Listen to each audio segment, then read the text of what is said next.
Morning everybody. Welcome to the hearing of Portfolio Committee Number 1, Inquiry into the Workers' Compensation Amendment Bill 2021. Before I commence, I'd like to acknowledge the Gadigal people, who are the traditional custodians of the land on which the Parliament sits.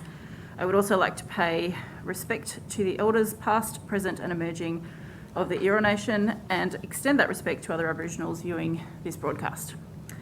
Before we commence today, I'd like to advise that the committee would have preferred to have held this hearing in person at Parliament House. Unfortunately, the current health situation has prevented that from occurring.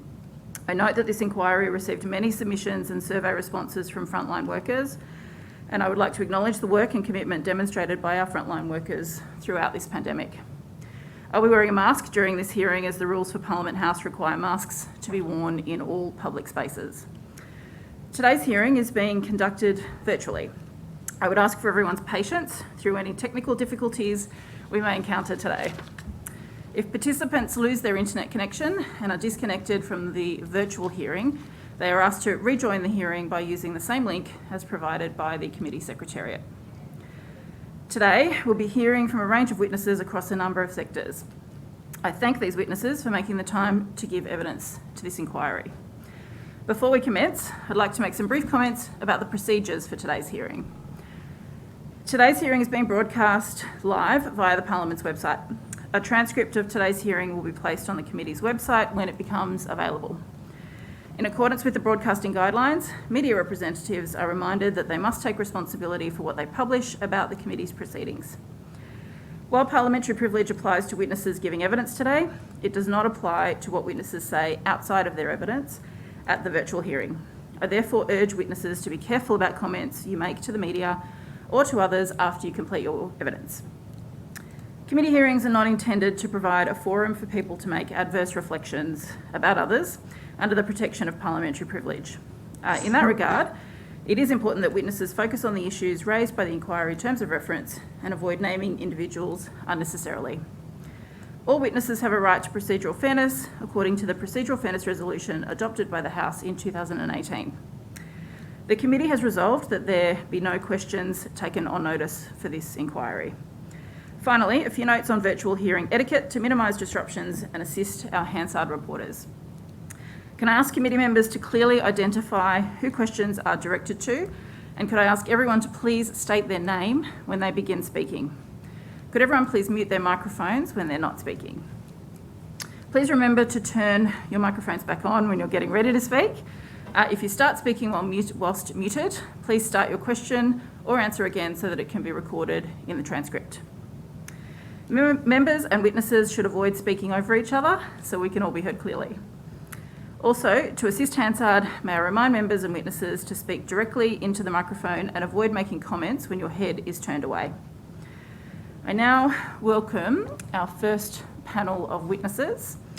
I will start with Ms. Black, then Ms. Lewis, Dr. Sarah and Dr. McMullen. Could you each please state your full name and position title and swear either an oath or affirmation from the cards that have been emailed to you by the Secretariat? Ms. Black. My name's Veronica Black. I'm a work health and safety lead at the New South Wales Nurses and Midwives Association. I solemnly, sincerely and truly declare and affirm that the evidence now about to be given by me shall be the truth, the whole truth and nothing but the truth. Thank you. Ms. Lewis. Thank you.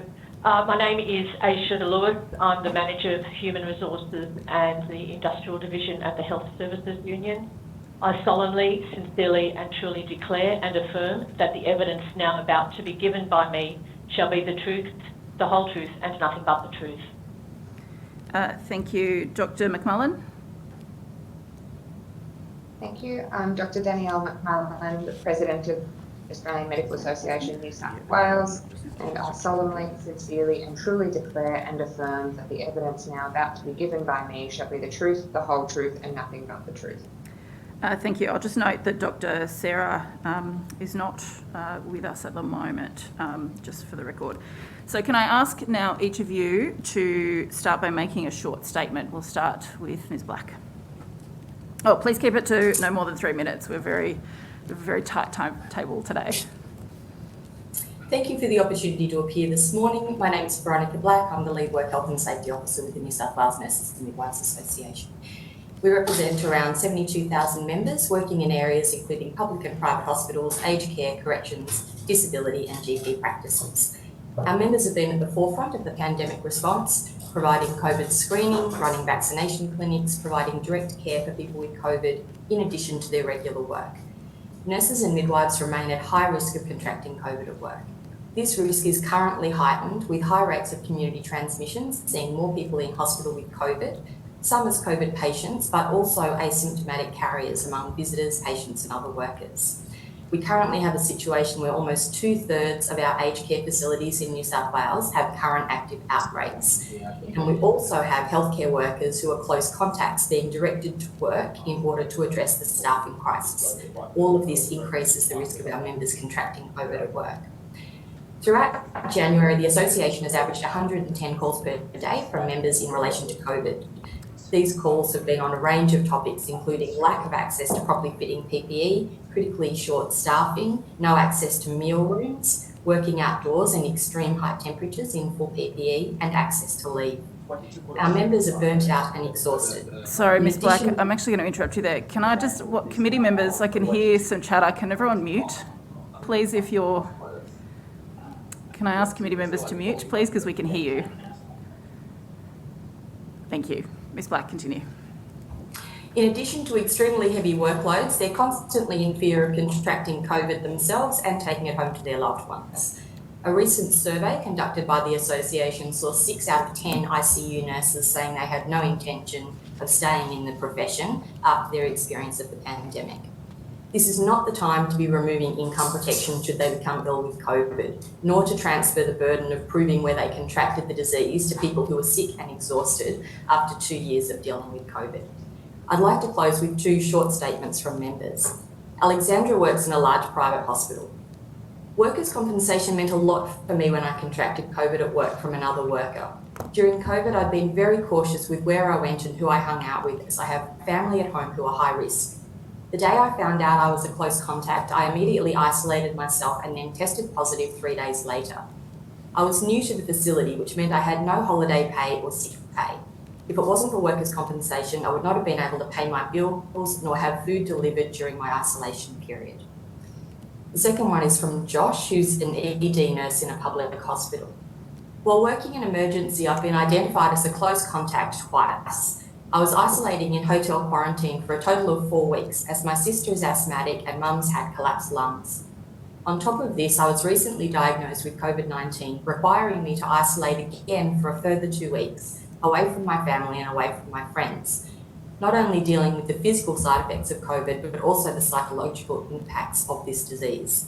As we all know, this pandemic has taken a toll on everyone, but all frontline staff have done an exceptionally good job in attempting to provide best care and protect the people of New South Wales.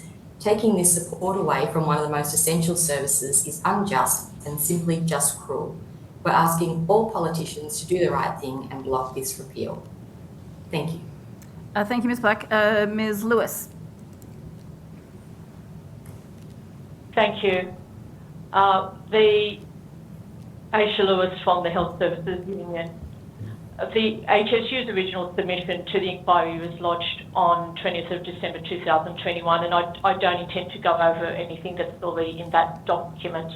It was a time when the state's rate of infection had just started to spike as a result of the Omicron strain.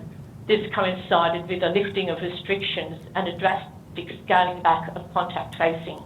In the weeks since then, we've seen record numbers of new infections, hospitalisations and deaths from the virus. In aged care, the number of cases and deaths has skyrocketed. In the last few weeks, the number of resident cases has risen 907 from 3,870 to 4,783, while the number of active staff cases has surged fivefold, from 1,194 to 5,916. At the same time, many of our members are coping with higher levels of risk than have previously been the case. The staff have been required to return to work following COVID illness, while there's a possibility that they're still shedding the virus and increasing the risk of infection in the workplace. In public health, we are seeing that due to the high number of staff on furlough, support staff are being called on to take on duties that they would not normally do, and with a level of protection less than that required for clinical staff. In food services, for example, hospital assistants are now being required to enter so-called red zones where there is active COVID infection to deliver and collect meal trays. New South Wales health guidelines for this require them to prepare in the kitchen with P2 and N95 and protective eyewear, but not necessarily an apron, such as would be required for a nurse. They then complete their ward duties and return to the kitchen to doff the PPE. In these circumstances, access to workers' compensation for potential infection gives a level of reassurances to workers coping with unprecedented levels of risk workplace stress. We repeat our assertion that the government's proposed changes to these workers' compensation arrangements, which place the onus on the worker to prove that they caught COVID-19 at work, are both premature and unfair, and show a patent disregard for the selfless efforts of frontline workers over the past 2 years. The Workers' Compensation Amendment Bill 2021 was introduced in the Legislative Assembly on 17th of November 2021. In his second reading speech, the Minister declared, "It is now business as usual for New South Wales living with COVID-19. This has been shown not to be the case, and this bill is an entirely inappropriate and irresponsible measure for these times." Thank you. Thank you. And Dr. McMullen. Thank you. The Australian Medical Association of New South Wales is a member organisation representing over 9,000 doctors across New South Wales in both public and private hospitals as well as private practice. We've spoken on behalf of doctors and our patients on a number of issues throughout this pandemic. And on this issue, hopefully you've all read our brief submission, so I'll just summarise by saying that while we recognise the importance of an efficient, effective and sustainable workers' compensation scheme, that must of course be balanced against the protection for frontline workers during a pandemic. We're concerned that changes to the bill, a worker being tasked with proving that the virus had been contracted at their place of work would be unnecessarily onerous, stressful and difficult, and that the data regarding the impacts of claims under Section 19B of the Act is only now becoming available. On that basis, we submit that the presumption should remain for medical practitioners and other healthcare workers for a further period of 12 months, at which time the evidence could be reviewed to determine the impact of claims made by medical practitioners and other healthcare workers on the workers' compensation scheme. Thank you. Thank you all for your opening submissions. We will now start the questions from committee members, and we will start with the opposition. Mr. Mookie, did you want to start? Thank you very much, Chair, and can I thank all the witnesses for their appearance today and for the quality of your submissions. Can I just ask each of the panellists, perhaps starting with the, given the first person I see is from the Health Services Union, were you ever at all consulted by any member of the government or the ministry prior to the government announcing its intention to repeal this presumptive legislation? No. Was the Nurses Association or any part consulted at all? No. And were the doctors at all consulted? Not to my knowledge. So was it the first time that you heard about this proposal was when the minister announced it, or the ministers announced it on the 14th of November or thereabouts? Yes. Yeah. Yes. Right, thank you. Can I now turn to aspects which have been raised in your submissions? Well, actually, first, before I do that, it's fair to say, is it not, that our health system is under tremendous pressure right now? Yes. Yes. And is that in respect to your respective memberships, both in aged care and in the hospital system, both private and public, is that resulting on additional demands on the times of your members? So we're getting regular feedback from members. Sorry, it's Veronica Black from the Nurses Union. We're getting regular feedback from members about working impossibly long shifts. We have many members that are working double shifts. We have a lot of excessive overtime being worked.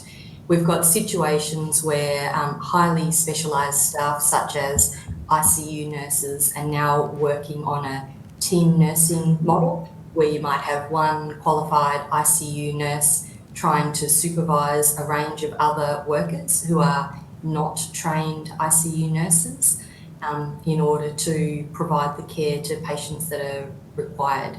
So we're seeing extreme stress on the system, and that's having a massive impact on our members. And is that the same for the Health Services Union membership? It certainly is. We're hearing reports of members that are all over the place that are being required to just fill in where they can. We have health professionals that are cleaning bedpans because of staff shortages. We have seen and all experienced the delays in pathology due to short staffing. We have seen, as Doug said earlier, staff being required to do duties that they would not normally be required to do. And we are seeing areas where private companies are being brought in to assist with patient transport because of the short staffing. Is that the same as well for the doctors? The strain by our medical workforce is similar. Obviously, at the peak of case numbers, there was significant workforce shortage due to staff being furloughed, due to contracting COVID-19 or being considered a close contact. We have had reports of doctors whose leave has been cancelled, those working outside of their usual scope of practice, cancellations to elective surgery and other outpatient clinics, for example, and other non-COVID healthcare services have impacted doctors' ability to perform their usual tasks and provide their usual care to patients. That strain has also been felt in the private sector, both in general practice and non-general practice specialist rooms and those who visit aged care facilities, as you've outlined. I would also make particular mention of doctors in training, whose progression through training and ability to have adequate supervised training and the usual scope of training that they would have in our hospital system has been significantly impacted over the past couple of years and continues to be. So given that, and given, as you've all said in your opening statements, that your membership are engaging heavily with the response to the COVID pandemic, which is exposing them to further risk of exposure to COVID, is it the case that your members have enough spare time to be able to prove liability for the purposes of accessing workers' compensation? Is that an easy thing for your members to do? And do they have the time in the middle of this crisis to have a fight with an insurer about proving that they contracted COVID at work? Starting with you, Ms. Buck. So it's Veronica Black speaking. It's not only an issue of time, it's also an issue of the ability to provide that proof. So now that we've seen significant changes to contact tracing and massive winding back of that contact tracing, that makes it more difficult. It's also very difficult to demonstrate with high rates of community transmission that you didn't in fact contract it while you're on the train or the bus on the way to work, or when you're in the supermarket picking up your groceries on the way home from work, regardless of how careful you might have been.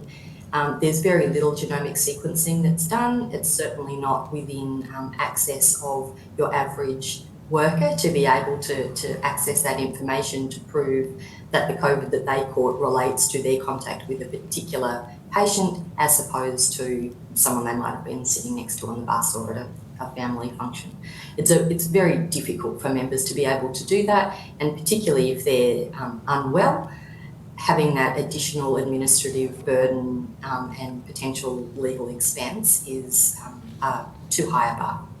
Ms. Lewis, do your membership have the skills required to undertake genomic sequencing in order to establish liability for the purposes of accessing workers' compensation, and do they have the time to do so? We agree with the comments made by the Nurses Association on this. On top of that, there is a significant proportion of our membership whose English is not their first language, and they would have enormous difficulty. They do not have the resources to do this. They do not have the time. They are often required to, at the moment, they're working double shifts, they're coming in working overtime, they're being called back whilst they are still potentially sick and infected with the virus. So with that type of burden placed on our members, it is absolutely difficult. The workers' comp system is difficult at best of times to navigate. This extra burden on them at this time, particularly when contact tracing is being rolled back by the authorities, and the onus is coming more and more back on the individual and on managers in the workplaces to actually do that local contact tracing. So all of that is adding to the enormous difficulty, and as well, people don't have enough sick leave, and that's a huge issue for our members. They are running out of sick leave, and they don't have any other leave. They are sick, and they're not able to access leave. And so they are actually coming into work when they are still sick because they just can't afford it. And is that the sorry, trade-off Mr. that your Mulkey, members... that's time. Oh, wow, that was quick. Unfortunately, that's going to be our day today. And also, can I just note that Dr. Sarah has joined us, and I will just need to swear you in before we start. Welcome. Doctor, if you could please state your full name and position title, and then swear either an oath or affirmation from the cards that have been emailed to you by the Secretariat. Thank you. Am I unmuted? Yes. Yes. So I swear the evidence now about to given by me to be the truth, the whole truth, and nothing but the truth, so help me God. Thank you. I do apologise for the delay. I was expecting a calendar invitation and I didn't. That's okay. You're here now and we welcome you, so thank you very much. It's now time for the crossbench, so Mr. Shibridge. Does Dr. Sarah want to give a very brief opening statement, which might be useful? Thank you. Yes, I mean, essentially, I'd be agreeing with my colleague. It's very difficult to prove that you got the virus without genomic testing and sequencing. Is that possible? It may not be possible. It would be extremely difficult to arrange that. And I mean, it's really a David and Goliath situation. You've got a single worker who's been doing it hard for many, many months and years, overworked, stressed, to prove that they got it from work, you know, beyond reasonable doubt. It becomes extremely difficult. And, you know, we think that it's just sending the wrong message that all the public and private sector workers during these COVID times have been doing it extremely hard. We've seen that the video from overseas, the beginning of the pandemic, of doctors and nurses and allied healthies, you know, dying on job, and thinking that they may take it back to their family. It's an extremely stressful time, and so the legislative provision that was put in place is reasonable. I mean, if someone gets the disease and then comes to work and clearly they didn't get it at work, then they're not going to be making a claim. But if there's a high probability that they got it from work, then it's reasonable to assume they got it from work and that the workers' compensation provisions should apply. So that's essentially our view and our position and the views of our members, and it really sends a very bad message to public sector health workers. Thanks, Dr. Sarah. Starting with you, Ms. Black, and then going to you, Ms. Lewis, that idea of what message this sends if the Parliament stripped away this protection from your members now, given how under stress they are, given how much support they need, how would that be received, do you think, by the workforce? It's Veronica speaking. I think that would be received extremely poorly from the workforce. They're already feeling like they've been asked to go beyond anything that's reasonable. They've had a lot of difficulty accessing PPE. They've had a lot of difficulty accessing enough staff to get the job done. You know, vaccine clinics and testing has been taken from numbers from within the health system already, which has left everybody else short-staffed. People are feeling under extreme pressure and like they're not being supported, and this would be just a further example of that lack of support from the government at a time that they most need that support. Ms. Lewis? I won't repeat those comments, that we totally agree with them and they would apply to our members. And I would say that what there is a severe risk here now of staff leaving the system because there is a ticking point. And they have worked tirelessly over the last couple of years out there supporting the health system, being out there in the front line of it all. There is a tipping point, and we're seeing it already in aged care. People are starting to leave the system. They have had enough. Yeah. As I understand your evidence, your members are already stretched to the point of breaking. You call it a tipping point, call it the straw that broke the camel's back. But if they had these COVID protections taken away from them, that could lead to mass resignations amongst your membership. Is that part of the concern? It is a concern. It's a risk. If you can't rely on paid leave when you get sick, if you can't rely on support from your employer when you get sick for protecting the public against the very virus that you have caught, then there is a real genuine fear that people will start walking away and saying, this is all too much, we're going elsewhere to work. What about from the doctor's perspective, the AMA or Dr. Sarah? Obviously, we would agree with the previous comments given that to wind back this provision at this time would be felt as a slap in the face to the many staff that have stepped up to the front line over the past couple of years and would feel that sense of risk at the workplace wasn't being taken seriously by their employer nor the insurance system, not the workers' compensation system. My comment would be that roughly the same as the others. The groups that are particularly affected are the young doctors. So they're starting out their careers.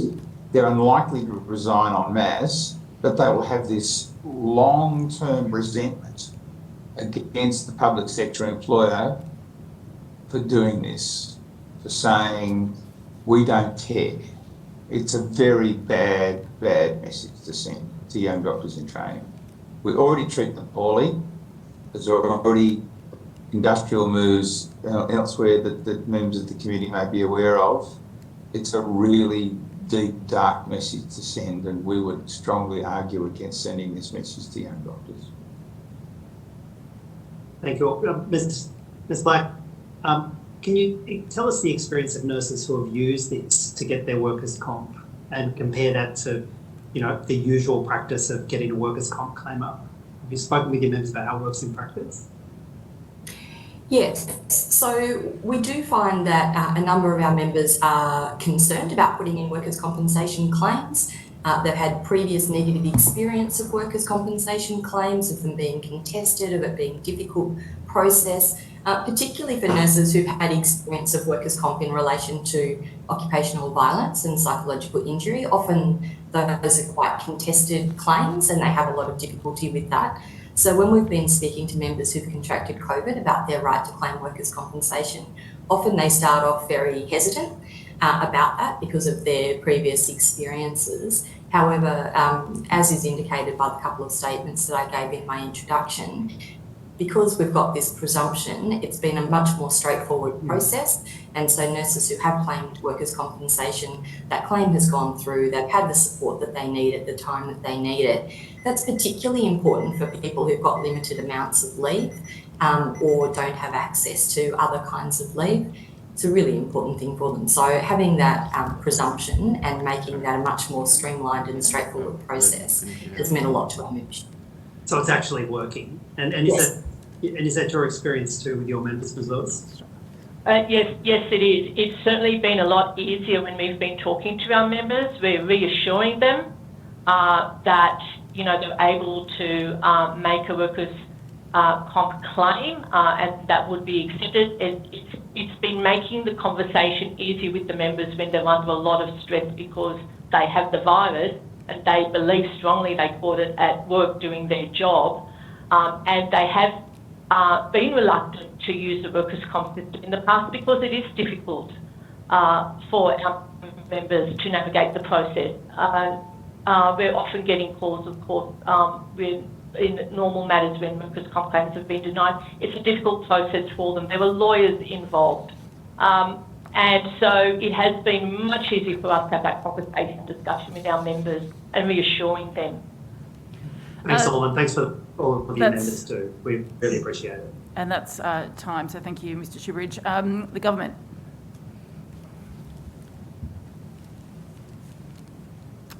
I got a couple of questions, Madam Chair. Great. Mr Farlow. I could just ask all witnesses, what is the situation in other states when it comes to similar workers' compensation under contracting COVID provisions that exist? Are you familiar with those?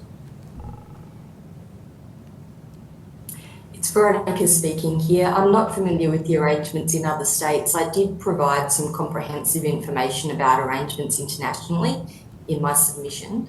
So if you'd like to go back and have a look at that, there's a lot of information about what's happening worldwide. Okay. So I believe that Queensland, for instance, doesn't have any similar provisions as 19B like New South Wales. There's a nexus that's required. And of course, I do appreciate the situation that all your workforce are under when it comes to COVID and the risk of COVID in the workplace. But in terms of this suggestion of genomic sequencing, does that come from anywhere? Is there any view that there is a requirement to show genomic sequencing in order to prove contraction in a workplace?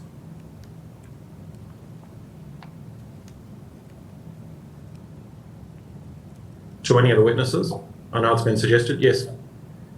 I mean, our understanding is if push comes to shove and it was difficult to prove on the basis of, contact tracing or movements and whatever, that if you were required to prove beyond reasonable doubt, that's a legal standard of proof, not on the balance of probabilities. If you had to prove beyond reasonable doubt, you would have to get genomic sequencing, and the only way you can get genomic sequencing done is from New South Wales pathology.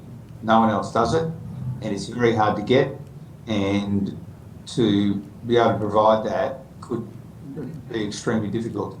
I mean, I think going back to what the other witnesses are saying, we did a survey of our, whatever it is, 4,000, 5,000 members, and we got 800 responses, and the uniform tone of those responses was extremely resentful. And in terms of the other states, I don't know, as the other witnesses said. Thank you. And also interested from all the witnesses, what's the situation at present under the workers' compensation scheme in terms of the proof requirements for the contraction of any other contractable disease within the workplace for your members?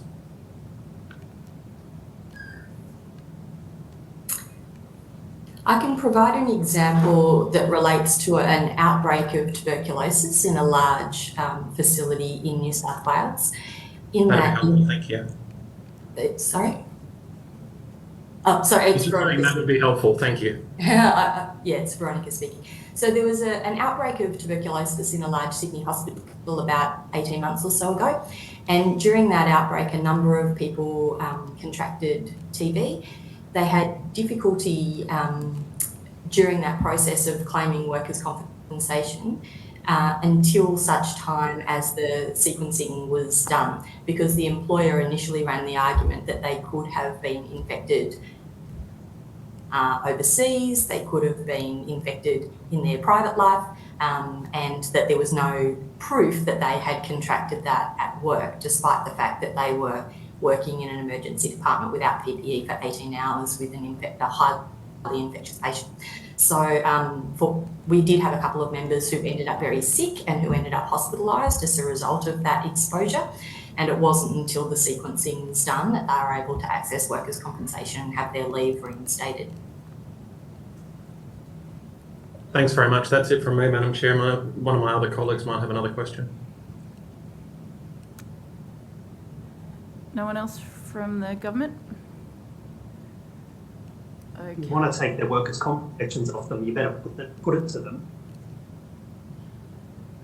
Okay. I have questions if Yes, we have we've time. got a couple of minutes, so I'll open it up to the opposition I on the do bench. I do have a question. Yes, Mr. Harlan. My question is, in fact, to the President of the Australian Medical Association. You'd be familiar with the situation in other states, wouldn't you? I'm not So I'm the state president and I am at New South Oh, you're Wales. the I'm not state familiar with the workers' And compensation. so you're not familiar with the situation in hospitals in other states and for health Not workers? with regards to the workers' compensation liability requirements for COVID-19. Okay, thank you very much. Okay, we do have some time, so. I was just going to ask, in terms of dealing with eye care, who you would have to go through the process with, in general, is that an easy process or is that a difficult process? And do you find that they are responsive to your members' needs and equipped to be able to assist them if your members had to prove that they attracted COVID at work? That's starting with perhaps Ms. Lewis and then Ms. Black. The experience from our members generally with workers' comp is that there seems to be, they see eye care as supporting more the employer's position. So it is, they struggle to actually prove that their illness, injury was obtained from work, and we don't hear the next one's are all hobby, so good.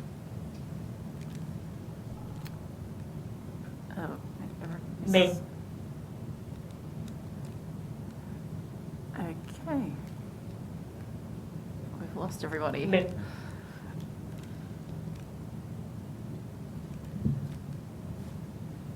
Many good. Sorry, bear with us, everybody. We think there's an issue with the broadcast.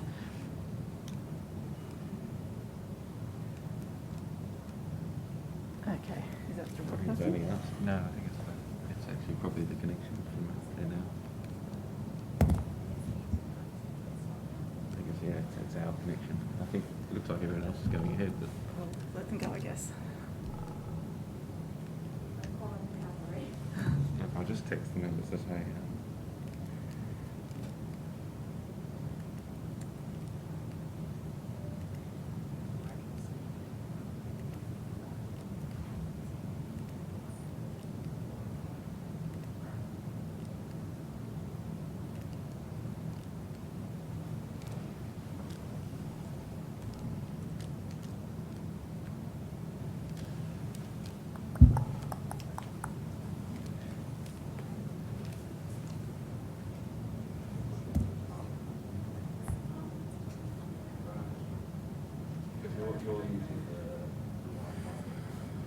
Additional premiums being lodged against employers in frontline workplaces. That's a fair way, isn't it, of sharing the burden of COVID? But yes, that's what it should be. Yes. Are you also aware that employers, there are provisions that prevent employers being penalised for their future premiums if claims are made under these provisions, expressly penalised because so that it doesn't form part of the claims history for future premiums? Thanks, Veronica. I wasn't aware, but that sounds very sensible. Indeed, because in this case... Sorry, that's actually time. And apologies, everyone, we seem to have lost the broadcast at some end for the last couple of minutes. So, but that's time for this session. And given the tight time frame, we'll have to say thank you very much to our first round of witnesses this morning. We really do appreciate your time and also the work that your members do. Please pass on our thanks on behalf of the committee. So you're all now excused and we will introduce the next round of witnesses. Thank you. Thanks.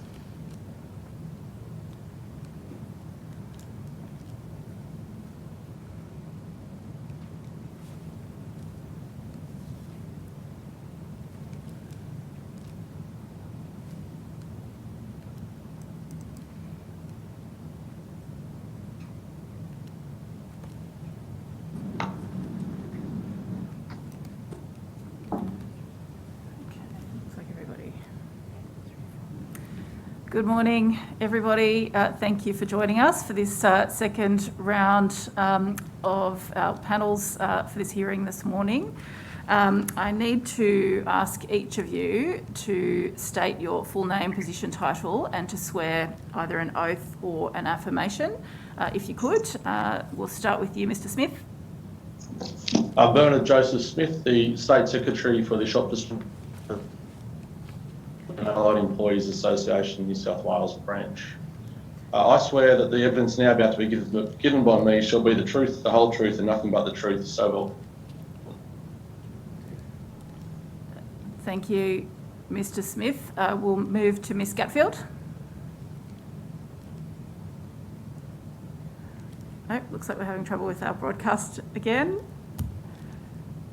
Ms. Gatfield, can you hear us? Oh, you're on mute. Yes, thanks. My name is Mel Gatfield. Just take myself off here.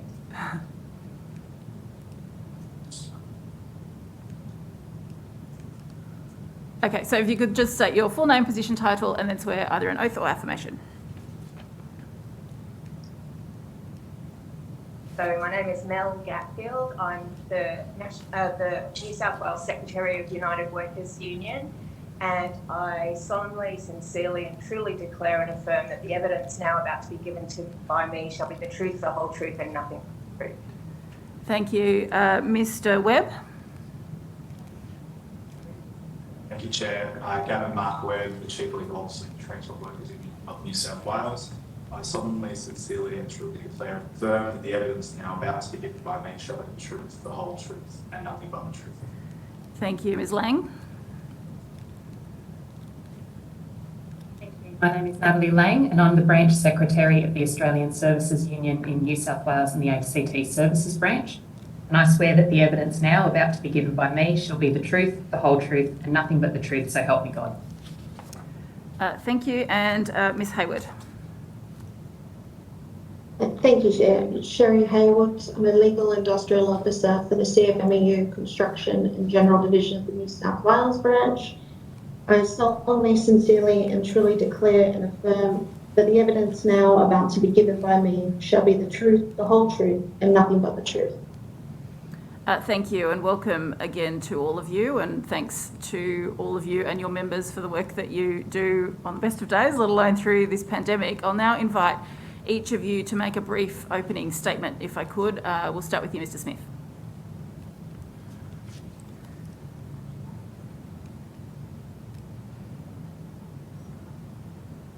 Thank you. So the SDA represents retail, fast food, warehousing, online retail, pharmacy and pharmaceutical manufacturing workers who have all been essential workers throughout the pandemic. Section 19B was put in place by the government as a protection for essential workers as part of a social contract made with essential workers that during COVID, that if you kept turning up to serve our community in community-facing roles, we will ensure that you are covered if you do get COVID and are compensated for it. The impacts of COVID are far from over, as can be seen by continuing infection rates. Many of the workers covered by Section 19B have also been subject to vaccine mandates from either the government or from their employers, based on risk assessments of them contracting COVID at work. In the retail industry, government mandates previously included all essential retail workers in the relevant LGAs in Sydney. On the reopening of the economy, that was expanded to all non-essential retail workers across New South Wales. And today, many large retail employers, based on their risk assessments, have vaccine mandates in place, including Aldi, Costco, Coles and Woolworths. In January, the pressure on COVID impacted workplaces such as retail and warehousing, also led to changes to isolation rules for these workers covered by Section 19B, such that they were permitted to return to work sooner, even if they were a close household contact of somebody with COVID, due to the need for them to serve their community. So if they were asymptomatic and returned a negative RAT test, they could return to work. All these issues go to show that the risk to these workers that led to Section 19B being put in place remains today. These workers can't work from home. They didn't work from home throughout the pandemic, and no matter what happened, they had to turn up to work to serve our community so that we got the essential goods that we required. They had to interact with the community, serving hundreds of customers every day. This risk still exists of these workers contracting COVID at work. So who should bear the risk? This attempt to repeal Section 19B is really an attempt to shift all of the risk around COVID-19 to the essential worker. If you resume the presumption, it makes it almost impossible for a worker to prove they caught COVID at work, particularly as we see contact tracing being wound back and QR code tracing due to end at the end of February. All of these issues place the risk back on the worker, and that risk is substantial. Just yesterday, Karen from Castle Hill, a retail worker who contracted COVID-19, was rejected. Her claim was rejected. So this current Section 19B presumption is rebuttable by an employer and is often rebuttable. We're currently challenging that for Karen on the basis that she worked right up until Christmas, started to feel ill, went to see a doctor on Boxing Day, took her PCR test. The test came back inconclusive, had to take another PCR test, came back positive, and she was off work for a month, which cost her about $3,750 in leave entitlements and unpaid leave through that period of time. So there's a significant cost being shifted to the worker who's been out there serving us through the community throughout this. But what's the public policy good of removing Section 19B? From what I can gather from all the public commentary on this, it really has been some employers being concerned about increases to workers' compensation premiums for them if they have a claim made against them in relation to Section 19B. As we say, that is a rebuttable presumption anyway, but does repealing Section 19B stop these premium rises necessarily? No. If a small retailer has a successful claim against them made by a retail worker, then they will still see an increase to their premium rises. So the alleged aim of repealing Section 19B won't be achieved anyway if a successful claim is made. So if the public policy aim is to prevent workers' comp premium rises for employers who have been part of providing a social good during a pandemic, there are other approaches that don't shift all the risk to essential workers who have been providing this public good throughout the pandemic. If the workers and employers covered by Section 19B have been providing a social good to the community, then it's not unreasonable that they don't bear the increased risks and costs associated with providing those services. But rather than repealing Section 19B, the government should have brought to Parliament a proposal whereby the costs for COVID-related workers' compensation claims were borne by the whole scheme rather than by individual employers, so that essential workers remain covered by the social contract we made with them all to keep turning up to serve our community throughout COVID, and that individual employers who also provided those services weren't required to bear the costs of increased workers' comp premiums. Removing Section 19B just puts all the risk onto essential low-paid workers who've served our community and is no thanks for the good they've provided to the community through these difficult times and continue to provide. Thank you, Mr Smith. Ms Gatfield? United Workers Union has a very diverse membership covering food production, warehousing, hospitality workers, and people providing care for early education and also in home care. So I know that brevity is the key today, so I would just reinforce everything that we have put in our submission and say that since we wrote our submission before Christmas, the rules have changed a lot for people providing these essential services. I can give you an example of our members working in early childhood education, where they are providing a really important service so that other community can go to work, and they could be at work all day, working with young children, really hard to socially distance with young children. You need to provide that care. And then a child could have COVID, but that is not deemed to be contact. There are none of those protections that we have in place. So we really don't want to repeal 19B. We are very about the putting the burden onto this workforce. And again, this essential workforce that is putting food onto the table, is providing care for our elderly and vulnerable, are often migrant workers, casualised workers that don't have the access to other leave and good working conditions. So I thank the committee for this opportunity, but I'll leave it there and happy to take any questions. Thank you. Thanks, Ms Gatfield. Mr Webb. Yeah, thank you, Chair. I'd like to begin by thanking the committee for the invitation to participate in the hearing today. I'm attending in my capacity as the Chief Legal Officer of the Transport Workers Union of New South Wales, and our State Secretary, Richard Olsen, offers apologies to the committee for not being able to attend today. Like many other essential workers represented by other unions on the panel today, transport workers have been on the front line each and every day throughout the pandemic. But despite the critical role that they have played, the state and federal governments have failed to recognise just how vital our transport workers are. And the bill we're here to discuss today is a prime example of that. The government's proposal to remove presumptive workers' compensation protection for workers in the transport industry at a time when COVID case numbers remain extremely high is the clearest indication that this government's attitude towards transport workers has not changed. Whilst this government seems happy to proceed with its let-it-rip approach to COVID and hoping that if they close their eyes for long enough, COVID will just go away on its own, the reality is that COVID is still a major problem in the community, and particularly in the transport industry, which we've all seen and experienced in the form of supermarket shortages over the last month or two. Just towards the end of last year, we saw an outbreak of COVID cases at a bus depot in Leichhardt, where up to 200 workers were required to isolate and many of them contracted COVID. If the state government had gotten their way, this bill would have already passed Parliament, and workers such as these would have been left without any protection at all. The TNW urges the committee to recommend that Parliament rejects the amendment bill, and I again thank the committee for this opportunity and look forward to answering your questions. Thank you. Ms Lang. Thank you for the opportunity to appear today before this committee in this important inquiry. The Australian Services Union represents workers providing essential services in the water, transport, aviation, disability and community sector industries, including youth refuges and services, women's refuges and services, homelessness services, neighbourhood services and disability services. Providing close personal services, often in congregate living settings, to people who have suspected or confirmed cases of COVID-19 can absolutely be described as being on the front line of this pandemic. Since making our submission to this inquiry, our members have experienced the full force of the Omicron outbreak. We undertook a survey of our members in early January, and in just 3 days we received over 700 responses from members working in community and disability services. 9% of those surveyed have contracted COVID since November 2021. Of those who contracted COVID, 27% did not have access to paid leave entitlements for their period of recovery.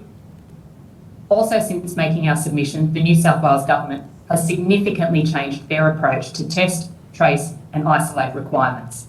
Without robust contact tracing, how are workers to prove that the source of their infection is through work? We're seeing cases of workers being provided inadequate PPE, lack of access to rapid antigen tests for workers and clients, and of workers not being informed by their employer that they are providing support to a person with a confirmed case of COVID. National Skills Commission data, which mapped the occupational risk of exposure to COVID-19, considering both the frequency of exposure and proximity of exposure, has shown that community and disability workers are all at high risk of frequent and close occupational exposure to COVID-19. A predominantly female, characteristically low-paid and insecurely employed workforce with a high frequency of occupational exposure. And this bill will remove their presumed entitlement to workers' compensation in the event of contracting COVID, leaving workers to try and prove their source of infection in an environment of suboptimal or indeed DIY contact tracing. It is not surprising that nearly 30% of workers in the community and disability sector have told us that they intend on leaving their job in the next 12 months. This presents a looming workforce crisis amongst a workforce that nobody in this room could disagree is an absolutely essential workforce, funded by the government to provide essential services to our communities most vulnerable on behalf of the government. We strongly recommend that this proposed legislation should not be introduced, and instead the government should be introducing paid isolation leave for workers who are delivering these essential services. I welcome questions from the committee. Thank you, Ms Lang. Ms Haywood. Thank you, Chair. The CFMEU welcomes the opportunity to speak to this inquiry on the presumption. Not unlike the other unions here today, our members have not had the benefit of remote working during this pandemic. They've worked continuously for this state throughout the pandemic, helping to keep the economy moving. As evidenced by the witness statements attached to our submissions, our members are passionate about the presumption and the value it can provide. Just having the presumption in place has provided peace of mind for the workers, who in many cases are the sole or main providers for their families. As outlined in our submissions, the case for repeal is not borne out in the evidence. In addition to the original projections being significantly inflated, when you compare the average cost per claim to the potential cost associated with disputing a claim, the numbers actually favour retaining the presumption. The case for appealing the presumption is unsound and unsupported. For workers in New South Wales to be hung out to dry on the back of flimsy statements and inaccurate reporting is disheartening and concerning. The workers' compensation system deserves better. The workers represented here today deserve better. The workers that this provision supports have done and can continue to do the heavy lifting throughout the pandemic at considerable risk to themselves and their families. It is our position that it should remain in place. Thank you all for those submissions. We'll now open it up to the committee for questions. First up, we've got the opposition, and just before I hand to Mr. Mookie, can I just ask one opening question really to all of you? But given, as you've indicated in your opening statements, and the nature of the employment done by your members, if this bill passes, what happens to those people who still have to continue to work with the community, can't work from home, and are in precarious or casual employment, don't have sick leave? What happens to them once, if this bill does pass? For any of you. So Sherry for the CFMEU, we have a high incidence of casual and precarious employment in our industry and a real problem with sham arrangements. Those people who fall into those categories who happen to contract COVID will be left with nothing. The fact that they won't have access to sick leave or annual leave entitlements to use during that period, it's not unusual for us to get calls from partners and mothers and even in cases children concerned about the impact of COVID on their fathers and their mothers who are working in the industry. It will be a significant financial disadvantage to the majority of the construction industry not to have this presumption in place. Thank you. Anyone else?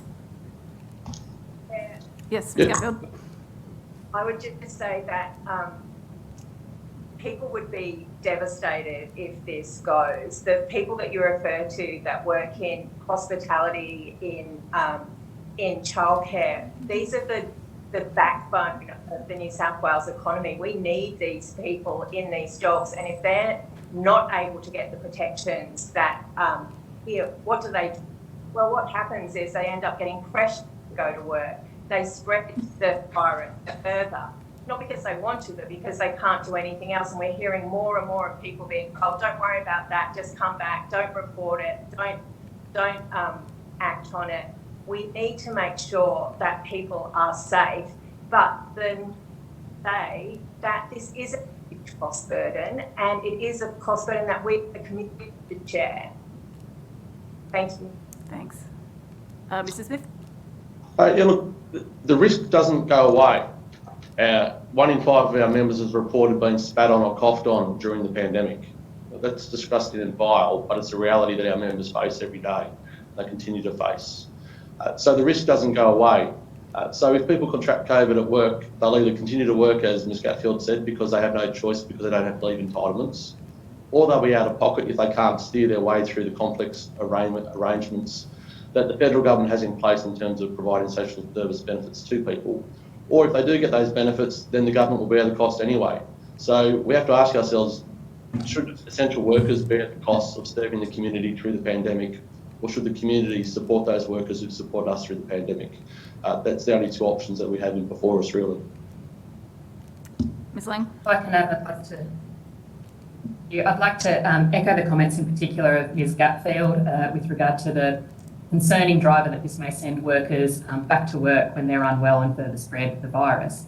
I'd also like to note that, as I previously referenced, 27% of our members who have contracted COVID just since November have not had any paid leave entitlements for that period.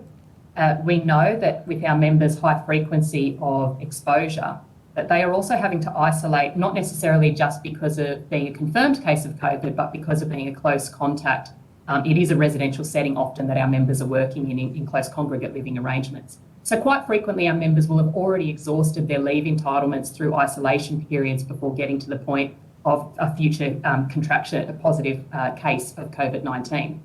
I'd also like to add that it's not a zero-sum game. Right now, the National Disability Insurance Scheme, by the government's own data, has around 40% casualised workforce. Both the New South Wales government and the federal government are investing heavily in trying to attract workers into the National Disability Insurance Scheme, as this is a workforce that we desperately need to grow to be able to provide essential services. So it makes absolutely no sense that we would look at implementing a different initiative, which is currently before this committee, which we know would lead to, it's 36% of our members in the National Disability Insurance Scheme who are saying they are looking at leaving their job in the next 12 months. It makes no sense to invest on one side of the ledger to try to attract workers where we have a workforce shortage, while the other time taking an initiative that is driving essential workers, skilled and experienced essential workers, away from these essential service industries. I might just pick up from their chair as well, Yes, on the point that Ms. Lang just raised about workers leaving the industry. Can I just direct that to particularly, I guess, the SDA, the TWU, and the UWU? You all represent the parts of our supply chain. What is the risk of repeal leading to retail workers, transport workers, warehouse workers leaving their jobs, and therefore adding more pressure to our supply chains if they were to lose this presumption? I'm happy to pick up from there, Chair, Government and TWU. Just echoing what all of the other panellists have said earlier, it's no surprise that the same issues are present in the transport industry. That the reality is that without government support, without access to workers' compensation, without access to paid leave, or without access to COVID leave, that paid COVID leave has only been negotiated because of their representatives in their union, essential workers such as passenger transport workers and in particular bus drivers are left with what is an unenviable choice between staying home when they may have symptoms or getting tested and going to work and being able to earn a wage and put food on the table for their families and pay off their mortgages. It's an unenviable choice that no one should have to face. And the amendments to this bill put those workers in that position when we should be doing everything possible to get them out of that position. And in terms of our supply chains, and going to Mr. Mookie's question, we know with our discussions with bus companies in particular in the passenger transport industry, with which we are currently undertaking negotiations with new enterprise agreements with across the entire industry, that there is a significant shortage already for bus drivers in the bus industry. That is without even the complications and the pressures that the COVID pandemic has brought upon that industry. So in circumstances where there is already a significant supply shortage of labour in that industry, removing the ability for people to know that they have a secure job to go to, particularly in a high-risk environment where the likelihood of catching COVID is significantly high, knowing that they don't have it, that they may get sick. Yeah. Can I just ask Mr. Smith and Ms. Gatfield and Ms. Haywood to respond? Is there a real risk that we're going to see workers leave the retail industry, the warehousing industry and construction industry if all of a sudden they lose access to workers' compensation, which is easy and accessible? Mr. Smith, you're on mute. Sorry.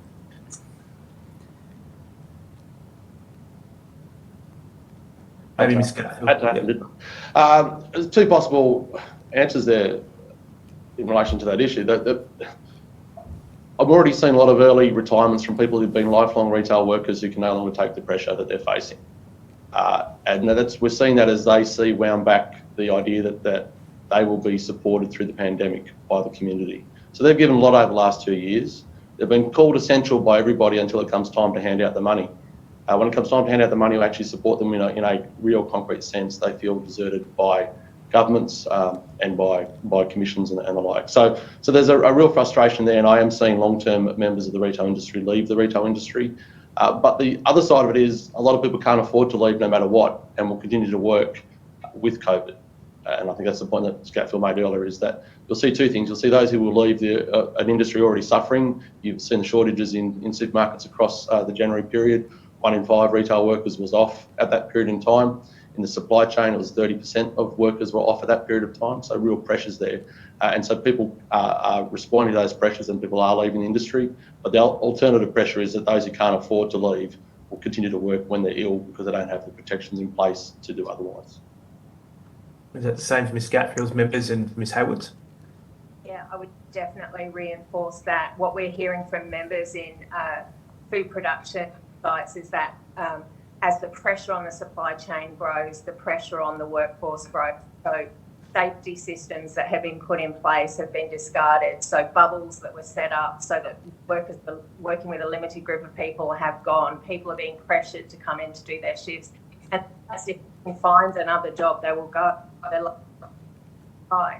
I would also draw your attention to the early childhood sector with the of our members in early childhood and over 4,000 responses, and those workers are really looking to go. So they provide care so that other people can go to work and do these jobs, and I think that's a forgotten important part of this sector. So we know people, they've had it, they want to get out.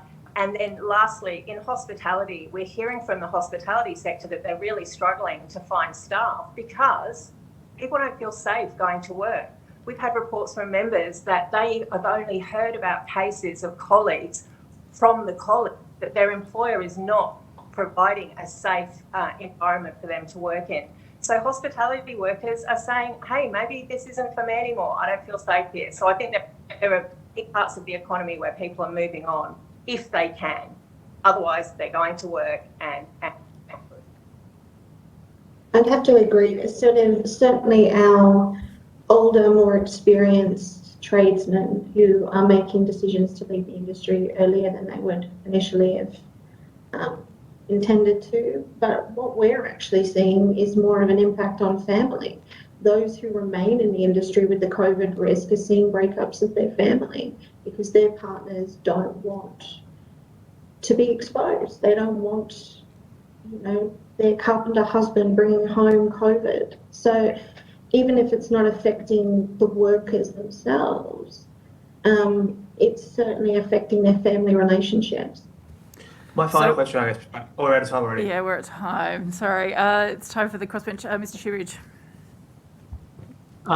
Thanks all for your evidence and also for your members' work. It's been essential. You've kept us food on the tables. You've kept the economy running. You've kept us all safe and looked after us when we've been unwell, and we should stand by you. Mr. Smith, first of all, I might put to you, are you aware that in fact the Section 19B contains within it the powers for the government to make regulations to share the cost of any increase in insurance across all employers? There's a risk equalisation measure already in it so that the cost will be shared across all employers. I wasn't aware of that, Mr. Rich, but that's exactly what they should be putting in place so that the complaints of organisations like COSBOA of smaller retailers being concerned about increased costs could be met. So that's a definite another reason to keep Section 19B in place and achieve the social good of spreading the cost across the whole community.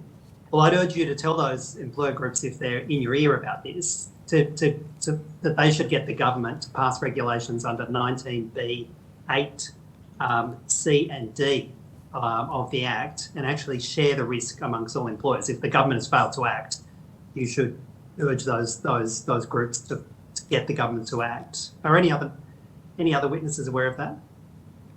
Yes, it was raised during the regulation consultation, but CIRA said they didn't have time to consider the impact of that at that time. So when was CIRA saying that they didn't have time to consider that? When was that? This was back when the presumption first passed. I was involved in the consultation around the regulations, and the discussions were mostly focused on the effective JobKeeper on Piawi benefits and whether or not some testing requirements should be included in the regulations in terms of having tested at a regular interval. When I raised the cost sharing provisions, at that time the people I was speaking to didn't have the instructions to deal with that matter. So that was in the middle of 2020? Yes. So since the middle of 2020, the government has been sitting on and not moving to put in regulations to share the cost, even though they have the power. Is that your understanding? That's my understanding, having looked at the regulations this morning. I might ask that all of your members represent people who are essential to keep the economy running and keep us safe, but you're outside of the health workers who are often seen as the focus for this. I might start with you, Mr. Smith. How important is it that we have these protections in place so that your members can do what they do for the rest of society? It's absolutely vital, Mr. Shoebridge. The reality is that low-paid retail workers can't afford the risk. Karen from Castle Hill is out of pocket $3,750 for serving her community until we get the decision of her insurer reversed, which we will. But that's the reality. That's the cost that we're going to put onto low-paid workers who turned up at the darkest days of the pandemic and continue to turn up now at real risk to themselves and their families, and they can't bear that cost. A large number of our members are casual. Those members don't have any paid leave entitlements to rely on. A large number of members in some of the non-essential areas that shut down during the pandemic, periods of time have exhausted their leave arrangements, particularly under the previous JobKeeper scheme where employers could make people take their leave. So these people have no reserves to fall back on, and that means that they are a real risk in terms of being able to provide the essential service that we depend upon and that you've seen across January has been really stretched. Ms. Gutfield, when your members were told that they should go back to work if they've been exposed to people with COVID and that period was shortened, did you get any feedback about how vulnerable they felt? Really concerned. They feel really concerned about their families. If they have to work, they're often working in more than one job. So they're going to different sites and working with different people. They're really concerned about their co-workers. They're all trying to do the right thing, but those protections have gone. And to your former question, I reinforce what Mr. Smith said, but again, in order for the health system to work as well as it has under such enormous pressure, we need all of these other services around it to put it. Need early child educated, after nurses, doctors, children to make sure that they can go to work. So I think we have to really think about what is an essential worker. And this last year has shown us that people that work in warehouses, people that are making our food, delivering our food and serving our food are really essential. Ms. Lane, your members, without these protections, often surviving on lower wages than they should have, really paycheck to paycheck. Without these protections, there's a risk that they may force themselves to go to work, and some of the clients they work with are particularly vulnerable. Can you expand on that? Yeah, absolutely, and thank you for the question. It's quite interesting that last year it was the government who were saying, on the basis that the people our members support, that they are so vulnerable, that it would be mandatory for all of our members to be vaccinated. So they said, you are supporting such vulnerable people, you absolutely must be vaccinated. That's the imperative. But then when it comes to removing a disincentive to workers remaining at home, not going to work when they're sick and putting vulnerable people at risk, suddenly it's not that essential and people aren't that vulnerable that are being supported by our members by the government's account. That's a real concern. We've also seen situations, real life cases of members who have contracted COVID, and that has actually been identified through the course of routine rapid antigen testing for the purposes of trying to remove the risk of COVID coming into workplaces. And that member was asymptomatic infection, and the employer trying to deny them access to sick leave, saying, well, you're not sick because you don't have symptoms, but you're so sick that you are COVID positive and you can't come to work. So what we see here is a worker who's stuck between a rock and a hard place. They're stuck in industrial disputation while being unwell, while worrying about their family contracting the virus, not being able to go to work and earn an income.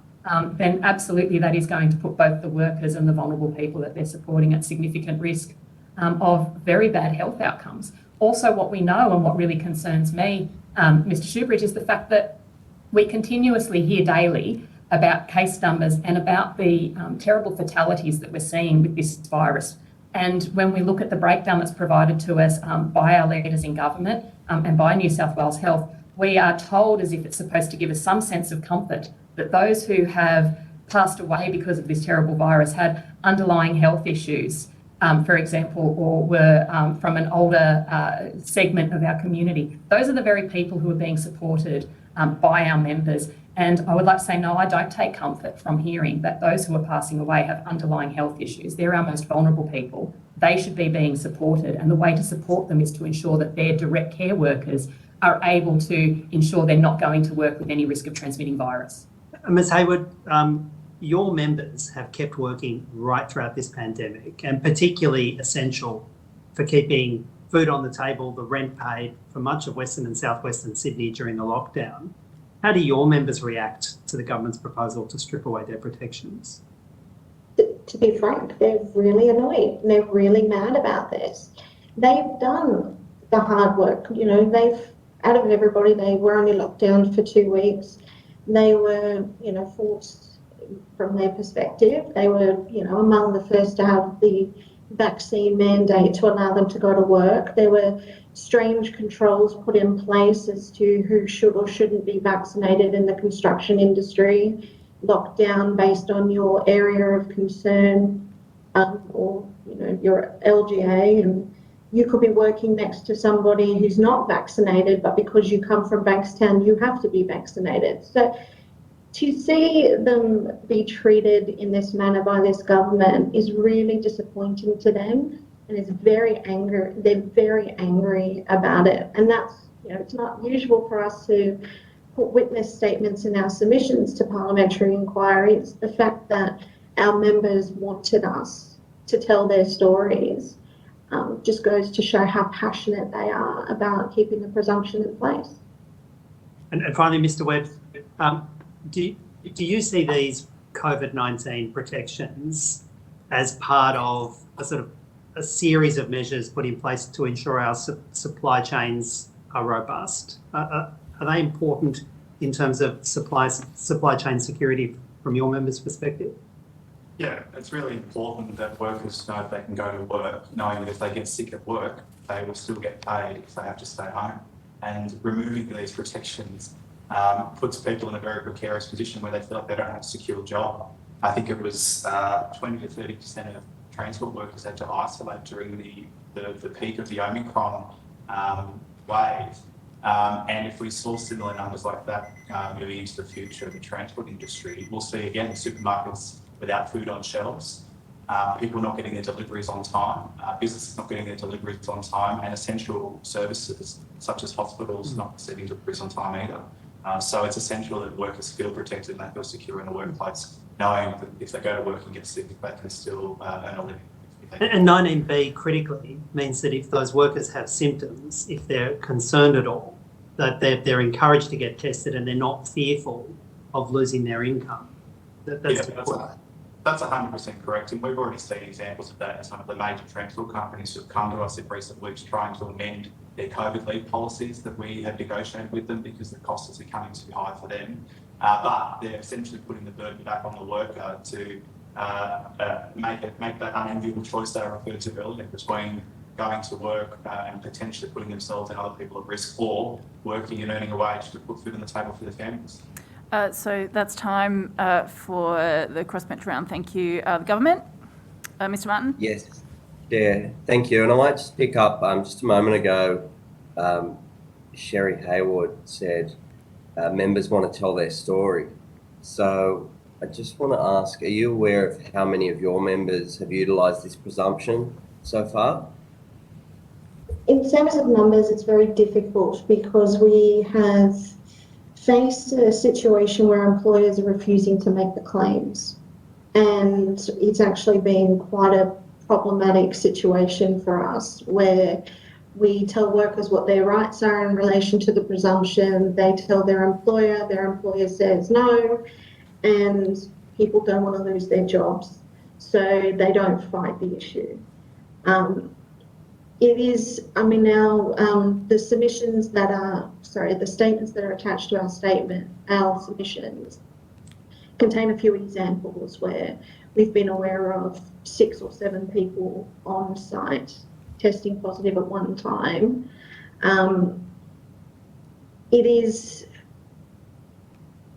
With the presumption in place, there's less need for me to intervene, so it is difficult for me to collect that data.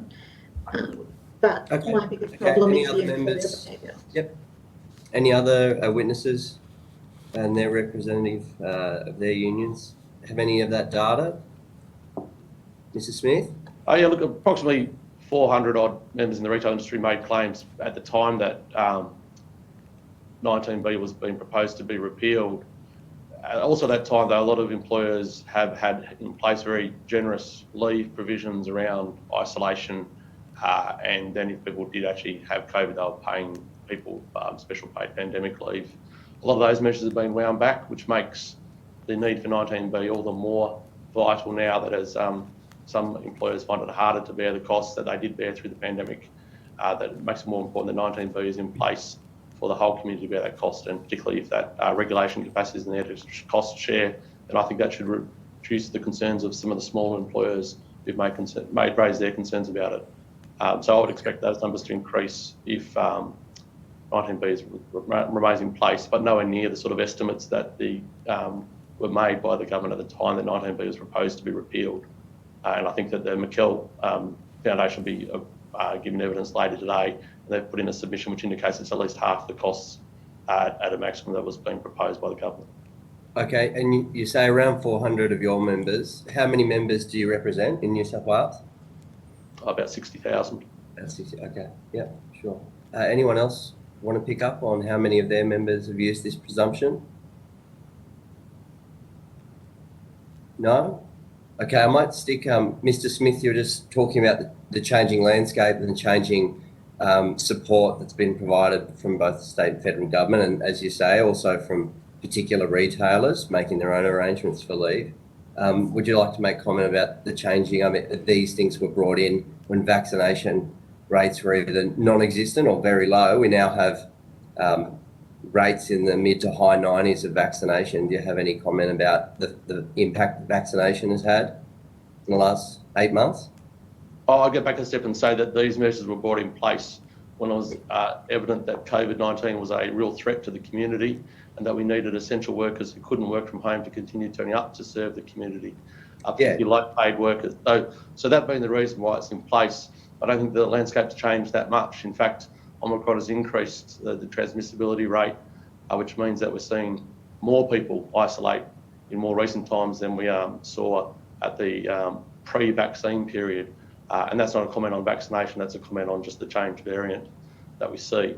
And hopefully the vaccination rates mean that we're seeing a less severe impact on people in the long term. But what we are seeing in the short term is actually higher rates of people being pushed out of work for a period of time, and an increased concern amongst our members that they may get COVID at work and bring it home as well. And so an increased desire from them, which we saw at the back end of last year, to have 19B remain in place as part of the social contract that was made with them, to say that if you can't work from home and if you have to serve the community and you're a low-paid worker, don't worry, we'll look after you.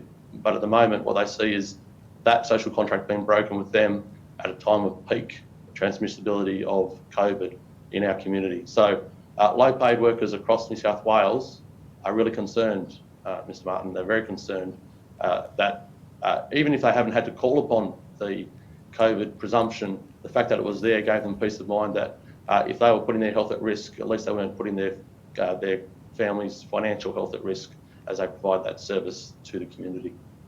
Okay. And this is an open question for all witnesses here in front of us. Is anybody aware of any other states that have a similar presumption? Respect. I'm not sure why that's relevant. I mean, if we did everything based on what other states did, the government would never do anything.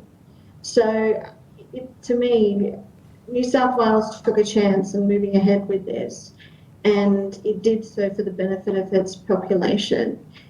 That in itself is a good enough public policy reason to keep it in place regardless of what other states are doing. Other states didn't do lockdown LGAs with strange vaccine mandate requirements. We still did it.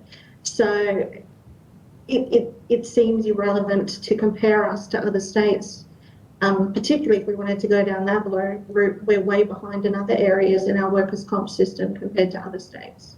Well, with respect, I don't think it's irrelevant. I think it's entirely relevant that states either work together, which has happened in the last 2 years, and for consistency's sake as well. So on that subject, are any of your affiliate unions in other states pushing for this presumption? They certainly are.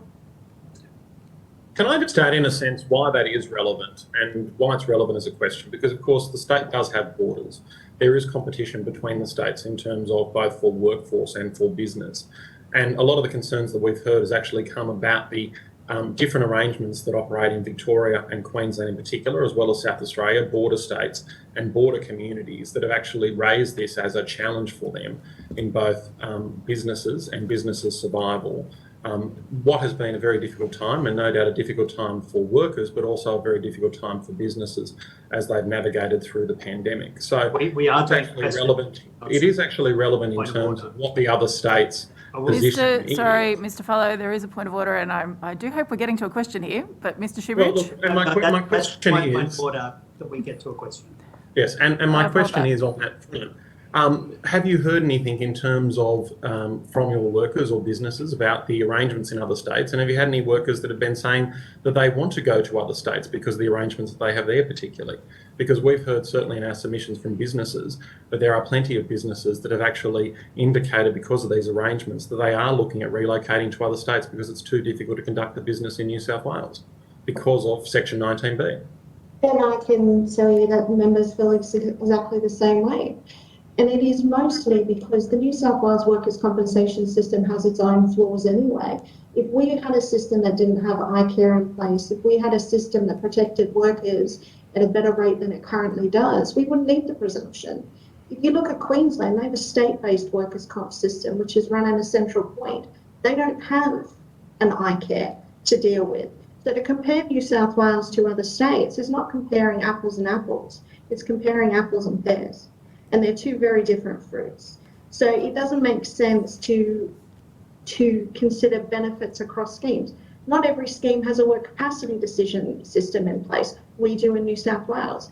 Not every system has a PRW system like ours. We do. So to compare us to other states is really obscuring the issue here.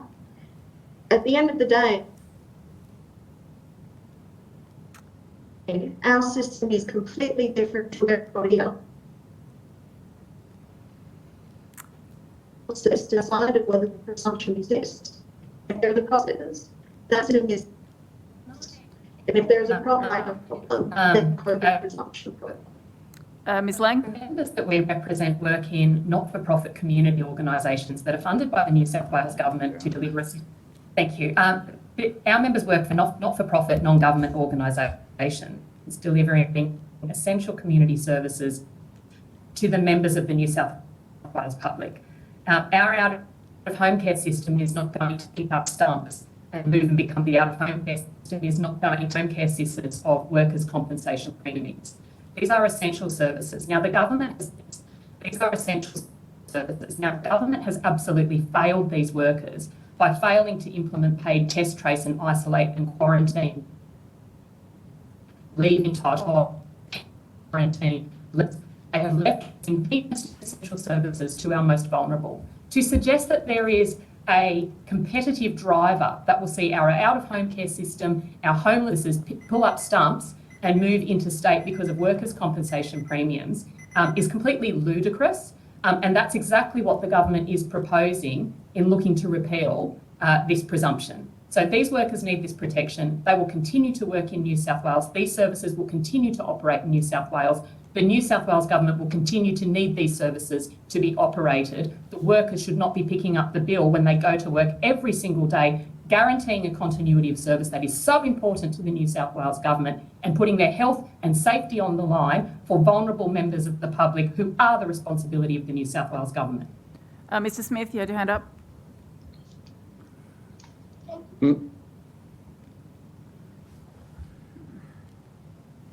Retailer proposing to relocate their business out of New South Wales because workers' compensation costs outweigh any increased premiums, even if they were to occur. But the government could take advantage of the regulation that Mr. Shoebridge drew our attention to cost equalise and significantly reduce or eliminate any cost impact to the businesses as cost. Around late last year, where it increased cost of potentially $11,000. Karen from Castle Hill faced $3,750 in her time off work if this was transferred to her as a personal risk rather than to the scheme as a whole. So I don't think that that's correct. And in terms of comparisons license, can I say that with the exception of Section 19B, a worker in New South Wales was better off in 1926, a retail worker was better off in 1926 under the very first Workers' Compact than they are today.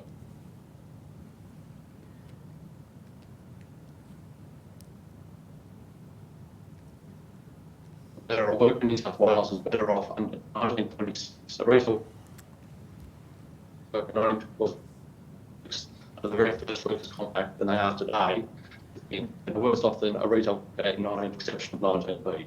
So if you keep 19B, we've got one thing that is better for our members in terms of workers' compensation than that. Okay. Worse compared to all other states. I'm trying shifting to a Wi-Fi bus operator in New South Wales is the New South Wales government that has considered relocating to upstate. No, I don't think anyone can hear us. And it's better. So I'm not sure if we're still broadcasting from this room, but we're... no. Okay. There's also the issue of Hansard. I don't know. We are, but we're also at time and nobody can hear me. So,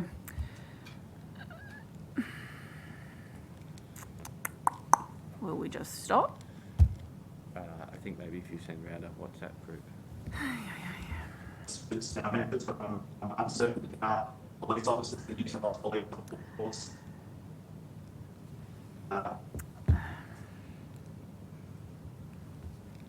I mean, what am I going to say? We're just at time. We're going to shut it off? Just, I think we need to shut it off.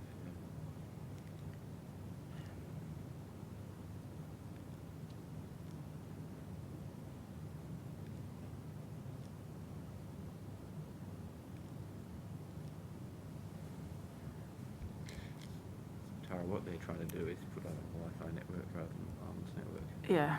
Okay, so I don't think I can be heard, but this is now morning tea. So that session has been completed, at least for Hansard's purposes, and we'll take a break in proceedings until 10:50. Everyone should turn their broadcasts off because this thing will probably not continue, but is supposed to continue. I guess we'll just remind people if they reappear. Yes. Welcome to our next round, our next panel with our next group of witnesses. Thank you so much for your time today and for joining us, and thank you for the work that your members do. We'll need to swear each of you in, so if each of you could please state your full name and your position title and then swear either an oath or affirmation based on the information that would have been sent to you by the Secretariat. We will start with you, Mr. Hart. Good morning, thank you, Chair. My name is Jason Hart. I'm an industrial officer with the Rail Tram Bus Industry Union of Australia. And with respect to the affirmation, I solemnly, sincerely and truly declare and affirm that the evidence now about to be given by me shall be the truth, the whole truth and nothing but the truth. Thank you. Mr. Skinner. Hello, my name's Angus Skinner. I'm the Research Manager for the Police Association of New South Wales. I solemnly, sincerely and truly declare and affirm that the evidence now about to be given by me shall be the truth, the whole truth and nothing but the truth. Thank you. Mr. Degara. Good morning, Chair. My name's Shay Deguara. I am the Manager of the Industrial Support Unit at the Public Services Association of New South Wales, and I affirm and I solemnly, sincerely and truly declare and affirm that the evidence now about to be given by me shall be the truth, the whole truth and nothing but the truth. Thank you. And Ms. Flores. Natasha Flores, Work Health Safety and Workers' Comp Industrial Officer at Unions New South Wales. I solemnly, sincerely and truly declare and affirm that the evidence now about to be given by me shall be the truth, the whole truth and nothing but the truth.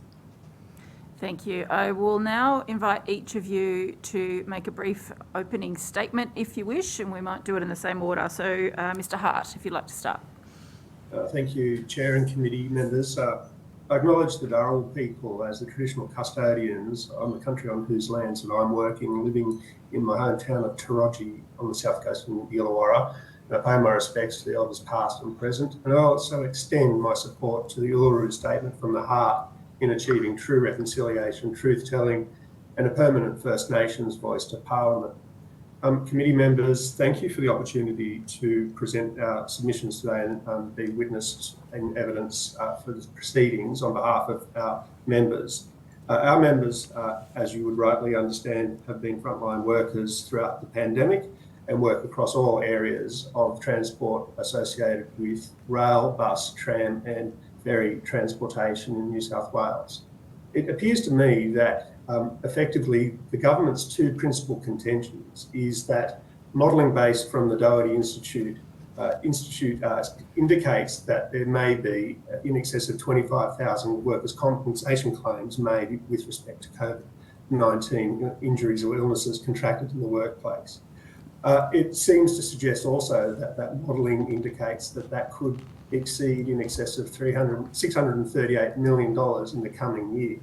I'm reminded, committee members, that in 2012 there were amendments made to the Workers' Compensation Act by the then Liberal government led by Premier Barry O'Farrell, and the amendments were made on the back of a crisis declared with respect to the workers' comp scheme. The crisis was described in terms of a $4.1 billion deficit that the scheme faced, and yet within the 12 months that followed the passage of the amendments to that Workers' Comp Act, the scheme had reduced its revenues by granting employers more than 12.5% in reduction in their premiums. And then suddenly, within the space of that same period, there was no longer a crisis declared with the scheme. And it reminds me similarly of accounting methods used when we think about the transport asset holding entity and the controversy that surrounds that with the accounting methods that have been applied in denoting or describing particular crises in public funding that's used to fund those entities. What I'd like to say is that the dramatic turnaround of the crisis in the funding back in 2012 raised validity questions about the actuarial assumptions that underpinned the deficit. What happened, though, was the rapid recovery of the scheme's financial position was achieved through a dramatic reduction in the compensation that was provided to and allocated to injured workers. What we also could see through the attempt to repeal Section 19B of the Workers' Compensation Act is similarly based on what I would say are flawed assumptions that there will be a blowout in costs associated with the scheme. We don't accept that that is a legitimate premise or basis on which the reduction or the repeal of the provision should be based. It's clear to us from modelling done by the McKell Institute in response to the Doherty Institute's figures that in fact only 261 workers' compensation claims were made up to the 3rd of December last year for every 10,000 COVID cases. And of that number, more than 10% of those claims were rejected through the rebuttable presumptions that are contained in Section 19B of the Act. We also know, Chair, that the Australian Bureau of Statistics have indicated that the leading causes of death in Australia as of December 2020 still remain ischemic heart disease as the #1 leading cause of death. Suicide is 15th ranked and 38th is COVID. I draw the committee's attention to these figures because what we say is that the risk to the workers' comp scheme with regards to any potential COVID workers' compensation claims are negligible in the scheme, in the quantum of the scheme's purpose. And what we would finally like to finish with is that the proposed amendments, if achieved, will only result in injured workers and their families being the net sum losers to a scheme that is not in crisis and does not require the passage of these amendments. Thank you. Thank you. Mr. Skinner?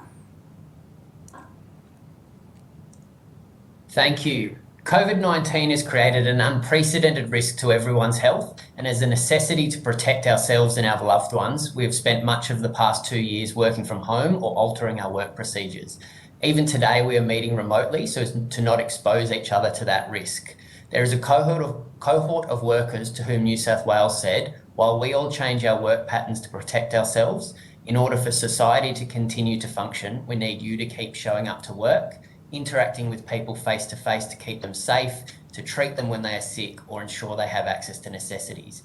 We need you to do this even if it exposes you and your family to COVID-19. As a small exchange for that selfless act that they've made, we made this promise to them. If you contract the disease that you're working so hard to protect us from, you will be looked after. Now this bill proposes to take that protection away at a time when cases are higher than ever and the capacity for those workers to determine where they contracted COVID-19 is more difficult than ever. This is a great disappointment and we hope the Parliament makes the right decision. Our submission provided a case study of a police officer who had a terrible experience with COVID, who became extremely ill, was off work for a considerable amount of time, and their life was put in danger. Our great fear is that it's precisely that type of member who would suffer those consequences but be unable to demonstrate that they contracted COVID at work, and that is what we're here to prevent today. Thank you. Thank you, Mr. Skinner. Mr. DeGarra. Thank you for the opportunity to present to the committee today. I'd also like to acknowledge the traditional owners on the land in which we all meet today. The effect of this bill, when read in context of the current case numbers, the ineffectiveness of contact tracing, the inability of vaccinations to stop infections, is that individual workers and their families will be bearing the cost of the government's management of this pandemic. These same workers were the first to get vaccinated and have been at the forefront of attending to our community needs by attending work throughout the pandemic the last few years. The PSA and its sister union, CBSU, represent workers affected by this amendment, including all but 3 of the prescribed categories in Section 19B. These laws are needed in New South Wales because of the way that liability for injury is defined in the New South Wales workers' compensation system. One of the changes that Mr. Hart referred to in 2012 was an amendment to the definition of an injury, and I put that inside our submission. And it now requires it only if employment was the main contributing factor. There are people who are living on farms and going to work and getting COVID and isolating themselves from all other community things, and they would find it very hard to prove that it was only because employment was the main contributing factor, even though they're isolating themselves from the rest of their communities. Despite the cries of Chicken Little from the government that COVID claims with Section 19B would go through the roof, it appears to be in line with comparable claims data for other states' workers' compensation systems, and that's probably because of that Section 4. Our scheme also does not appear to be in line with a number of other states in relation to the keeping track with other presumptive legislation in those states. We're several decades behind. These essential workers have worked throughout the pandemic, recently had their requirement for isolation reduced, not because of COVID being less infectious, but because of the shortage of people to undertake these critical roles, as many of them are infected and required to self-isolate. Unfortunately, many are also leaving, and also many are also being asked to turn up to work if they are positive in COVID, because most of their work, the work clients are also positive. Close contact definitions have changed to focus on the household, but our members will spend sometimes multiple shifts with their clients in disability houses, in correctional and youth justice residential centres, and in close contact in our schools, as well as in hospitals looking after clients. Despite the letter to parents on Monday from the Premier, social distancing is not possible in our schools environment, especially for school support staff. Our workers often work in poorly ventilated workplaces, have an inability to socially distance due to the type of work they do or the clients they service, and are relying on low-level effectiveness controls such as masks to keep them COVID-free at work. They cannot work from home. Whilst the figures bandied around are questionable, as mentioned by Mr. Hart, we know that the provision of special leave in the public sector has ensured safer workplaces as people have been more able and comfortable to remain at home if infectious, regardless of the employment status. We have had our fair share of infections across the sector, and despite a relative reduction in share of cases over the Omicron phase, the age profile of our industry has seen our fair share of workers getting long COVID or other severe injuries. Surprisingly, PPE masks don't cut it to remove the risk. We have had relatively young and healthy workers get long-term lung issues, preventing them from being able to return to work, or if they do, function at well below 100%, making it difficult to do even the most basic of tasks. Some workers, we have been told, who were infected last year are unlikely to ever make a return to work again. There are many industries where casualisation is rife, that workers will be enormously affected by these changes. The two fundamental issues that really affect our workers in our context are long COVID and return to work and job security. These are insured by Section 19B liability.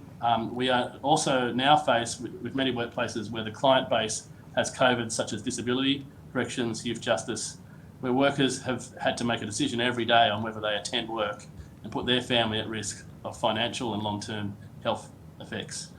The union is keen to preserve this provision, as the worker who gets COVID at work with presumptive liability has employment protections, has the right to return, and also has the ability to get the necessary reasonable adjustments to the work to return to work and start the slow rehabilitation process. Without this, they are going to be on their own. This is a real opportunity for the new Premier to govern for everyone and step in to actually support businesses and workers who are getting the state through this period by providing financial capital support to the workers' compensation system, just as Victoria has done to their scheme to reduce the burden on those who have supported us. We recommend that you continue Section 19B. Thank you. Ms Flores? Yes, can you hear me? Yes, we can. Great. Look, I'm going to keep this really short because most of what I was going to say has been said, and our affiliates obviously are at the forefront of this with their members, so their experiences are lived experiences that are extremely valuable for the committee to hear. So I'd like to thank the committee for the opportunity to speak today. We have disputed the government's forecasted blowout of costs. To date, a small number of workers have accessed workers' compensation through this system. Recent figures suggest that despite the surge of Omicron, that there are only 131 claims per every 10,000 COVID cases. Now, that may be because workers understand that the workers' compensation system is not an easy system, despite what some other submissions have suggested. The system is a difficult system, and we have anecdotal reports from a union that I believe will be speaking later today that some workers who should be covered by Section 19B are still having to run disputes. Some of them are gravely ill whilst doing this. And one in particular was unconscious for quite some time and unable to fight the insurer because of this. We believe that COVID-19 presents a global challenge, unlike anything witnessed by any other generation post-World War II, and such unprecedented challenges cannot be times of austerity. The government is able to inject funding into the system and share the financial risk and relieve the burden from businesses, as was the case in Victoria. The government cannot remove public health orders and then expect workers, especially those who are casual or contractors, to be able to prove where they caught COVID. And they cannot leave these workers hanging on their own with no support whatsoever, no financial income. The spread of COVID will only continue if these workers are forced to go to work because they need to keep a roof over their head and food on the table. The Victorian government's demonstrated scheme can be established to protect workers and support local businesses through modest injections of funds to the workers' comp scheme, and we suggest this should be considered in New South Wales. It also means that workers should not have to choose between their health and putting food on the table and a roof over their head. I do recall at one stage we set the gold standard in New South Wales, so I believe that given this, we should continue to set the gold standard and look after our workers and ensure that they are safe and are able to rest and recover if they do end up contracting COVID. And I would also suggest that there's great benefits to the citizens of New South Wales if this is done, because all citizens are at risk if our workers are not safe. I think that's all for me. Thank you. Thank you very much to all of you for that. So we'll now open it up to the committee for questions, and we'll start with the opposition. Mr. Mulkey. Thank you, Chair. And can I first thank all the witnesses for their appearance, and of course thank your members for the work that they do too. Can I just pick up where perhaps Ms. Flores and Mr. Degara made a point about the Victorian government's approach? We've heard this morning about comparisons between what New South Wales does and what Victoria does. Ms. Flores, when you're referring to the support of the Victorian government, are you referring to the grant the Victorian government made, which was $550 million to WorkSafe Victoria, for WorkSafe Victoria to absorb the cost of COVID claims without having any impact on premiums? Yes. And this was implemented by the Victorian government, I think it was 30 June 2021 or thereabouts. Is that your recollection as well? Yes.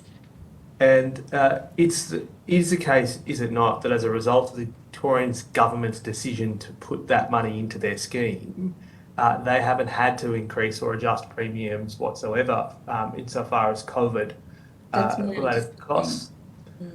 And have you ever been given a reason why New South Wales has not done the same? Sorry? Has anyone from the New South Wales government ever given you a reason or an explanation as to why they have done this? No. We don't get very much information from the New South Wales government at all. Okay. Can I just now move to the second point here? Are you aware that in the half-year budget review last year, the government put aside $7 billion for what they said was COVID contingencies? No, I'm not. As any of the panel members aware that the New South Wales government has identified $7 billion of money for COVID contingencies in the budget update that was given in December last year? Yes, I believe that was part of the budget estimates hearings in relation to initial forecasts on provisions such as this, but... No, I'm referring to the $7 billion of money that they put aside in contingencies in the half-year budget update, which was given on 16 December last year. Were you aware of that at all, that such money was put aside? Is it not the case that, given the government hasn't described whatsoever what it intends to do with that money, that could be the way in which we could mimic what the Victorian government does and therefore provide a presumption to our workers without any impact on premiums for New South Wales businesses? Absolutely. And equally, are you aware that the existing regulation, as Mr. Shoebridge has pointed out this morning, contains mechanisms to spread the cost across the scheme, so it's not located on any one insurer or any specialist insurer or any self-insurer? Are you aware of that? I am aware of that, yes. There is that provision under the regulations. So, and you're aware that the government hasn't triggered that or tried to use it whatsoever? Not that I'm aware of.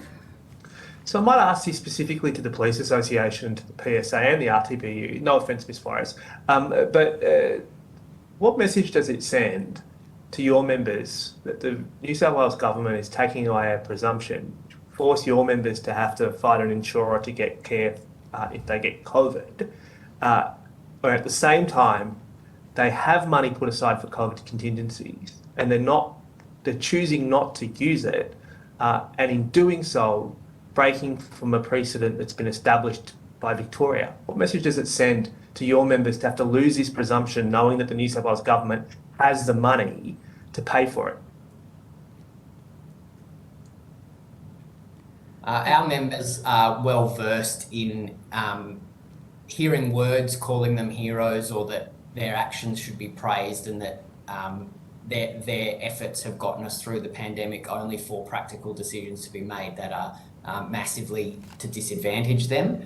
It is a real sense of disillusionment and disappointment when things like that occur, and it's really disappointing for all our members when we hear words such as those examples in the submission, but then at the same time a decision is made that will make it harder for them to access support when they're ill, as a direct result of things that they're doing to protect the community.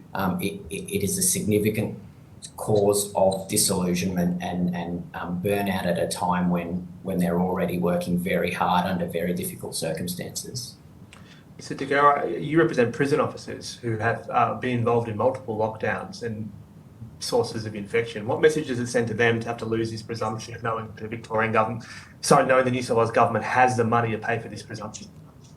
Yeah, it's highly disappointing because often they'll turn up to work knowing that there's COVID cases. There's quite a number of them today, we were told, in the MRRC, and they'll know that they're putting themselves and their families at risk by turning up to work, and they're doing it really tough at the moment. There's a lot of unavailability of staff, doing double, some even doing triple shifts, and just to try and make sure that the inmates' welfare is maintained, going into the hospitals, waiting there for days to look after the inmates, the same in the youth justice as well. So they're highly disappointed, and they're angry as well. They feel let down by that.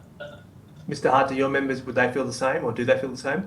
Thank you, Mr. Mookie. I just echo the sentiments of the other witnesses who have already responded to your question, and absolutely our members would feel equally let down and disappointed.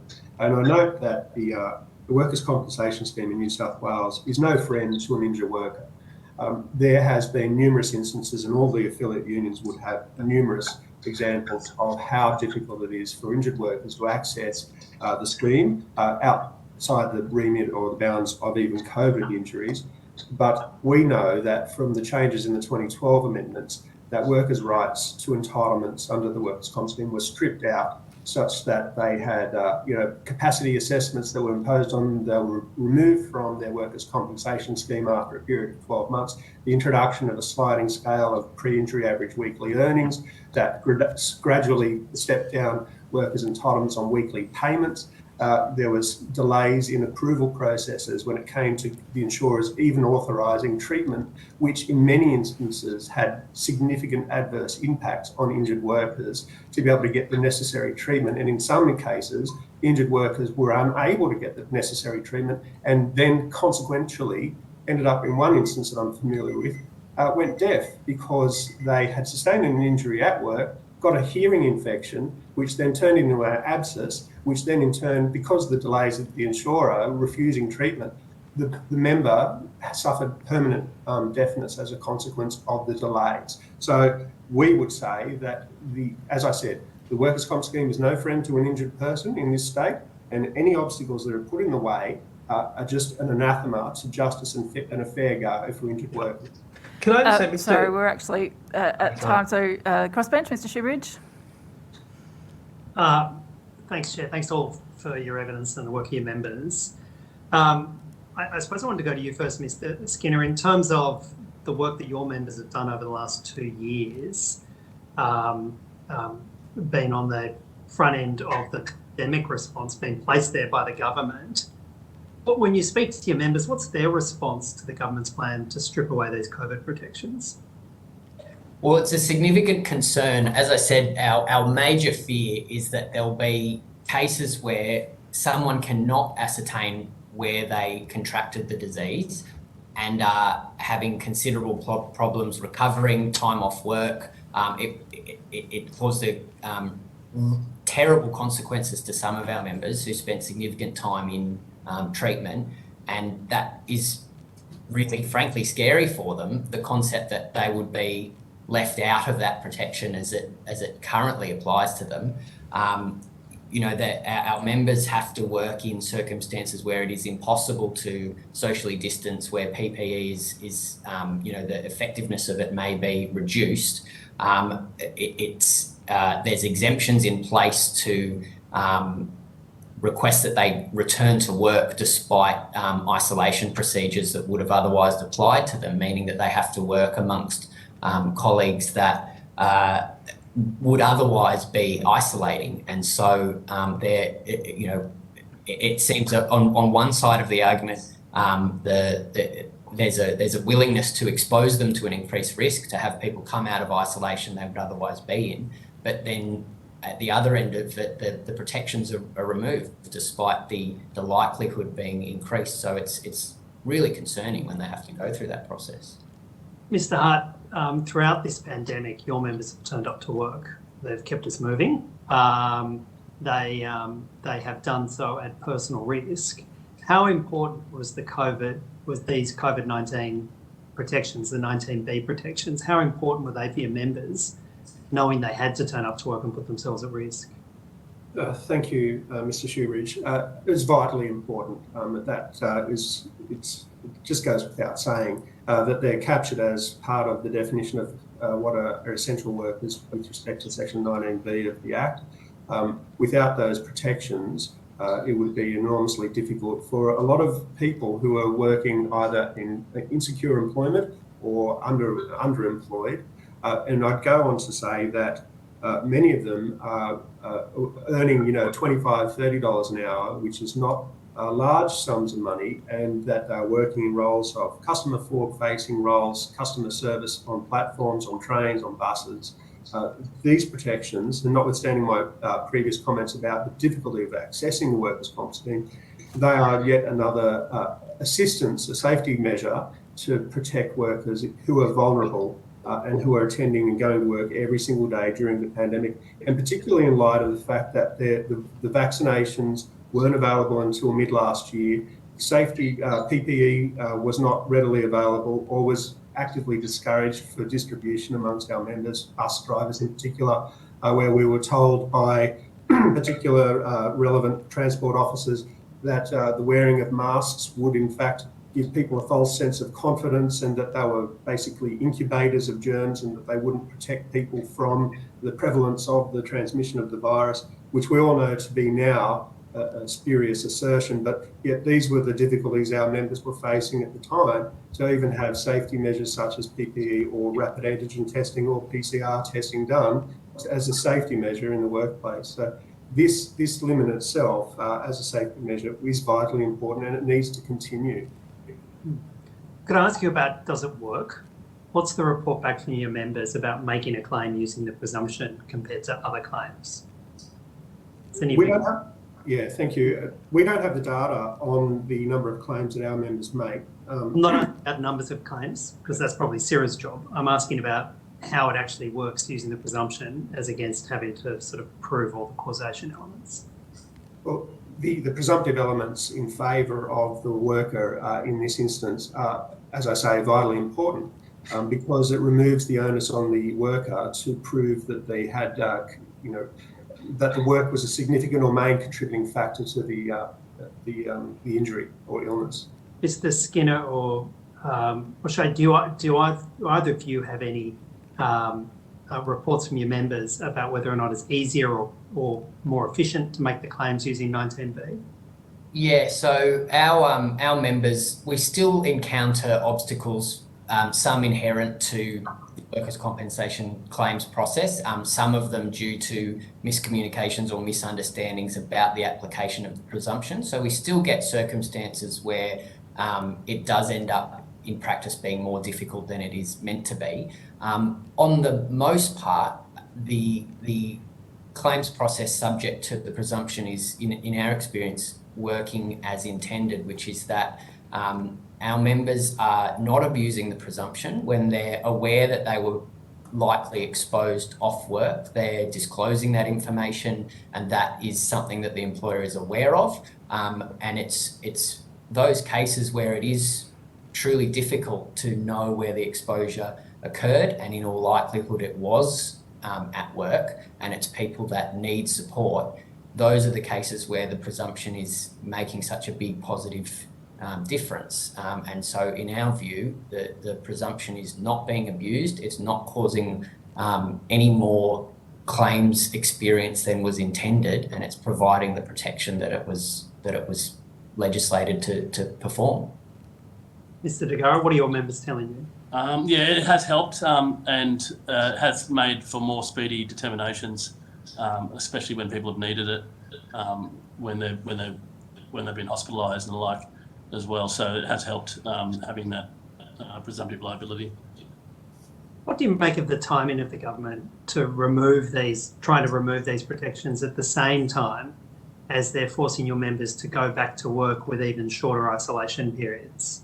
Have your members spoken to you about that, the timing of those two measures coming together? Our members are very concerned that some of them are considering using the work health and safety provisions to minimise their risk.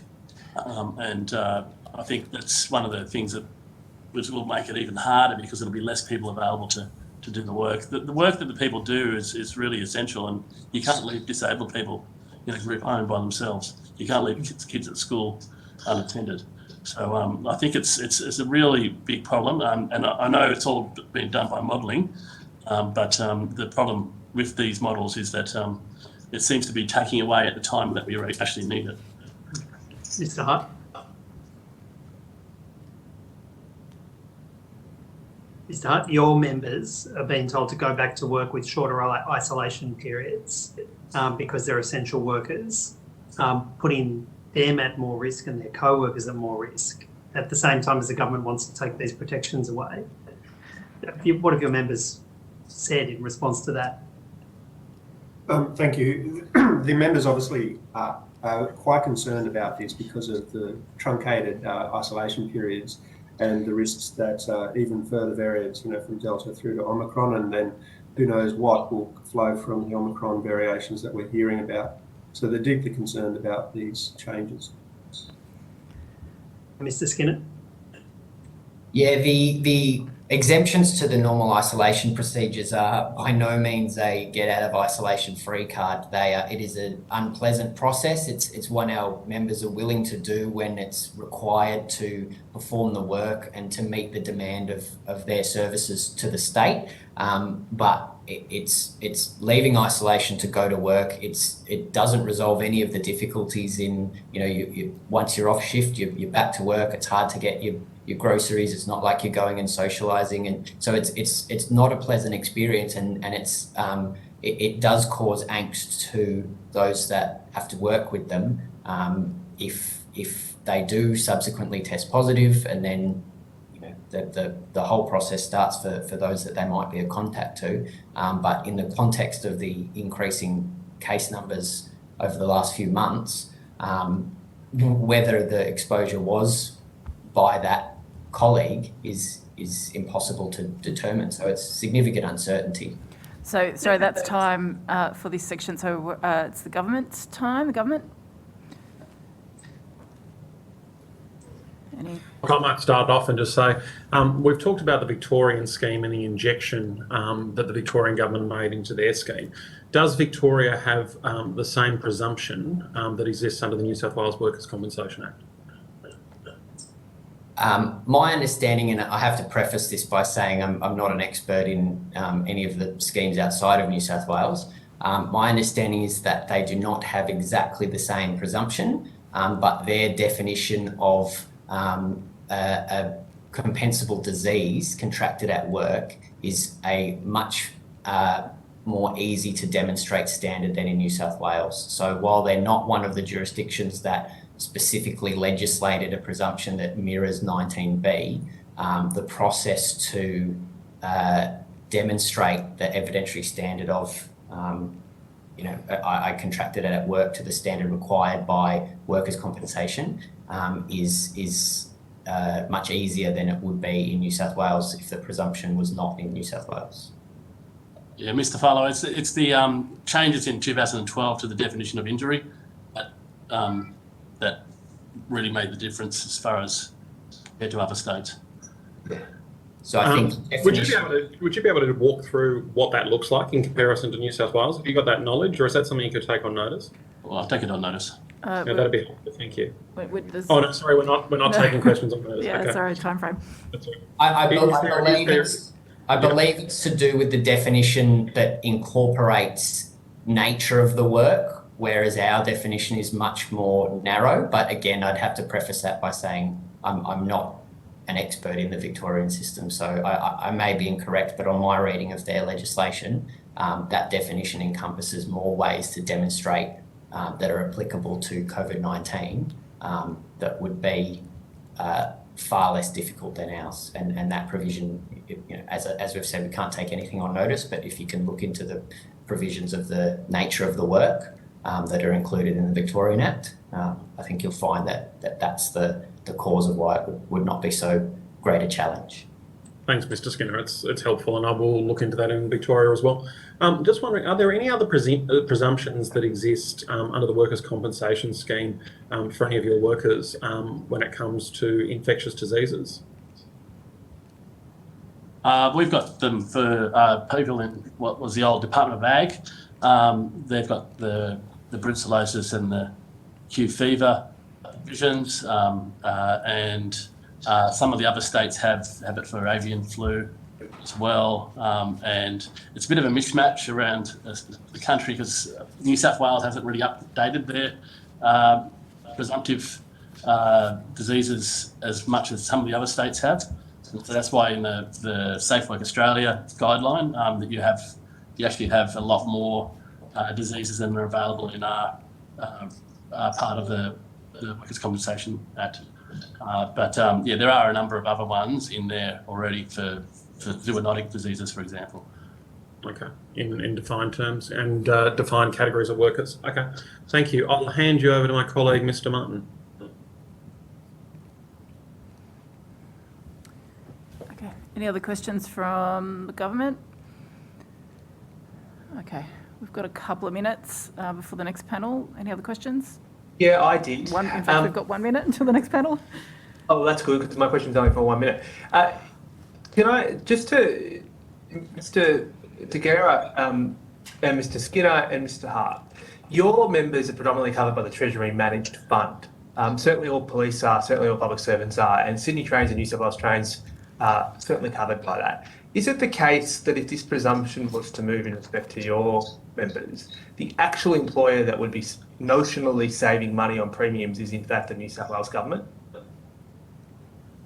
That's correct. Equally for the Rail Tram Bus Union, that is also correct. And given to the extent to which the government is advancing this case that says by removing this presumption we are lowering premiums for employers, what they're not disclosing is that they're the main employer who's most likely to benefit from the removal of the presumption far more than any small business in New South Wales. Is that a fair statement to make? I'd agree with that. Yes, as far as it applies to our members, that's the extent of our knowledge. So yes, that statement will be true. Yeah, and if you look at the CIRA data, even then, we've reduced in our proportion, but it seems to be the large self-insured employers who will be profiting more, and they've seemed to profit quite a lot from the pandemic already. So the beneficiaries of its removal, in fact, is the Treasury Managed Fund, which is controlled by the New South Wales Treasury and Treasurer, and the self-insurers, of which I believe the two biggest are Woolworths and Coles. That's fair? That's right. Yeah. Okay, thank you very much. That's the end of the time for this panel. Thank you all for your attendance, and thank you, I'm sure on behalf of all of the committee, to your members for the work that they do at all times, and especially during this COVID period. Thank you very much. You're excused, and we will now join the next panel. Thank you. Thank you.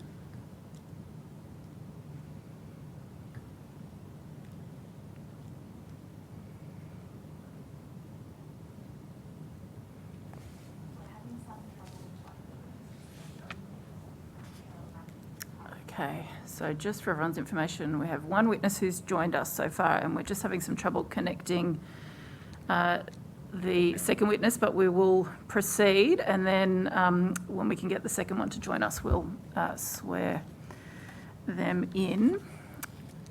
Okay, so... Miss Matthews, I think.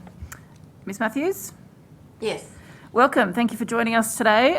If I can ask you to please state your full name and your position title, and then swear either an oath or affirmation based on the information that would have been sent to you by the Secretariat.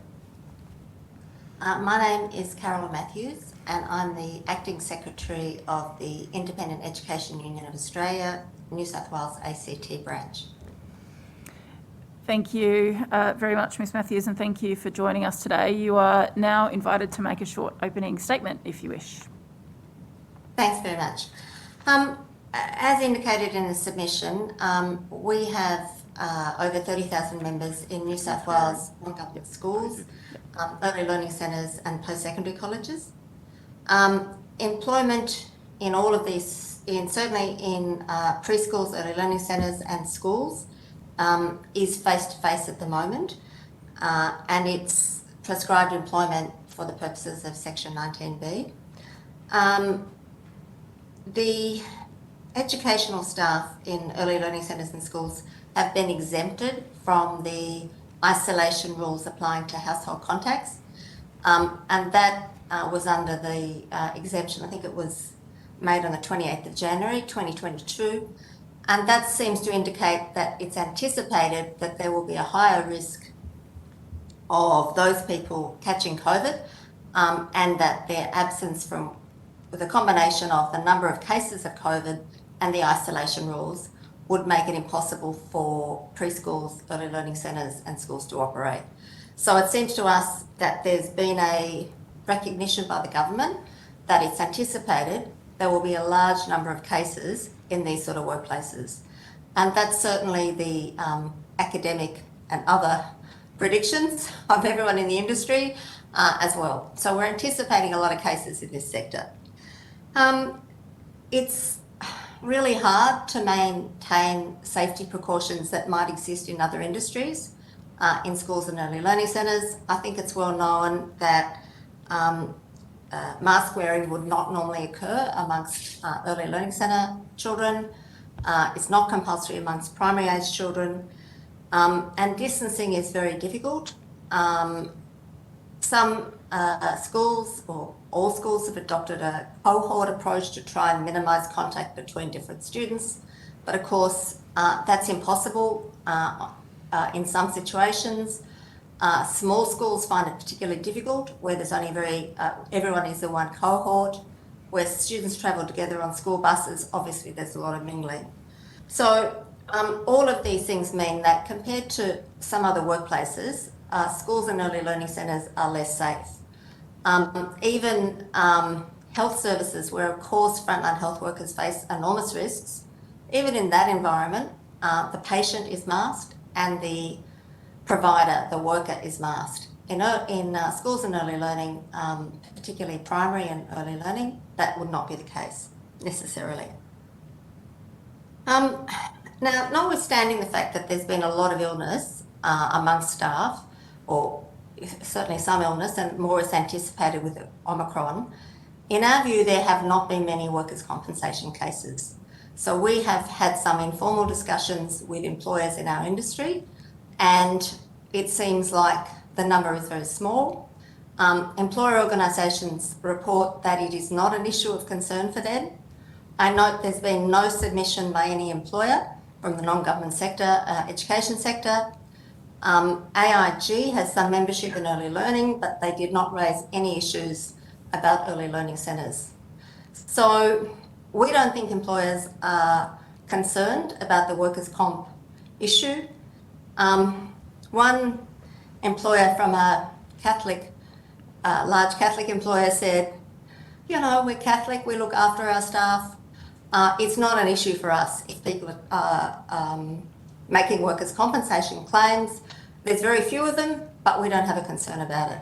So whatever the main industry employer organisations might have put, we say that is not applicable to education and early learning. There's no concern in our sector.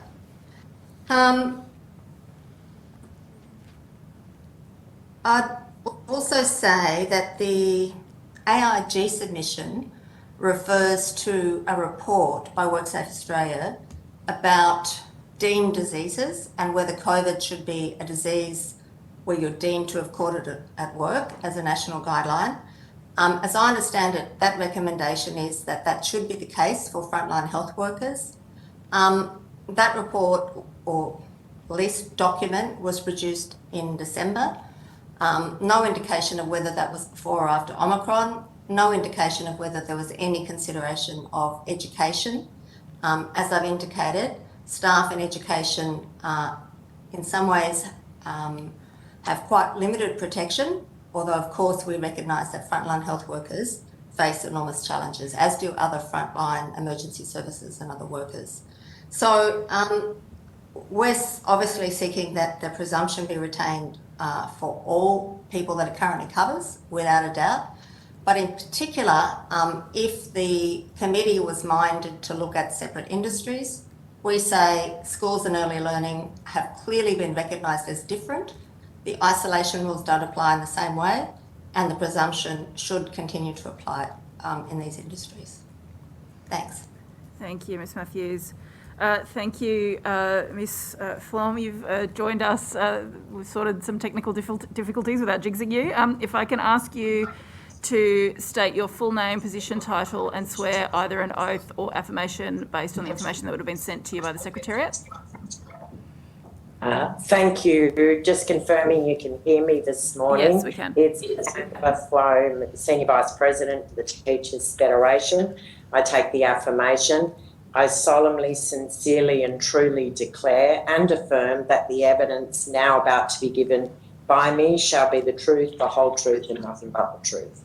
Thank you. You are also now welcome to make an opening statement if you wish. Thanks very much. Look, firstly, thank you to the committee for the opportunity to contribute to the inquiry today, to appear as a witness, and of course for taking the time to read our submission.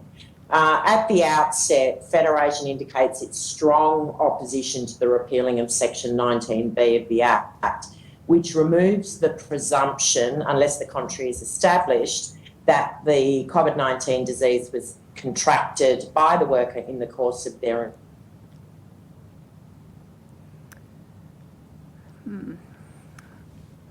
I think we've lost you. We've lost sound. If you just want to try that last bit again. Sure. Additional pressure, how's that? Yes, that's better. Great. Additional pressure applied on our members in the current context will exacerbate harm on an already very fragile workforce. It has the potential to lead to greater staffing shortages, which are already forecasted to worsen under the current Omicron strain and ultimately lead to further disruptions to the provision of education for our students, which none of us want. Much is made of keeping schools open and student learning continuing, and there is no question that teachers, students and parents are on the same page when it comes to face-to-face teaching being everyone's preferred option.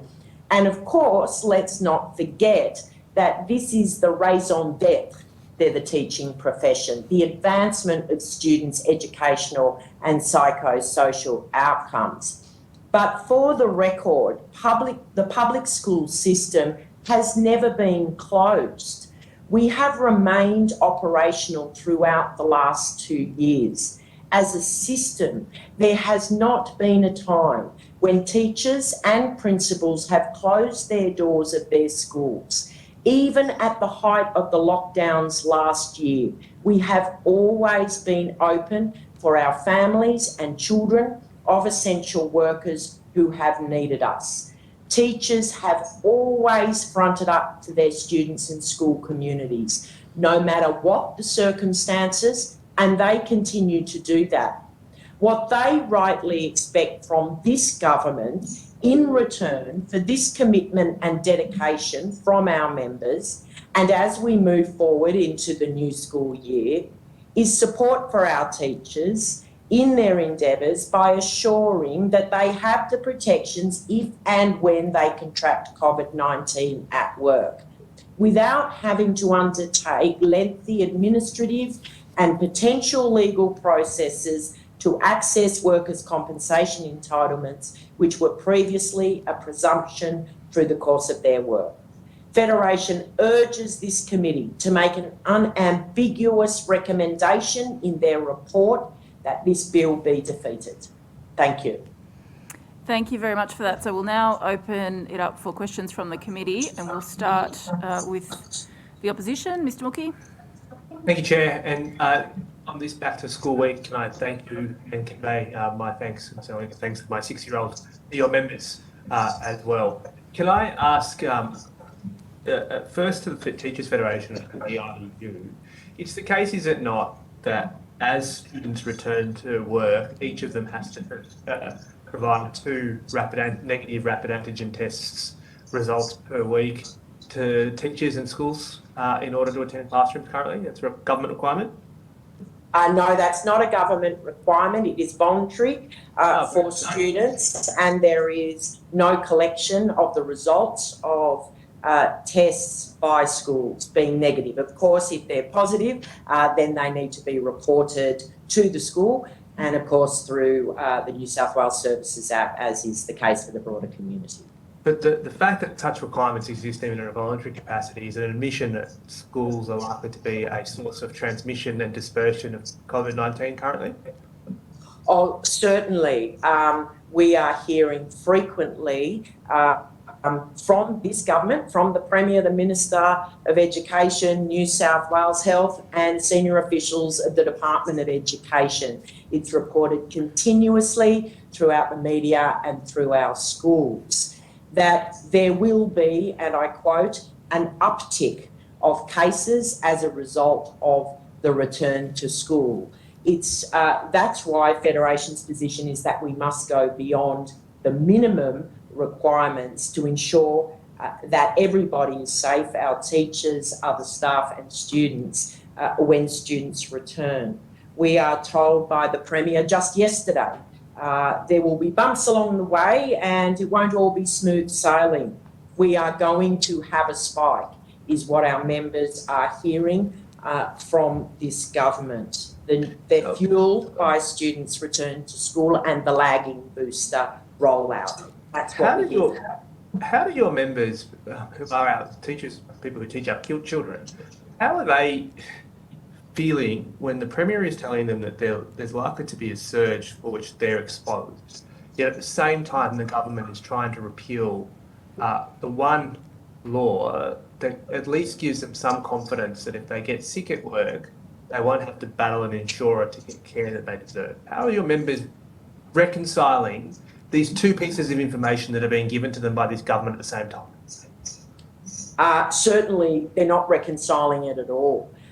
It is just another example of the incredible disrespect and contempt for the teaching profession and the role that they play in caring and educating our young children and young adults. Of course, our members are concerned, but they take their responsibility to educate public school students seriously. What they demand of government is the rightful protection when they do that work.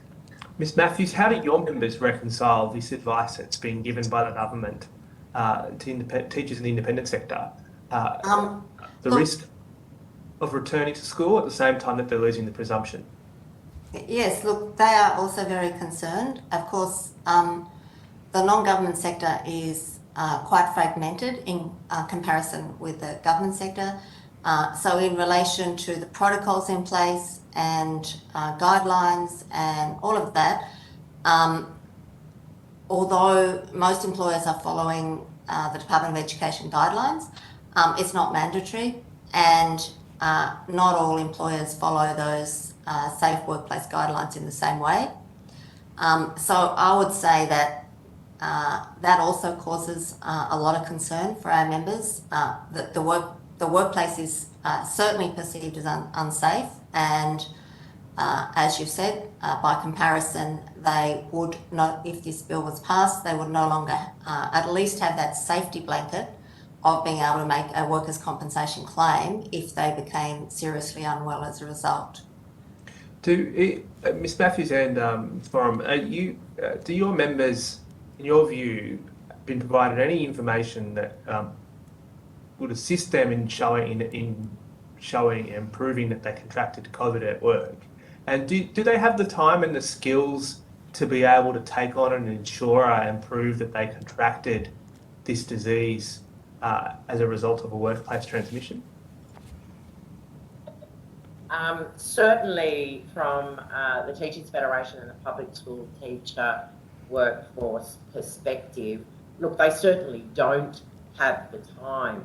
But what is worth noting is that in term 4 last year, under the Delta strain, there were over 500 schools, not 500 cases, many more than that, but 500 schools that were impacted as a result of cases.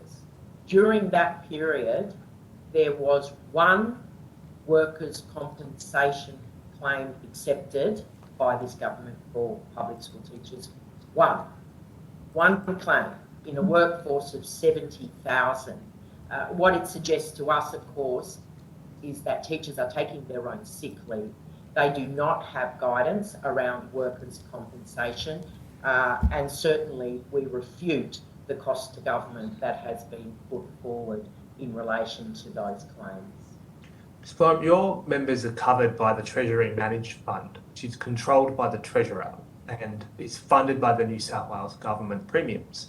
So is it the case that if the government achieves what it says is its objective here, which is to lower premiums, but at least as far as your members go, the actual employer who benefits from that is the New South Wales government itself, is it not? Yes, that's correct. So it's the case, is it not, that the New South Wales government is in effect taking a protection of your members to effectively save the money that they would otherwise have to provide to the Treasury Managed Fund. Is that a fair statement? Yes, that's a very fair statement. And Ms Matthews, your members are predominantly insured, I think, by specialist insurance. And is it the case that the government's failure to use the section of section 19B and apply a levy across the entire scheme means your employers effectively are denied the means of recouping the cost of COVID claims from the broader system as the Parliament originally intended? Is that fair? That's probably correct. But can I just say that, as I indicated before, and consistent with the evidence that Ms Floam just gave, we think there are very few cases in the sector, and it's because of the difficulties of proof. That'll be even worse this year compared to last year because of the cessation of contact tracing and genomic analysis. So it's going to be, if there's no presumption, it'll be almost impossible, I would imagine, for an employee to be successful with a claim. But the fact is there have been very few claims, and I think that the evidence which was prepared by CIRA predicting a huge number of claims, I think that's total conjecture, and non-government education is a not insignificant part of the economy. And if our employers are reporting there's very few claims, I would really question the evidence that the CIRA analysis is based on. If I may to just supplement briefly, we know from the Gallup inquiry and the evidence presented before it that classroom teachers are spending on average 55 hours per week at work, 58 for executive and 63 for principals. It doesn't really leave a lot of time for people to be contracting COVID outside of work. That is, of course, before the pandemic. They were the baseline workloads in 2020 before the COVID-19 started to impact. It's also really important to note from the perspective of our casual teacher members that they have an evidentiary requirement that is quite distinct. They do not have access to sick leave, and so therefore the further protection of workers' compensation for our casual teacher workforce is even more important.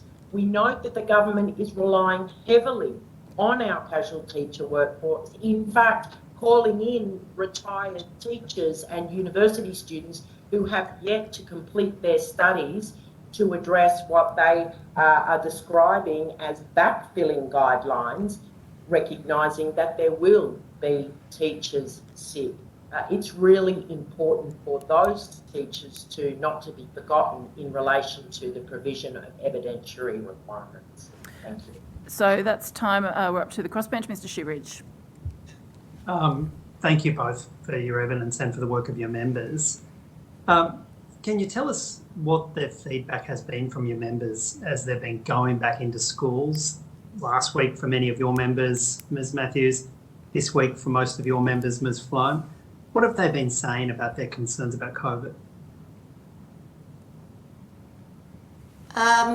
Look, there's a significant number of our members who would actually prefer schools to be closed. When I say significant, like a significant minority. It's everyone recognises the importance of schools, but I think people who have got comorbidities or who have got family members who are vulnerable, they are very nervous. There's no doubt at all about that. And so whilst absolutely recognising the importance of face-to-face teaching in schools, people are very nervous, and anyone who has a susceptibility is probably more than nervous. Yeah, it's a very stressful time, and obviously, you know, and often for teachers, the teacher may be the primary breadwinner in the family. Obviously, if they become unwell, that affects everybody, and there's the risk of long COVID. I think people are very worried about that, and, you know, extended absence from work or worse. Thanks, Ms. Smith. Ms. Flatt. Thanks, Mr. Shoebridge. Look, of course, our members returned yesterday face-to-face, not with the entire public school community. We are still staggering. Some of our kinders and more senior students aren't back yet. But it is important to note that our members have been on duty since last Friday. And of course, what they've been doing is distributing the 6 million RAT tests that were distributed to schools, but not into the hands of our parents and families. So certainly they have been focused on COVID throughout those 2 staff development days that are provided for teacher professional development, and over the weekend, in many cases, our teachers and principals distributing those kits. But that said, I witnessed that, and Ms. Flatt, teachers doing basic distribution work of RAT tests, and I thank them for the work they did. I saw that myself. Not teaching, but yet more admin. Ms. Flatt. Thanks very much. Noted. But of course, in relation to the return yesterday, we are in a global pandemic. Nowhere in our community is totally safe, and that's why our role is to go beyond the minimum in terms of the provision of safety requirements for our teachers, for our students, and for our broader public school communities. We calling and continue to do so. That's the focus of our members. Masks for all students of all ages, in all settings, and of course, as Ms Matthews has mentioned, protection for our vulnerable workers, etc. That's what our members are focused on. But I will say they do love teaching. That's why they're in the game, and of course being back with their students is what they're there for. The majority of teachers who've contacted my office in the last month or so have recognised how essential it is that they be back at school, if they can safely be back at school, how important that is for their students and society. But they have been desperately concerned about the exposure to COVID and the risks that they face. How important is 19B to them in at least having some level of protection when they face those risks? Ms. Flatt? It's absolutely critical. It's absolutely critical given the context that I previously described around what we're being told by government is an inevitability in part of transmission in schools. And we only have to look around the world to see that. It is critical to providing not only physical safety, of course, but the psychological impact of having that protection really cannot be understated. If we look at the most recent data of members' access to EATS, the Employment Assistance Program services, with 2019 as the base, there's been an increase of access to those hours by 37% in 2020 and 60% in 2021, COVID related. So that goes to the very point that you raise around impact under workers' compensation, but also psychological rather than just the physical illness, which of course is also important. Ms. Matthews? Yes, look, I would totally agree with that. I think teachers are very anxious. I sometimes think that when union officials, politicians, bureaucrats are in their offices, which is socially distanced and has space around it and has a door on it you can shut, It's just totally different from a school environment where a teacher or the staff member is mingling constantly with other people. And I think that makes people anxious. As Ms. Sloan said, they're very keen to be back at work, but they're anxious. And I think the security of knowing that if they catch COVID at work and if they get really sick, they will have a backup and can make a workers' compensation claim. I think that's really important for people.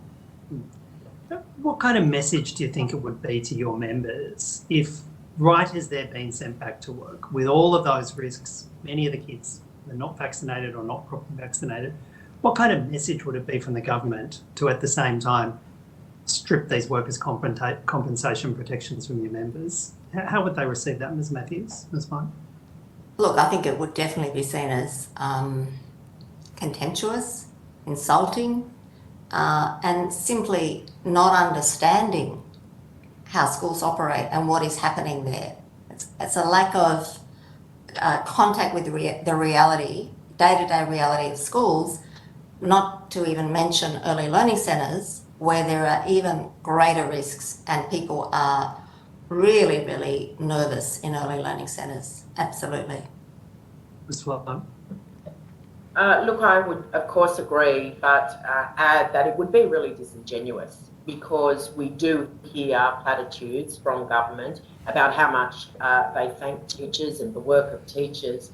Well, as we say, actions speak much louder than words. And if you really support the teaching profession and the work that they do for the future, our young people, our children and their ongoing outcomes in education and wellbeing, then you would put behind that the protections they need in order to do their work. It is one less thing for teachers to worry about in an environment where they are incredibly overworked, concerned, as has been raised today, and unsure of the uncertainty of what the next few weeks and months will bring. Without contact tracing and other measures that Ms. Matthews referred to. It's at very little cost to government in terms of the financial budget. Ms. Fine, you're very appropriately reminding me of my high school motto, which was yes to non-verba, actions not words. And that's what you want from the government, is that right? Absolutely. And it's what, of course, our teachers instill in our students every day. Thanks, both. Okay, so Mr. Rich, do you have any other questions? Otherwise, there's 20 seconds left and it's government time. Does the government have any questions? Chair, it's Taylor Martin here. I'm just having trouble with my link. I can't get the video to work. Yeah. But I can ask questions without video if that's all right with everybody. Yeah, that's fine. We'll see what we can do, but you're welcome to ask questions this way. Thank you. Ms. Flom, just earlier I picked up, you mentioned there was one claim accepted. Do you have any idea of how many claims were made? That you would have to ask the government that question, how many claims they rejected. We're not privy to that information. Yes, but I'm just asking how many of your members made a claim? We don't have overall statistics on how many claims were made. All we know from the Department of Education is the number at which they have accepted. What we do know, as I previously stated, was that our members have taken their own sick leave as a result of them contracting COVID through their work. That has been what they have done in the vast majority of cases, and the government is aware of that. Their sick leave statistics would show that. But surely as the union you'd have an idea of how many members have come to you seeking support and assistance for these matters? No? Certainly we do. What I stated was we are aware of one accepted claim. We have not been inundated by workers' compensation claims by our members. They have taken their own sick leave. Okay, understood. Thank you. Ms. Matthews, do you have anything to add on the matter? I would agree with what Ms. Floma said generally, which is that members have taken their own sick leave. Our members don't routinely contact us if they make a workers' compensation claim. We only become involved if the claim is disputed and if they choose to come to us. So we don't have any idea of the overall number, but we are sure that we understand just from some informal discussions I've had with employers that the total number would be minuscule, probably. I would say that it may well be that there will be more people making claims because it may be that people have taken quite a lot of personal carers leave last year, and there may be further absences, and not just personal carers leave because they've been ill themselves, but because they've been caring for a family member who's been ill. So the longer the crisis goes on, given that schools are such frontline environments, one would anticipate that teachers would be taking more personal carers leave, and therefore, if that leave is exhausted, they would almost certainly make a workers' compensation claim in those circumstances. All right, thank you. Are either of you aware of any similar presumption or any similar circumstance that exists for other diseases? Yes, our members have always been able to claim workers' compensation as a result of other infectious diseases in schools, such as, chicken pox or anything else. Yeah. Okay. All righty. And are any of you aware There's of cancers in Victoria too. Occupational cancers are deemed to be work-related for people who work near firefighters and the like. Yeah.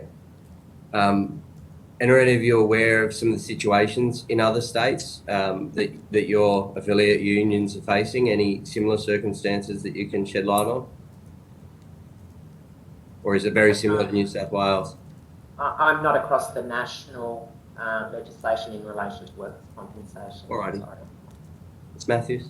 Look, I am aware that there are traditionally in Victoria, there have been a large number of deemed diseases. I'm assuming that COVID has not yet reached that status. I really don't know. Okay. And of course, Victoria is a little different in that the schools were closed for much longer in Victoria. Yeah. So I think the COVID cases amongst staff would be correspondingly less, but no doubt they'll be having a similar experience this year. Okay, thank you, appreciate it. Any other questions from the government?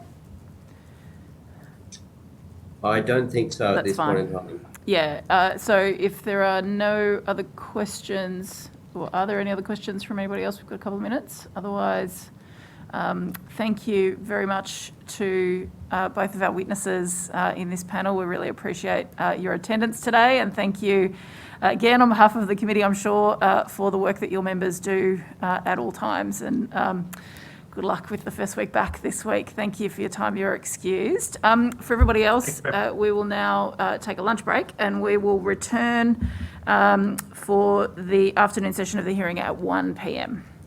Just a reminder for those who are participating from home, switch off your computers, cameras, microphones, etc.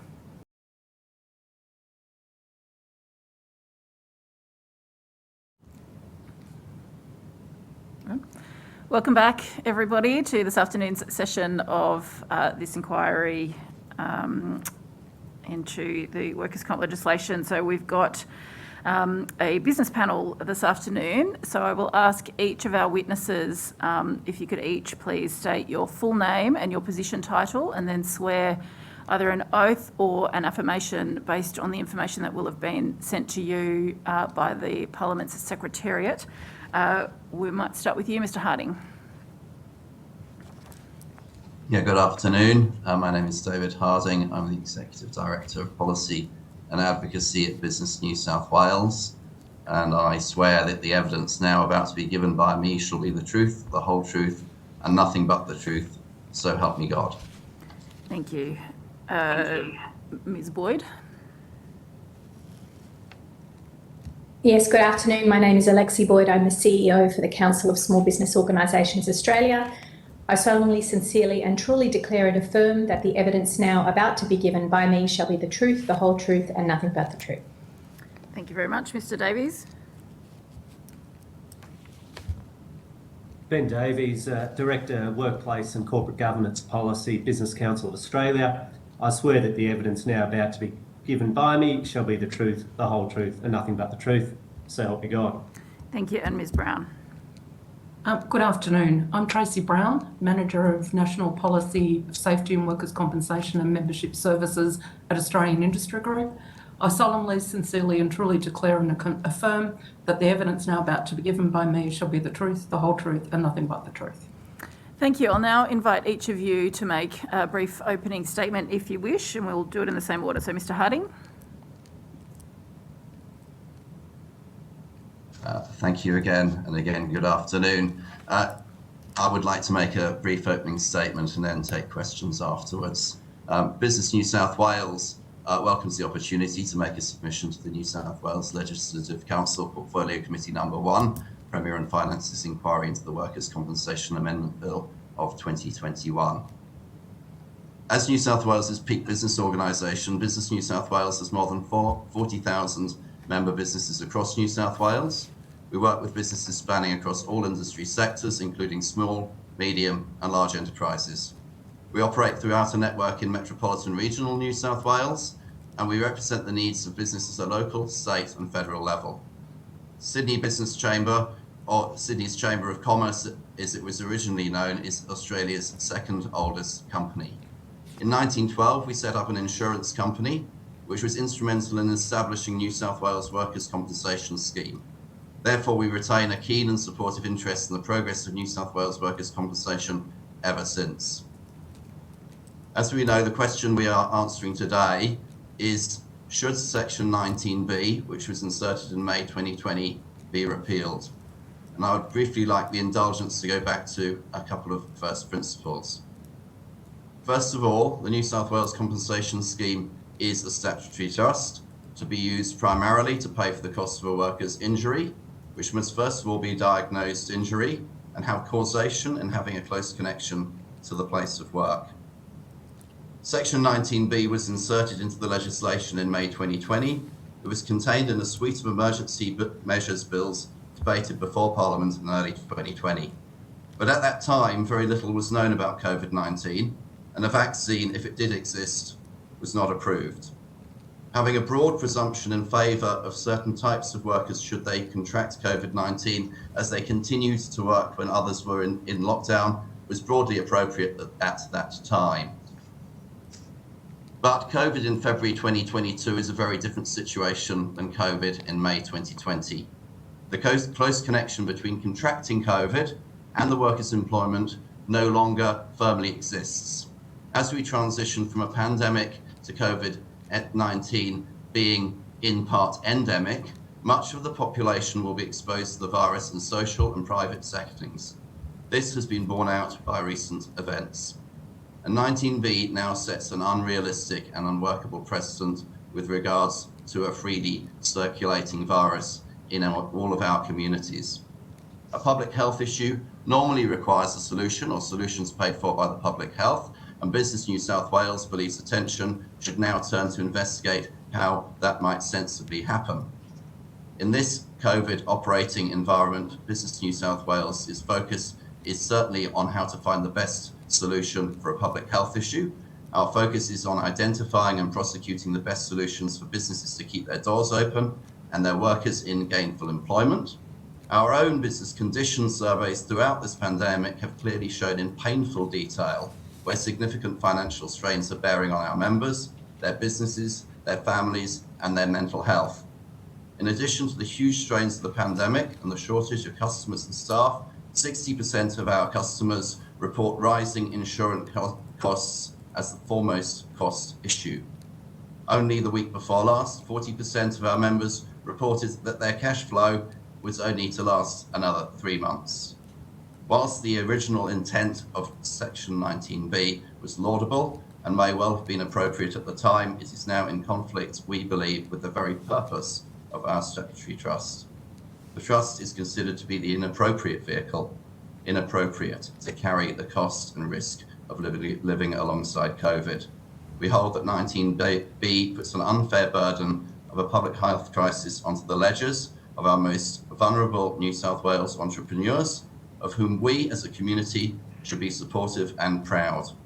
Thank you, Chair. I'm happy to take any questions. Thanks, Mr. Harding. We'll just take some other opening statements. And there is that echo again. Can I ask if anyone else is, if any of you are streaming or if you're listening to this on any other devices, can you not? And when you're not speaking, can you mute? Let's see if that's any better. Yes. Okay. Ms. Boyd. Good afternoon, everyone. The Council of Small Business Organisations Australia thanks the Council for the opportunity to make this statement to the New South Wales Legislative Council and appreciates your willingness to receive input from a broad range of stakeholders with respect to the bill. We're pleased to provide a submission on behalf of our National Industry Association members and small business people in New South Wales. For background, COSBOA is the peak body representing the interests of small business. Collectively, our members represent an estimated 1.3 million of the 2.5 million small and family businesses that operate in Australia. As a collaboration of peak organisations across a wide range of industries, we acknowledge that small-sized enterprises are major contributors to the Australian economy. We believe that 19B is no longer fit for purpose. When it was implemented, there was little understanding of the impact of viruses, there was no vaccines, no support for workers, but we're now living at a stage in the virus where the presence is evolving to be endemic within the community, and small businesses, like everyone else, need to learn to live with its presence. It's not the right mechanism to compensate workers who fall ill with COVID-19. We suggest a state-based mechanism similar to the COVID pandemic leave disaster payment would be better to support those who require support during extended periods of sick leave as a result of contracting the virus. The workers' compensation system wasn't designed to offset losses caused by a virus that is likely to become endemic, one that people can catch everywhere when they're doing anything. Since workers' compensation is compulsory, employers count it towards the total cost of employing someone. If they have to spend more money on insurance, they will spend less on wages. Therefore, they might reduce the number of people that they employ. They might have no choice but to employ fewer people. Small businesses are already concerned about the accumulating liability of leave. The requirements around this amendment to workers' comp adds to this confusion. Whilst currently hyper-conscious of their obligations, small businesses don't have the HR departments of big business to fully understand and implement correctly, amongst all the other changes, the requirements that come with this bill. Since the beginning of the pandemic, small businesses have been bending over backwards to protect their workers, their workplace, themselves and their communities. But to expect small businesses to continue to wear additional costs through the concern around increased premiums of workers' compensation is simply unfair. Considering the workplace health and safety measures small businesses have undertaken, sometimes at a great expense, the assumption that the virus is definitely contracted in the workplace is neither fair nor equitable. Additionally, COSBOA is concerned that there's a potential for younger employees to be considered more likely to catch COVID out in the community simply by their everyday activities, and therefore considered a greater risk to the employer. So this may disincentivise their employment for that reason. Another concern for small businesses is that potentially expose small business owners to litigation, that is, being held vicarious liable for harm caused to a third person who has been shown to be infected by a worker who's been deemed to have contracted COVID in the workplace. All of these things are very difficult for small businesses to unpack, particularly in the environment in which they're working at the moment. An employer can't be held liable for every aspect of an individual's behaviour when it is about the individual's health. An employer should have a COVID-safe plan in place, but can't be responsible for every possible infection in or out of the workplace. We understand that the presumption was created with good intentions at the time, but the maintenance of this provision is no longer in the public interest. Using the workplace compensation system to offset losses that are created by a virus is neither fair nor reasonable for small businesses. Workers' compensation is designed to compensate employees for injuries arising from workplace accidents only, and for this reason we request that the bill is repealed. Thank you. Thank you, Ms. Boyd. Mr. Davies. Thank you. The Business Council of Australia strongly supports the bill and urges the Legislative Council to pass it as soon as possible in order to remove the current COVID-19 deeming provisions as they apply to private sector businesses. There are three key points that I wish to emphasise. First, throughout a pandemic that has impacted all of Australia, New South Wales is the only state or territory that has enacted such deeming provisions. Second, it is simply incorrect to assert that the bill will remove rights to workers' compensation for employees who contract COVID-19 at work. This is a complete falsehood. Rather, the removal of these provisions will see New South Wales workers entitled to the same compensation protections as those in every other state and territory in Australia. Third, the current legislation is imposing an unprecedented burden on New South Wales businesses due to the sheer amount of mandatory notifications and claims they have to make for workers who are eligible, most of whom do not even wish to receive workers' compensation. The amendment to introduce the deeming provisions was passed during the first COVID lockdown in April 2020, when most workers could not attend work and those who could were exposed to higher risks. Whilst the rationale was understandable then, it is clearly not valid now. We now have sufficient evidence to show that it is clearly the wrong policy moving forward. To take one example of a typical national business that is a member of the BCA, in the first 3 weeks of January 2022, it had as many workers' compensation claims in New South Wales as it would typically have in a whole year. During the same period, this business did not receive a single workers' compensation claim for COVID-19 anywhere else in Australia. The current legislation requires a business to notify workers and initiate a claim within 7 days of becoming aware they had tested positive. In this same business, over 80% of those workers who had claims initiated indicated that they did not wish to receive workers' compensation because they knew they had not caught the virus at work. In addition, the current legislation provides that an employee need only work a single shift in the previous 21 days to be eligible. A casual worker could work one shift, then attend an unlimited number of exposure sites on the 20 other days, yet still be eligible for workers' compensation. By any measure, this now represents a clear public policy failure. Retaining the status quo is simply not a responsible option. I also emphasise that the full impact has not yet been felt. The consequences are yet to fully flow through to increases in workers' compensation premiums and liquidity pressure on private insurance arrangements. There will be a further lag of several months before these impacts start to bite. If the bill is not passed as a matter of urgency, then these impacts will cause even more damage to businesses. But very importantly, the rights of employees who genuinely require workers' compensation will continue to be protected once the bill is passed. I look forward to questions. Thank you. And Ms Brown. Thank you. Australian Industry Group welcomed the opportunity to make a submission. We have nothing further to add since we made that submission, so we won't be making an opening statement, but hope that the answers we provide to questions from the committee will assist in your deliberations. Great, thank you very much. Okay, so I will now open it up to the committee for questions. We'll start with the opposition. Mr Bookie. Thank you, Chair, and thank you to all the representatives of all the organisations for your submissions, and equally thank you for all the work that your members do. I can't but help feel that Mr Harding might be having some connection issues. Hi, Chair. I don't have any sound from Mr Mookie. Okay, let's see what we can do with that. And I have an echo again. I think Mr Harding might be echoing and he might not be hearing, so he might be able to hear you, but not me. Yes. Yes. Can you hear me, Mr Harding? I can hear you loud and clear, Chair. Just not Mr Mookie. I can hear Daniel. And everyone else can. I assume they're nodding. Okay. I'm not an IT person. I have no idea what to suggest. Perhaps if you want to jump out and come back in. I'll try the Marconi effects and come back in. Okay.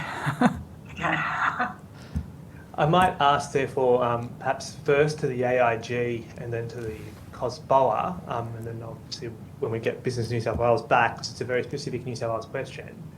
But it's the case, is it not, Ms Brown, that premiums for the nominal insurer are currently rising this year? That's correct? It's my understanding that that's the case, yes. And that they're also due to rise next year, as in the filing that has been put in by iCare to CIRA to commence from I think April or May would also contain a 2.6% premium increase. That's fair? That is what we're expecting to see, yes. And it's the case, is it not, that over the next 7 years, premiums in New South Wales for the nominal insurer will rise by a cumulative 26%? Is that not the case? I couldn't comment specifically on that. Okay, well, it's been reported, and I think we learnt that through an inquiry that we did at the end of last year, that premiums in New South Wales that will be paid for by businesses will rise 26% as a result of iCare's poor return to work performance. That's broadly speaking in keeping with what you expected?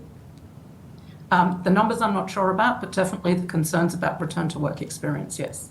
And that's irrespective of what happens with the presumption. It's, are you aware of that? Same to you, Mr. Harding's echoing again. Sorry, this is going to work for Hansard. Mr. Harding, so have you only got one appliance on? You're not listening to this from a phone and a computer at the same time? No, just one, Chair. Okay. Can we ask you to mute? Hang on, I'll just ask the IT people. Do you have headphones that you can use? That might help. You do not? No. Okay. I can hear you loud and clear, Chair. And when I just came back in, I could hear Mr. Mucky. Yeah, that's great. We're just getting an echo. Which is going to make I this think really if difficult. Mr. Harding just stays on mute, perhaps that might be the best strategy. I think so. And then it's because we've just got Hansard to record as well, so we've just got to make sure it's accurate. So, Mr. Harding, if you can mute, and then when it's time for you to answer a question, we'll just do the best we can. Let's continue. Sorry, Chair, I don't know how much time I have left as a result, but the point is that regardless of what happens with this presumption, it's the case, is it not, that New South Wales businesses are facing a massive hike in premiums, which is far more to do with iCare's performance than it is to do with this presumption. Is that fair? It's definitely a concern about premium increases, and there is a lot of discussion about return to work activity, yes. Thank you.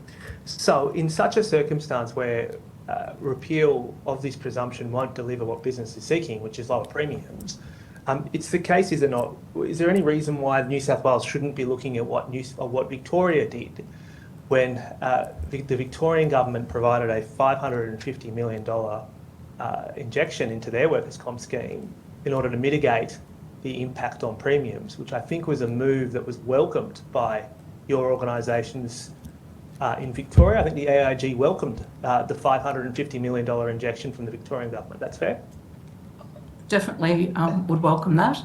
And in our submissions in relation to the cost sharing inquiry or consultation that Sarah initiated, we did raise there that an alternative to cost sharing across all of businesses was to find an option for the cost to be covered by the government, by the community, and not for the cost of a public health issue to be dealt with by business, many of whom were actually required to be closed during significant parts of the... That's also the point Business New South Wales was making, which is we shouldn't be causing business to have to internalise these costs either. And as I understand it, Mr. Harding, I don't know if you can comment as a result of your technical issues, but your Victorian counterpart organisation also welcomed the additional $550 million to the Victorian workers' comp scheme. Is there any reason why we should be doing that in New South Wales? Mr. Mucky, we would welcome anything that to make sure that there weren't increases in premiums or any decrease in the benefits. The exact detail of what's happened in Victoria is beyond my immediate knowledge, but I would encourage anything that that keeps premiums to level, increases benefits and increases the efficiency of iCare for our small members. Ms. Boyd, I think your Victorian counterpart branch, I think, may have also had some role in convincing the Victorian government to provide an additional $550 million into their workers' compensation scheme. Would that not alleviate the concern that your members might have about the premium impact of this presumption if the New South Wales government was to mimic Victoria's policy here? I don't know what you mean by COSBOA's branch. We're a federal body only. We don't have branches in states, so I'm Sorry, I unable might to be comment. wrong. Yeah, I'm unable to comment about I'm unaware of any specific submissions at this stage that we may have made in relation to any Victorian counterpart measures. But just to echo what the other business associations have said, aren't we looking to make sure that we don't see any additional unnecessary increase to premiums? Indeed, and I guess the question is that can be achieved by one of two ways. One is removing a benefit or a presumption, or two, providing additional injection of funds into the scheme, which is what Victoria did, which as a result meant that Victoria didn't have to increase its premiums. But now, given that I have somewhat limited time, which I think is even more limited, I'm not sure if the business organisations are aware, but in the half-year budget review that was issued on the 16th of December, the government set aside $7 billion for COVID contingency, for which is not explained as to how that money is being used whatsoever. And in fact, it's the $7 billion contingency fund that they established is almost double the size of what New South Wales, or triple the size of what New South Wales had to pay for JobSaver. Is there any reason why we shouldn't be using some of that money to cover any impact that may result as a result of this presumption? Daniel, is that directed to me? Who are you directing the question to? I'm asking that to all the business groups, but I'm happy to have any question, whoever wishes to take the lead. But is there any particular reason, and Ms Boyd, you seem to volunteer, so is there any particular reason why we shouldn't be encouraging the New South Wales government, if they're not willing to use the recovery mechanism that is already in place in terms of the regulation, why shouldn't the New South Wales government be using some of this COVID contingency money to deal with any premium impact if it is to result whatsoever from this presumption? Look, it's been COSBOA's stance since the beginning of the pandemic that we need to have tailored support and that we need multiple ways of alleviating the concerns and the costs to small business. So we would welcome anything that would help small businesses. However, what we're talking about today is the repeal of the bill, and we believe that by repealing what we're talking about today, it will alleviate those costs. I can't speak to how the New South Wales government may or may not choose to spend other aspects of their money. I can only speak today on what it is that we're discussing, and we continue to work with the New South Wales government to look at multiple ways that they support small businesses in their recovery. Look, I appreciate that, but you wouldn't oppose the use of such funds? I would need to, well, each option is given to us by the New South Wales government, is discussed in collaboration with business groups, and we welcome those opportunities to discuss those and impact. I can't speak on any specific without understanding and being able to comment. Thank you. Ms Brown, you said that Sorry, you had raised this we're also with just Sarah. at time. Mr Harding, I see you've turned your sound on. Did you want to respond to that last question? I'll just give everyone a chance to respond, but others are at time. Thank you, Chair. Only to say that we agree that public health issues should be paid for from the public health purse, but we do not agree that that the mechanism or the vehicle being proposed by Mr Mookie is appropriate, given the other principal issues as raised in our opening statement. Thank you. Anyone else on that question? Otherwise, we will move to the crossbench. Mr Shibridge. Oh, thanks, Chair. Thanks to the witnesses for your attendance today. Mr Harding, was it you who said you attended a round table brought together by some part of the New South Wales government to discuss cost sharing provisions for this workers' comp amendment? No, Mr Shibridge, that was not me. All right. Has anybody, was it? I did mention reference to cost sharing. It was a CIRA consultation paper that was put out in late 2000, I think. Mm-hmm. Sorry, I haven't got it right in front of me. November to December 2020. And did you attend a CIRA workshop on it, did you say, Ms Brown? No, we made a submission. Right. And what was the effect of your submission? Did you support cost sharing provisions or did you oppose it? We raised concerns about the uneven impact of cost sharing, particularly for businesses that had been required to be closed whilst others were operating and potentially having the COVID claims. And so we proposed an alternative, which was a public health funded option rather than an employer funded option. Do you recognise that it's good for businesses everywhere to have core functions in our society, hospitals, our supply chains, our supermarkets, have those core functions operating is good for businesses everywhere? Do you recognise that, Ms Brown? Of course it's good for business, it's good for society, it's good for the community. But for individual businesses that were closed at the time, then they weren't getting the economic input that they would have had otherwise. So if it's good for society to have essential workers in place, to have these frontline workers in place, you don't think that there's a role for businesses across the state to fairly contribute to that for the good of society? Is that your position? I believe that it's for the community as a whole to contribute those costs, but I'm also not sure how this applies to the discussion today about, You want to repeal the provision of 19, you want to repeal 19B, that's your position, is that right? That is, yes. Yeah, there's a risk equalisation measure in 19B that would be repealed if you did that. That risk equalisation measure allows any increase for premiums as a result of 19B to be spread across all employees across New South Wales. You want to repeal that. And I'm just trying to understand why you want to repeal that.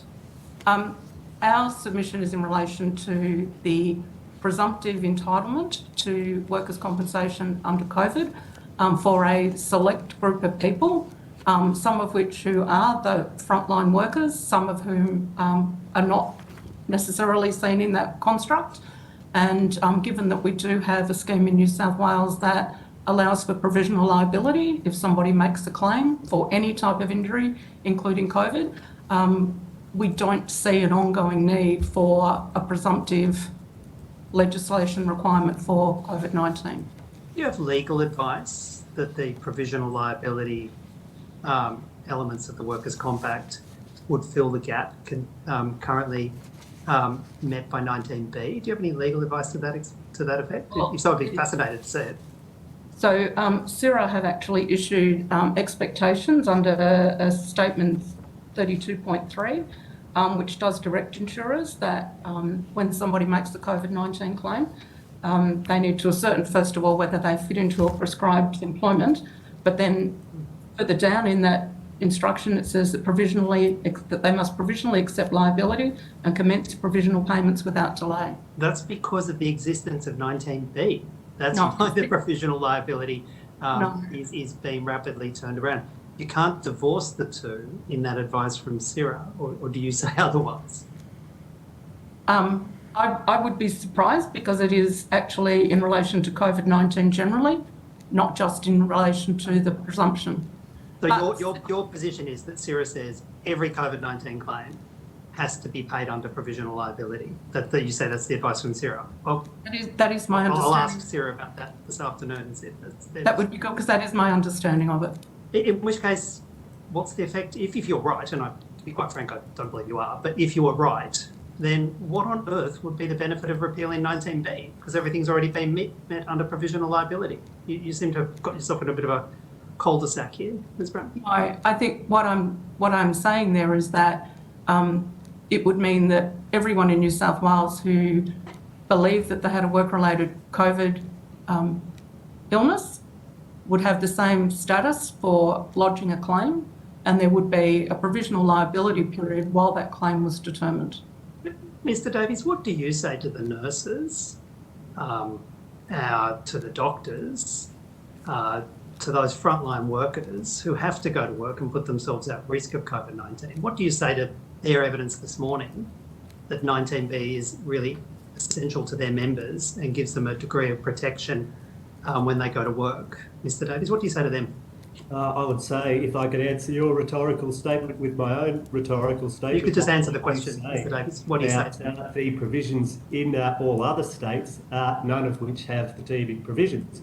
On the question of essential workers, I would suggest that deeming provisions do have a role to play in the workers' compensation system. They exist in all jurisdictions where there is scientific evidence that certain workplaces have a higher risk profile. If the scientific evidence is that frontline health workplaces do have a higher risk profile, then deeming provisions can be considered in those workplaces. But I would also say that the Business Council doesn't represent such workplaces, and so I would say trust the science, as I'm sure you would agree, and the science in this case, however, is settled that in the vast majority of private sector workplaces, there is no greater risk of contracting COVID. In fact, the science shows that the opposite is the case.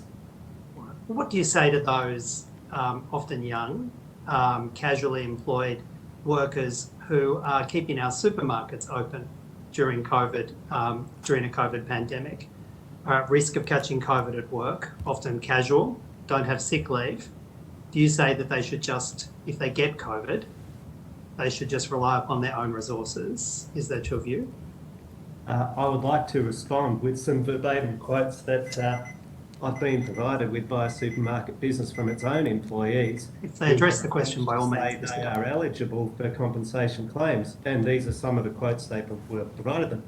I don't wish to receive workers' compensation. I got it from my family as my cousin tested positive for COVID on Christmas Day.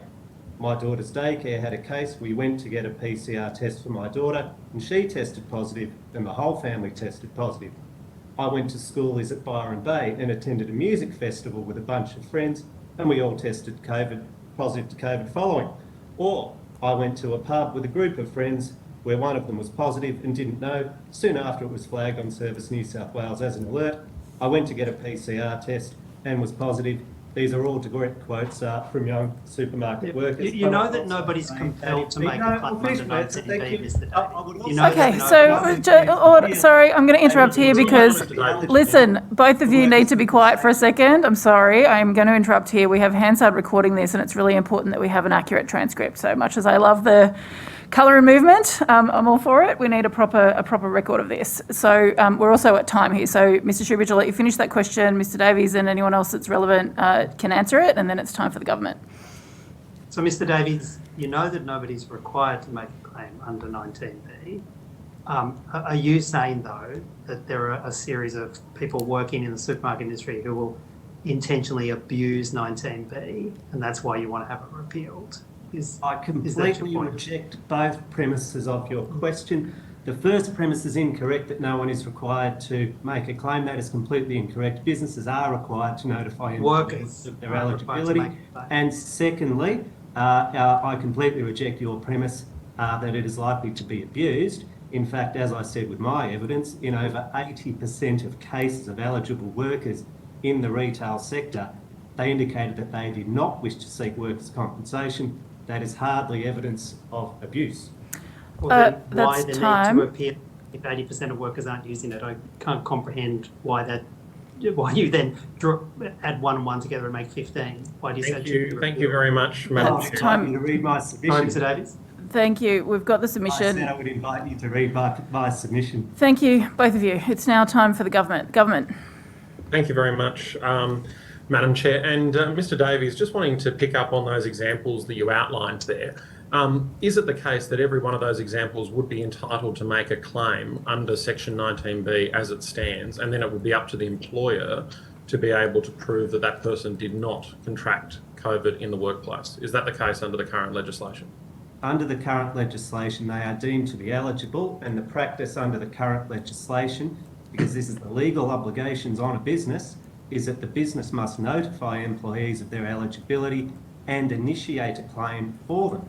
It is then open to an employee to decline to proceed with the claim, and that has been the experience in over 80% of cases in this particular example. Thank you, Mr. Davies. And just interested, we've had a lot of discussion today in terms of the scheme, and I'd just be interested in terms of your understanding, and of course from COSBOA and from the Australian Industry Group as well, in terms of what schemes are operating in other states. How are other states handling this issue? That's a question to me, to BC? Yes, well, to yourself, to COSBOA and the Australian Industry Group as well. Yeah, look, I would say that in the other states, bearing in mind that no other state has this presumption for private sector businesses, where there is any evidence of transmission in a workplace, there are some very significant obligations that apply to businesses. They are required to notify the relevant health authorities under the public safety legislation. Under work health and safety legislation, they have a positive duty to take all reasonable steps to address the health risk, including notifying employees who may have been exposed. So in those circumstances, they do have a positive obligation to seek out employees who may have caught it at work and assist them in dealing with the consequences. So I completely reject some of the assertions that have been made in the debate on this bill. that if 19B is repealed, the onus will be solely on workers to prove where they caught it, because that is simply not the case, and that is simply not how businesses are operating throughout Australia. I might come in next, Scott, just to echo, agree entirely with what Ben has said, but if I could just put a small business perspective on this. In a lot of cases, small businesses work in very close proximity alongside their workers. They're there in the same space. They see them under normal circumstances more often than they do their family, and it's always their intention to make sure that they're looked after, that they create a safe workplace that workers and their employees and community wants to attend and be part of. And I think that what's happening in a lot of ways is that we're having a conversation about, you know, I guess more about what the requirements are, rather than what is actually happening on the ground in small businesses. And they're bending over backwards to make sure that they're keeping their workplace safe. And what we're seeing here is you know, another thing that needs to be done. So I would just echo what Ben was saying, that when you really distill it down to what small businesses are experiencing, we need to keep those workplaces open as much as possible, and added expenses or added requirements or added confusion is not helping the situation at all. And Ms Brown from the Australian Industry Group, have you got any views on the situation in other states and whether that presumption exists in other states as well? The only other presumption I'm aware of is for healthcare workers in Western Australia. I'm not aware of presumptions in any of the other jurisdictions for COVID claims. They're treated under the normal circumstances, and unlike New South Wales, they're treated in most jurisdictions without a provisional liability. So there is a period of time in which there may be a need to determine the claim.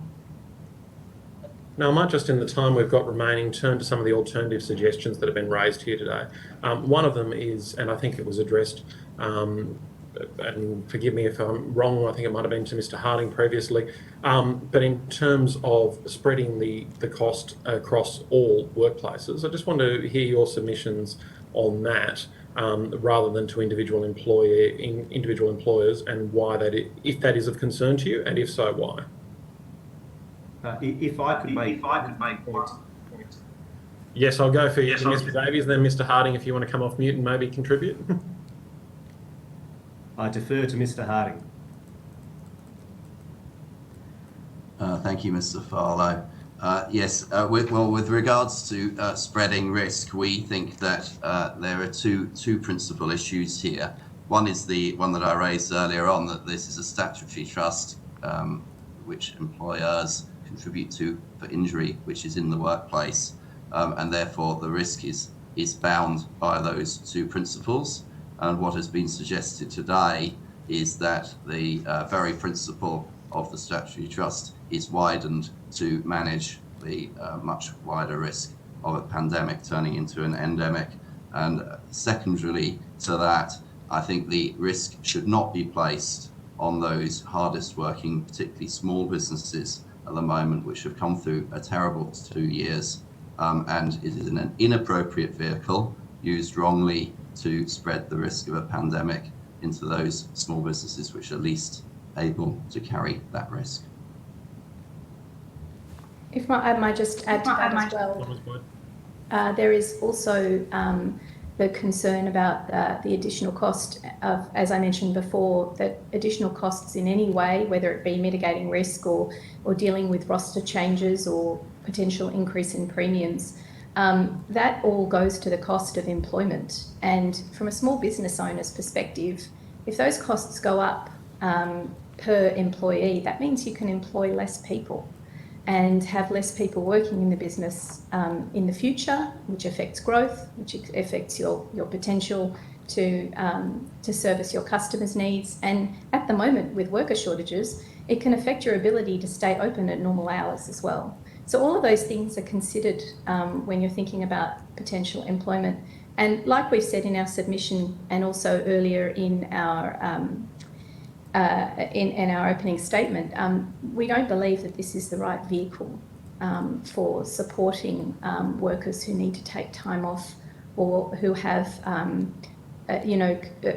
extenuating circumstances from having contracted COVID. And we've explained that quite clearly in our statement and in our letter as well. Thank you. Thank you. And I know, Mr Davies, you've been eager to contribute on this one, so if you'd like to comment. Look, the idea of cost sharing would only apply to businesses that are insured under the state arrangements. It won't make any difference for those who are insured under their own private arrangements, nor will it make any difference to businesses who self-insure, in which case they don't pay premiums and they simply bear the entire cost of workers' compensation on their own bottom line. But I would also make the point, if this sort of logic of this alternative is extended to its logical extent, why not deem every transmissible disease in New South Wales to be a deemed disease and let the workers' compensation share the cost if that is seen as a social benefit? We're actually at time, so thank you all for your time this afternoon and your appearance on that note. You are excused, and we will bring in the next panel.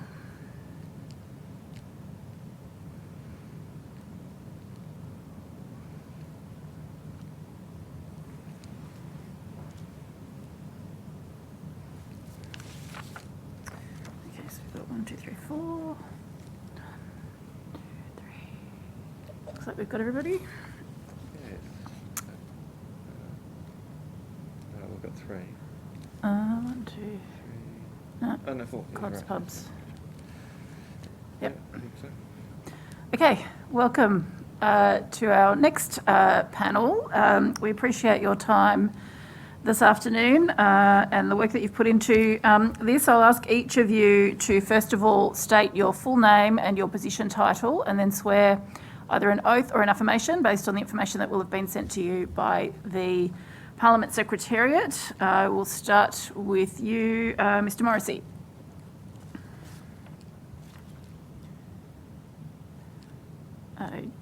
I'm not sure if they can hear me. Nope. Okay. Can anybody hear me? I can hear you. 2 people can. Mr Morrissey, can you? Yes, Yes. I can. Thank you, Mr Morrissey. If you want to start by stating your full name and position title, and then swearing either an oath or affirmation, it will have been sent to you by the Parliament.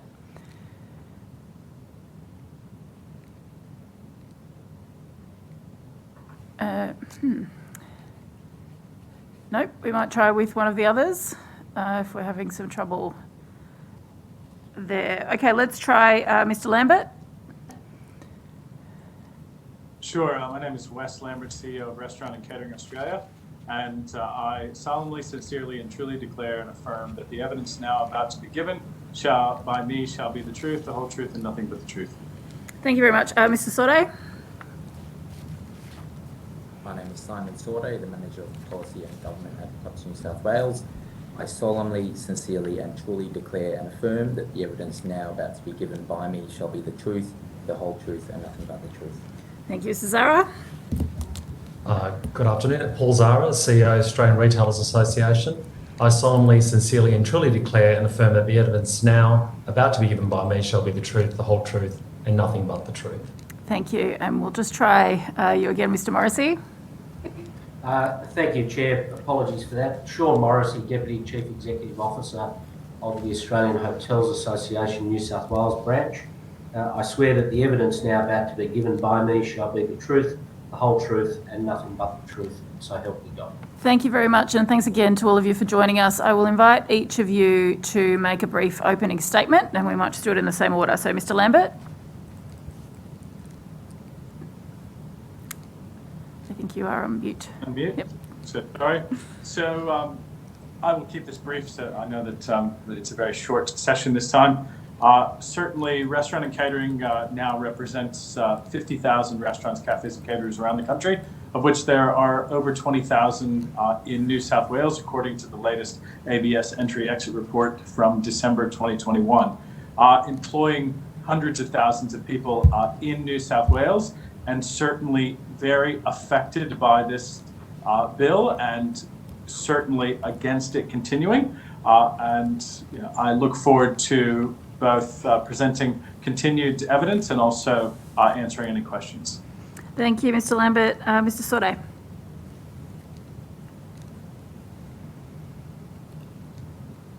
Thank you, Chair, and could I please thank the committee for inviting Clubs New South Wales to take part in this hearing. Could I please start by disclosing that Clubs New South Wales beneficially owns 25% of Hospitality Employers Mutual Limited, a specialised workers' compensation insurer who I will reference in my opening comments. To start off with, Clubs New South Wales supports this bill because Section 19B of the Workers' Compensation Act unfairly makes clubs financially liable for injuries where there is no connection to the workplace. A survey of 187 clubs reveals the devastating impacts of the Omicron surge. More than 18,000 functions and events have been cancelled over the holidays in clubs.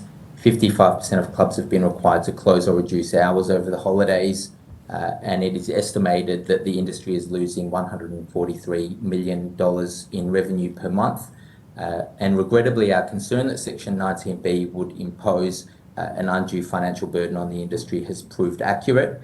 Data from Hospitality Employers Mutual shows that there have been 691 COVID-19 claims as of 27th of January 2022. The average incurred cost has been $2,700 per claim, which does not account for the longer-term costs such as long COVID or mental health injuries associated with COVID. Hospitality Employers Mutual have modelled between 1,500 and 3,000 claims this financial year. Clubs New South Wales understands that premium increases of 15 to 20% will be necessary to fund these costs. And with household and social settings being the major drivers of transmission, Clubs New South Wales believes it is unfair and without basis to make clubs financially responsible if their employee contracts COVID-19. Unlike social and household transmission, interactions between hospitality workers and patrons are more brief and likely to feature controls such as masks and physical distancing. The elevated risk of household transmission is reflected by National Cabinet's reclassification of close contacts as household interactions exceeding 4 hours. Section 19B also fails to reflect that a worker has a much better opportunity to demonstrate that they caught COVID-19 in the workplace compared to an employer demonstrating that a worker did not catch COVID-19 in the workplace. With rapid tests becoming more accessible, workers are more likely to identify if there are positive cases at work or an outbreak. Workers are also likely to advise their colleagues if they test positive for COVID-19, and businesses are likely to inform their employees if there is a positive case or possible transmission at the venue. And just lastly, I would mention that the presumption in Section 19B also fails to reward businesses who protect their employees and implement effective controls. Many clubs are going above and beyond to protect their staff by mandating vaccinations and requiring staff to do rapid tests. And Section 19B makes these clubs liable without any consideration of their controls, because whether the club's measures are actually successful at mitigating transmission is irrelevant under Section 19B. Thank you again for considering the club industry's position, and I welcome any questions.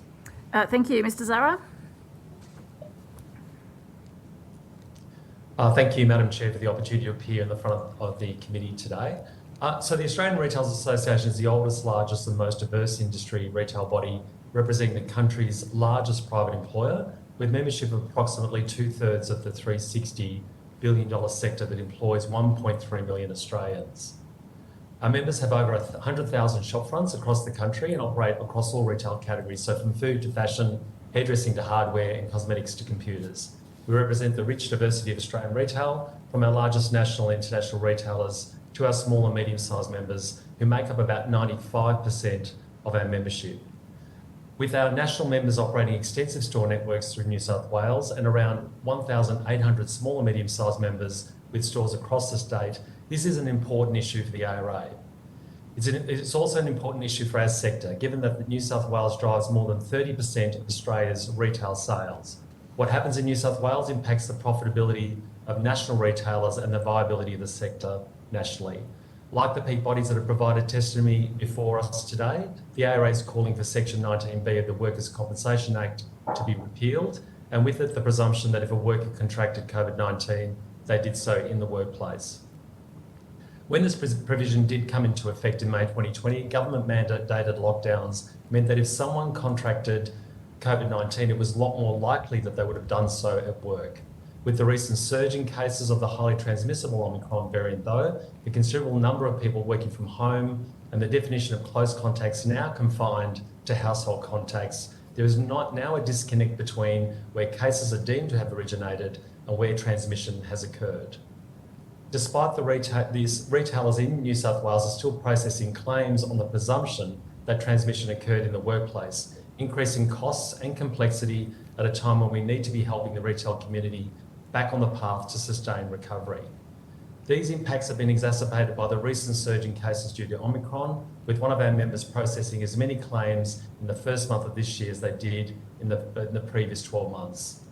Retailers have borne many of the costs of this pandemic and have done so in good faith. If Section 19B is not repealed, they will face even higher costs of doing business and higher workers' compensation premiums into the future. To lay this additional burden on business, one which is clearly not able to be accurately linked to the practices of that business, is clearly unreasonable and unsustainable. And finally, the argument that workers' compensation rights are being stripped away is flawed. Of course, employees that can demonstrate they contracted COVID-19 in the workplace will have a rightful claim to workers' compensation. Repealing Clause 19B will not affect those rights. Actually, it will make it easier for employees with genuine claims to be lodged with WHS teams, because the administration burden will start to ease as soon as the May 2020 provisions are repealed. In conclusion, the presumption that COVID-19 was contracted in the workplace is no longer reflective of where transmission is occurring and is placing an unacceptable burden on New South Wales retailers, threatening an already shaky recovery. Thank you again for your time. Thank you. And Mr. Morrissey. Thank you, Chair, and thank you again to the committee for the opportunity to appear and assist today. At the outset, and to echo Mr. Sorday's earlier disclosure, consistent with that, I wish to note for the record that the Australian Hotels Association is the sole shareholder in a single-purpose entity which holds a 25% interest in Hospitality Employers Mutual, the specialised industry insurance workers' compensation insurance scheme. The association, as a result of that interest, receives remuneration from HEM from its investment from time to time. I represent the Australian Hotels Association New South Wales very briefly. We're the peak hospitality industry body for hotels in New South Wales. We represent over 1,800 hotels, ranging from your small bush pub to your large five-star accommodation establishment. As noted in our submissions to the committee, which I won't go into any detail in the interest of time, the association strongly supports the proposed repeal of the presumptive liability provisions as proposed under the relevant bill. As we all know, this pandemic has had a devastating impact on our society and our economy over the last 2 years. And the hospitality industry, as I'm sure we're all aware, has felt the brunt of this impact as much as anyone else. We've been the first one to close, the last one to reopen, and for necessary public health reasons, have been and continue to be subject to a range of ongoing trading restrictions, which considerably impact on our ability to trade and generate revenue, employment, and a range of services to our customers at pre-pandemic levels. And our members are just continuing to do it incredibly tough. The substance of our argument in support of the repeal of the presumptive liability provisions are contained in our submissions, as I mentioned. I just wish to make the following key observation.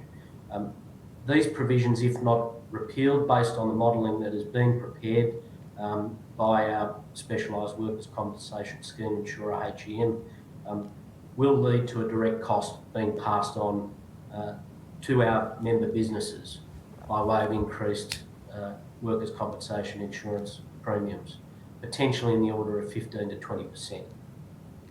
We, of course, like all others, strongly support a strong and robust safety net for all members of the community, including our employees, to have assistance and support in the event that they contract this terrible virus.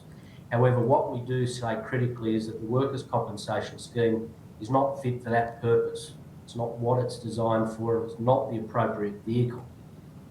As the default and presumed basis for any employee to make a workers' compensation claim against their employer in circumstances where it's so difficult, as many have acknowledged, to ascertain the true source of contracting the virus. As a result, we say this is an inappropriate and unfair cost that is being passed on to our members and to businesses and employers. And it's a cost they just simply can't afford in the current circumstances, as I've described. Thank you again for the opportunity, and happy to take any questions. Thank you all for those statements. We'll now open it up to the committee for some questions. We'll start with the opposition. Mr. Mookie.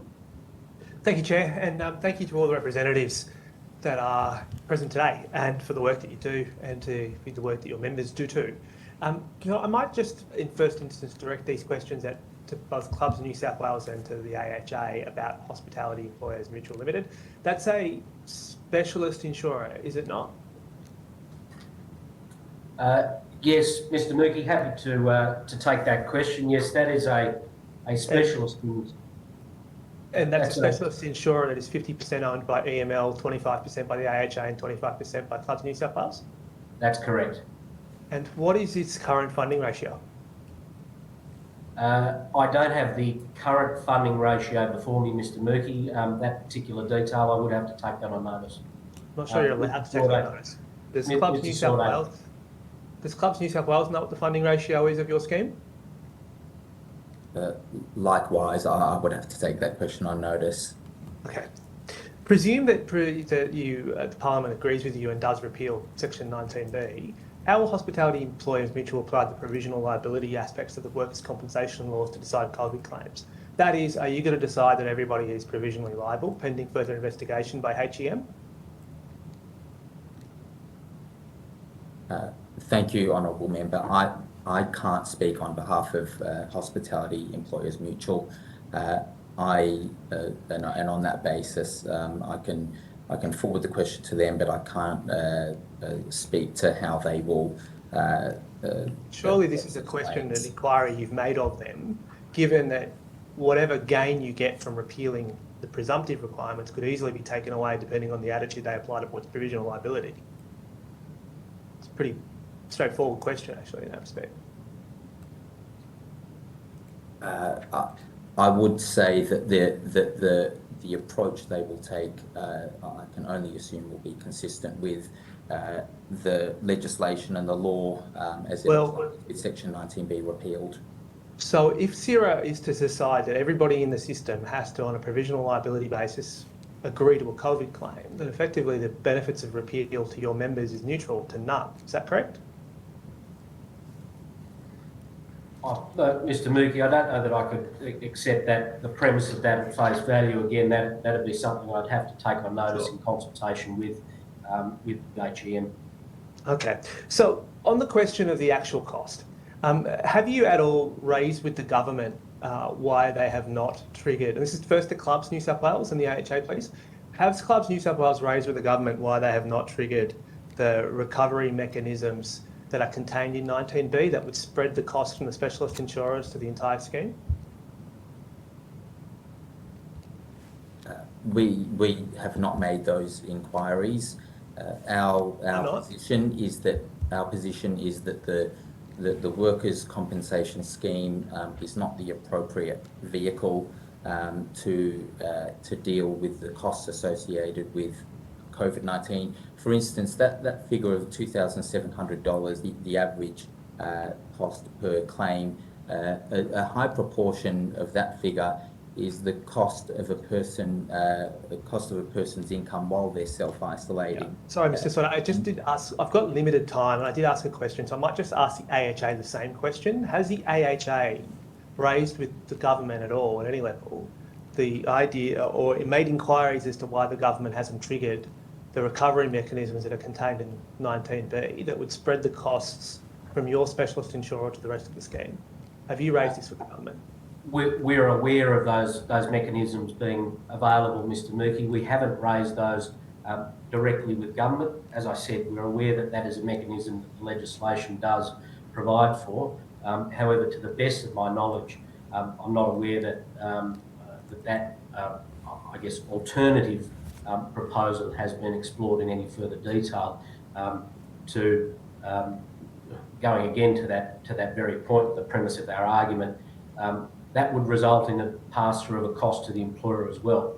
And I go back to my opening remarks, whereby we simply say that the workers' compensation scheme is not fit for purpose nor the appropriate vehicle for these costs to be passed on in any form or via any mechanism, cost sharing or otherwise. I might just hear from Mr. Lambert and Mr. Zara as to whether or not you have raised with the government the idea that they would actually trigger the provision that's contained within the law. Maybe Mr. Zara first. I'm not aware. I mean, so I'm not aware. Sorry. Mr. Lambert, have you or your organisation raised this with the government? No, we haven't raised it with the government, but I will also reiterate what both Mr. Morrissey and Mr. Sade have said about the fit-for-purpose nature of 19B. I'm reading directly from the Fair Work Act or the Fair Work Ombudsman website that says workers' compensation provides medical expenses, lost wages, and rehabilitation costs to employees who become injured or become ill in the course and scope of their job. Now, no one gets COVID in the course and scope of performing their job, period. You get COVID. Sorry to Lambert. You're making the view. Your view is that a health worker, a nurse, anyone in a hospital will not contract COVID under any circumstances from workplace exposure. I don't represent the health industry. That's what you just said, Mr. Lambert. I represent the hospitality industry, and legislation needs to apply to all industries in a fair and equal way. And to say that you contract COVID in a hospitality business in the scope and course of your job isn't, at this point in time, when there are so many cases in the community, is very difficult to prove in one case, but also if the assumption is that you've gotten it through the course and scope of your job, it's very difficult, if at all possible, to prove that. And so having an open-ended, always one way with very difficult mechanisms for proof, it certainly is not something that we can support. Well, I think my time is soon coming to an end, so I'll ask this question to the panel. Given Victoria provided a $550 million grant to cover the cost of workers' comp in their state, is there any reason why you can see why New South Wales government shouldn't do the same? And if they were to do that, wouldn't that alleviate the concerns of you and your members? And that makes the point that Mr. Sade was making, which is we shouldn't be using a workers' compensation scheme to pick up the cost of the health crisis. Wouldn't that solve the problem? Mr. Mick, if I can go first, I don't think it does. I can't talk for government, of course, but I think we've got two issues here. One's about future premiums going up. The current issue we've got is actually just administration burden right now and the costs escalating right now. So even if government were to fund, make a contribution towards workers' compensation, it doesn't actually help the administration burden that we're experiencing. So we were a diverse group, broad church. One of our major retailers saying it's cost them to date about $2.4 million just in administration costs, just to lodge every claim. They're a large employer, so there's 1,600 claims, 80% of those. That I don't know. I could find that out though. I could possibly assume so because they're large, they're a major. But regardless, they've had to lodge those claims. 80% have not been proven to be, 80% of those claims, the employees have chosen not to proceed. So it's just the administration of that we're dealing with right now that's of great concern, plus the future premium rises. That's my time. Yeah, it is. If there's no one else wanted to respond to that, in which case it is crossbench time. Mr. Shibridge. Oh, thanks very much, Chair. Thanks all for your attendance today and your submissions. Mr. Lambert, did I understand you correctly to say that people cannot catch COVID in the course of working in your industry, the hospitality industry? Well, I did hear you say that, but can you explain to me why that's true? I didn't say that they couldn't. What I said was that the assumption that that is where they caught it is not reasonable in the terms of a pandemic that has become endemic, and especially since we have had almost 2.5 million cases since the 16th of December throughout Australia. It is very difficult, if impossible, to make the assumption that someone working in the hospitality industry caught COVID in their workplace as the default rather than the exception. And so that's also bolstered by the changes to the close contact rules, that you are only a close contact if you are around someone for 4 hours at home, at least in New South Wales, as per the federal definition of close contact. And also our industry, and I'm sure that my fellow hospitality industry associations here can say that our industry has been one of the most COVID safe throughout the entire pandemic. We have had mask requirements, QR code requirements, vaccine mandates, COVID safe plans, ventilation plans. We've had almost every possible requirement put onto our industry, as much as some health services industries, to ensure that people don't catch COVID in. So it's your position is it's next to impossible to prove that you got COVID at a hospitality workplace. Is that true? With 2.5 million cases since the 16th of December, it would be very difficult to make the assumption on its face that you caught COVID in the workplace. How would any worker who's... we have limited time, Mr. Lambert. So how would any worker who's done an 8-hour shift at the workplace, been exposed to COVID at the workplace, how could they possibly prove that they got it at work? Your position is it's next to impossible for them to do that. I asked the question back, how can you prove that they didn't get it, or that they did get it at work? Well, I'm asking... So remember, number of employer groups have said... Okay, sorry, I'm going to interrupt here. I understand we're both very keen, but we need to get the record accurate for Hansard, so we're just one person at a time. Question followed by answer. Yeah, so Mr. Lambert, I'm asking this question because the uniform position of employer groups is these protections are not needed because workers will already be protected under the Workers' Compact and they'll have their rights under the Workers' Compact. Yet your evidence is that it's next to impossible for workers to prove it in relation to the hospitality industry. To be honest, I'm largely agreeing with you in terms of the difficulty of proof. And so I'm going to ask you, do you think that's fair on the workers in the hospitality industry?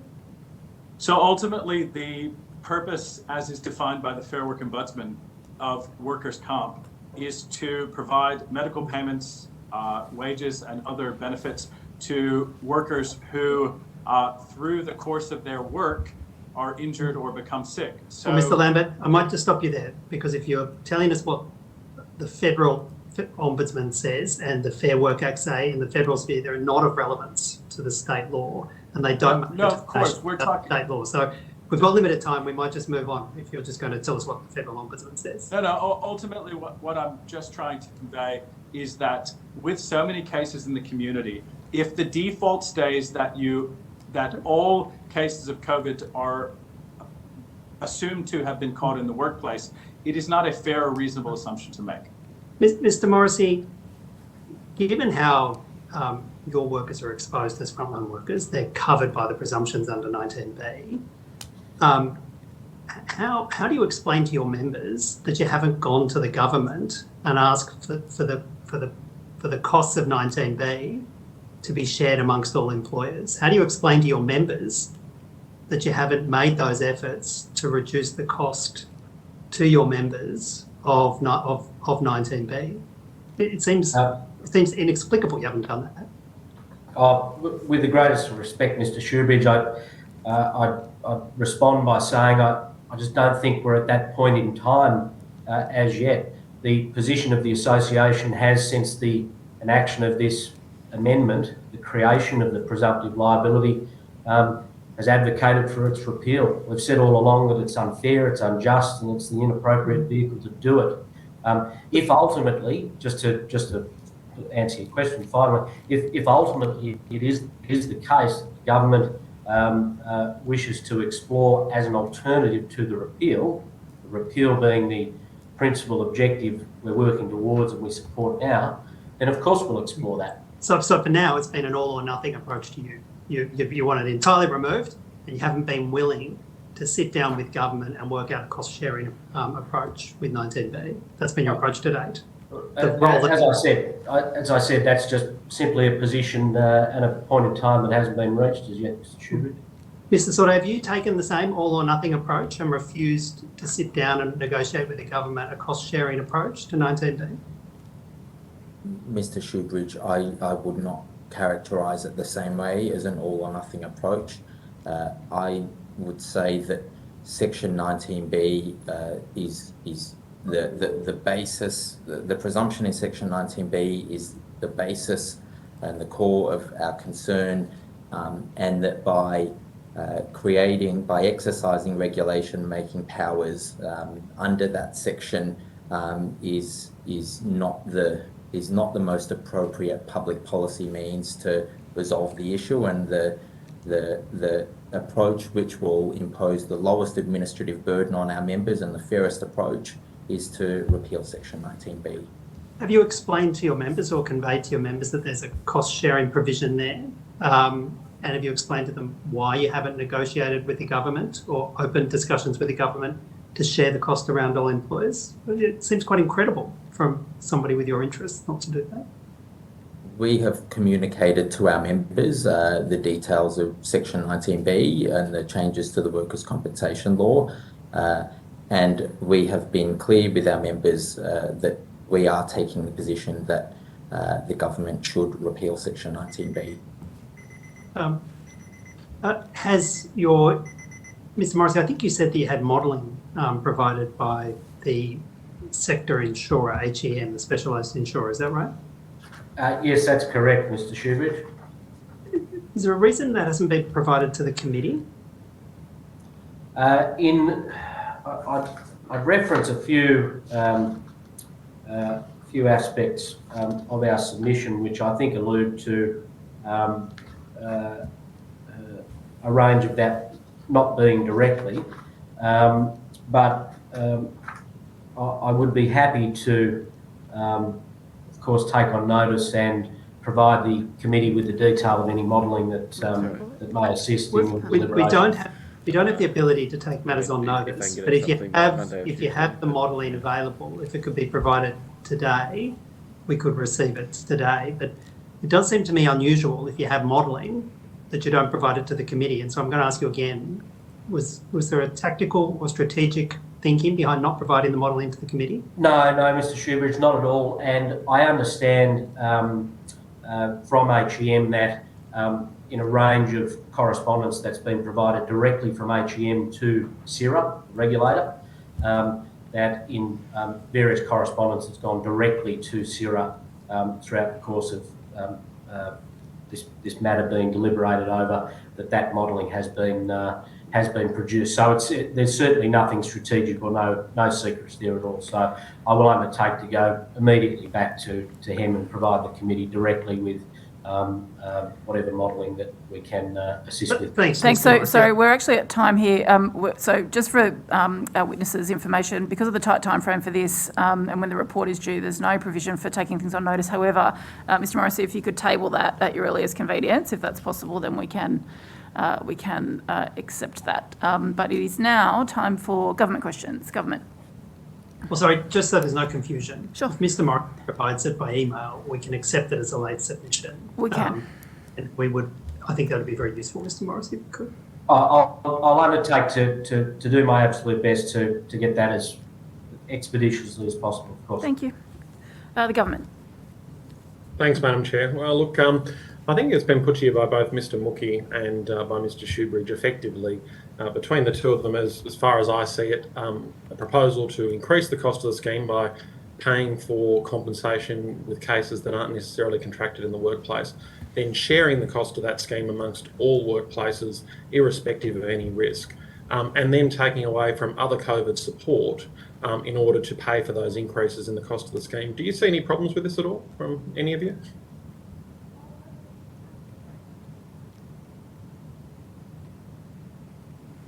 Anyone wants to respond? I'm happy to respond there. Look, I think it comes back to fairness and equity and making sure that the costs are not sort of imposed unfairly onto particular industries. and that would be a great concern. I would make the comment, well, I've made it clear that our primary position is that we support the repeal of Section 19B. We would prefer the option which Mr. Farlow has set out relative to the current position. Now, in terms of, I think probably best to put to the you, Mr. Zara, and also to you, Mr. Lambert, you operate across the nation with your organisations.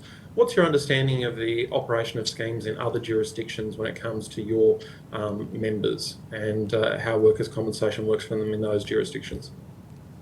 Well, I'm not aware of any other jurisdiction with this particular clause or anything similar to it. And of course, as a national, we have national retailers that are looking for a national framework. This would sit at odds with what's occurring in the other jurisdictions.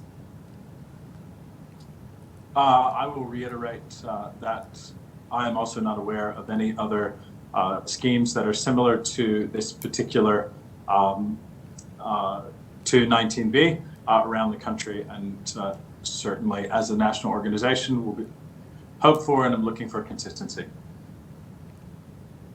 Now, I think as it's been stressed as well during this panel, your industries are the ones that largely have been the most impacted when it comes to COVID restrictions, the first to close, the last to open, so to speak, in terms of operation because of the transmission risk that health is deemed to be potential in your areas. I imagine your businesses are struggling significantly at the moment throughout this whole period of the last 2 years.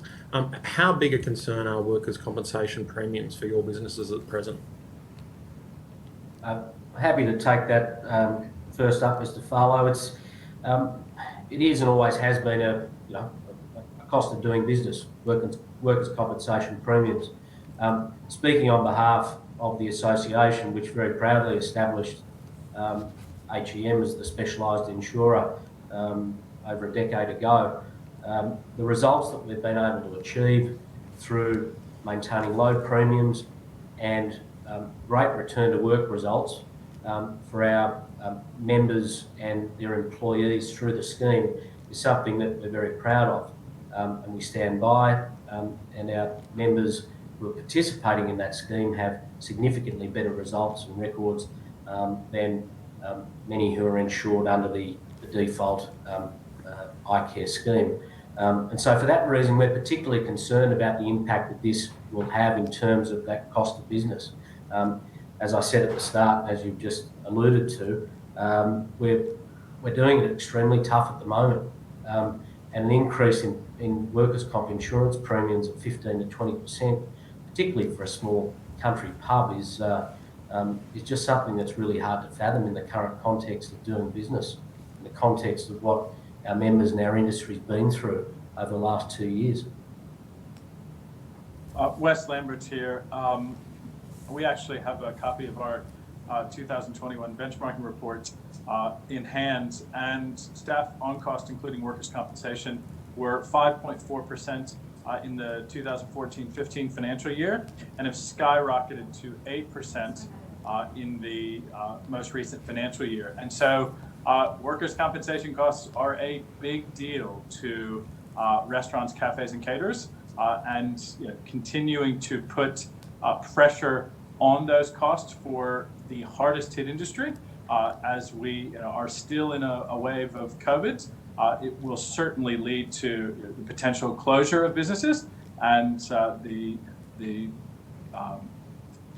loss of jobs in an environment where that isn't acceptable in our industry. Thank you. I think I might be at time there, Madam Chair. Yeah, and we're at time for this session. So thank you very much to all of you for your attendance and participation this afternoon. We really do appreciate it. So you are all excused, and we will bring in the next panel.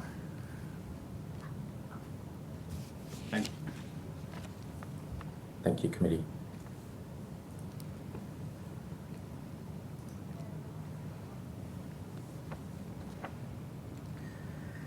One, two, three, four. 1, 2, 3.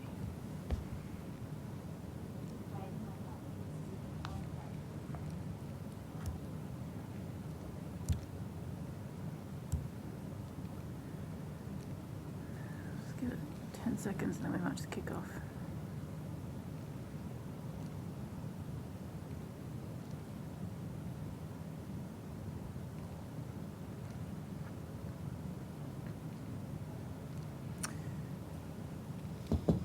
Any idea how far? So look, are we broadcasting? So look, welcome to some of our new witnesses. We're just waiting on one more, but just in the interest of time, we might press on while we wait for that person to join us, which will hopefully be shortly.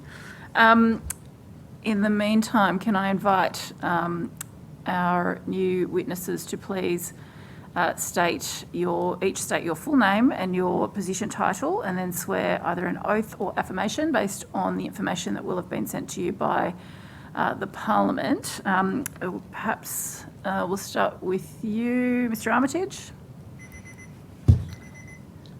My name is Brad Armitage. I am the Deputy Regional Executive Director, New South Wales for the Housing Industry Association. I solemnly, sincerely, and truly declare and affirm that the evidence now about to be given by me shall be the truth, the whole truth, and nothing but the truth. Thank you very much. Ms. Carroll.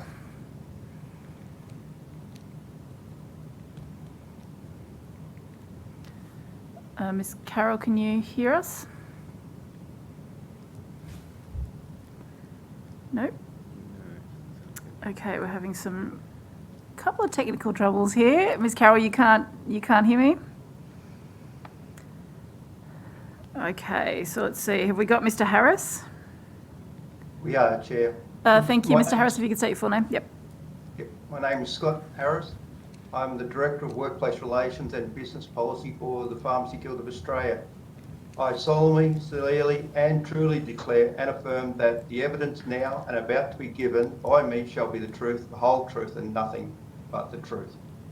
Thank you very much, Mr. Harris. We'll just try again with Ms. Carroll. Apologies, Madam Chair. I had no audio, but that's now been resolved. My name is Lindsay Carroll. I'm the Deputy CEO and Legal Director of the National Retail Association, and I solemnly, sincerely and truly declare and affirm that the evidence now about to be given by me shall be the truth, the whole truth, and nothing but the truth. Thank you, and we're just waiting for the Property Council, but I think just for the purposes of the committee, but it will just press on. It looks like they're just joining now.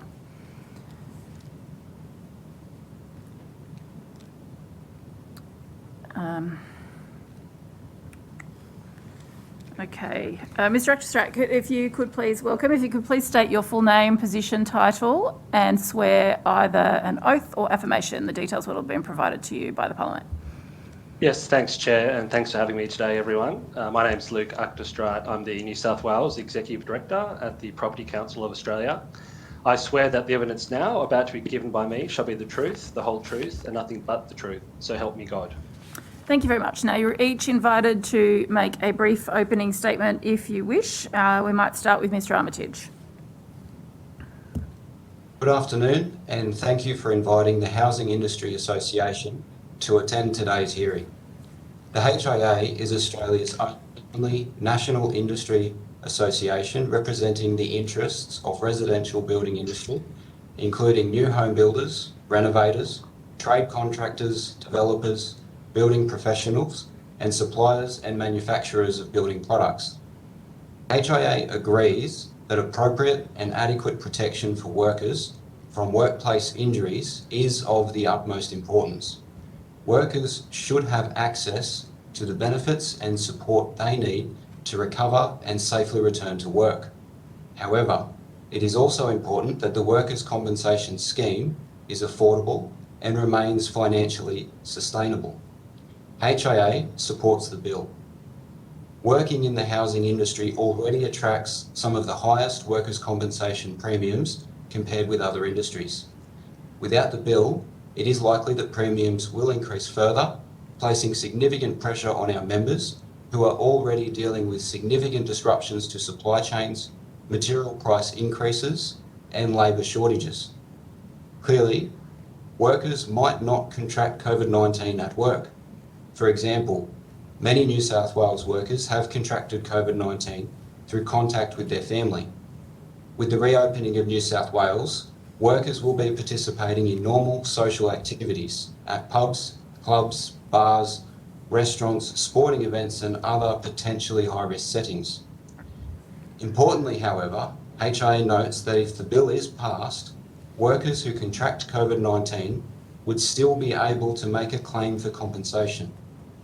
As outlined in greater detail to the committee in our submission, HIA supports the bill. Thank you. Thank you very much for that. Mr. Harris? Thank you, Chair. On that side, a very short statement to go with. Pharmacy Guild of Australia is the national peak organisation representing community pharmacies in Australia and welcomes the opportunity to contribute to this review process.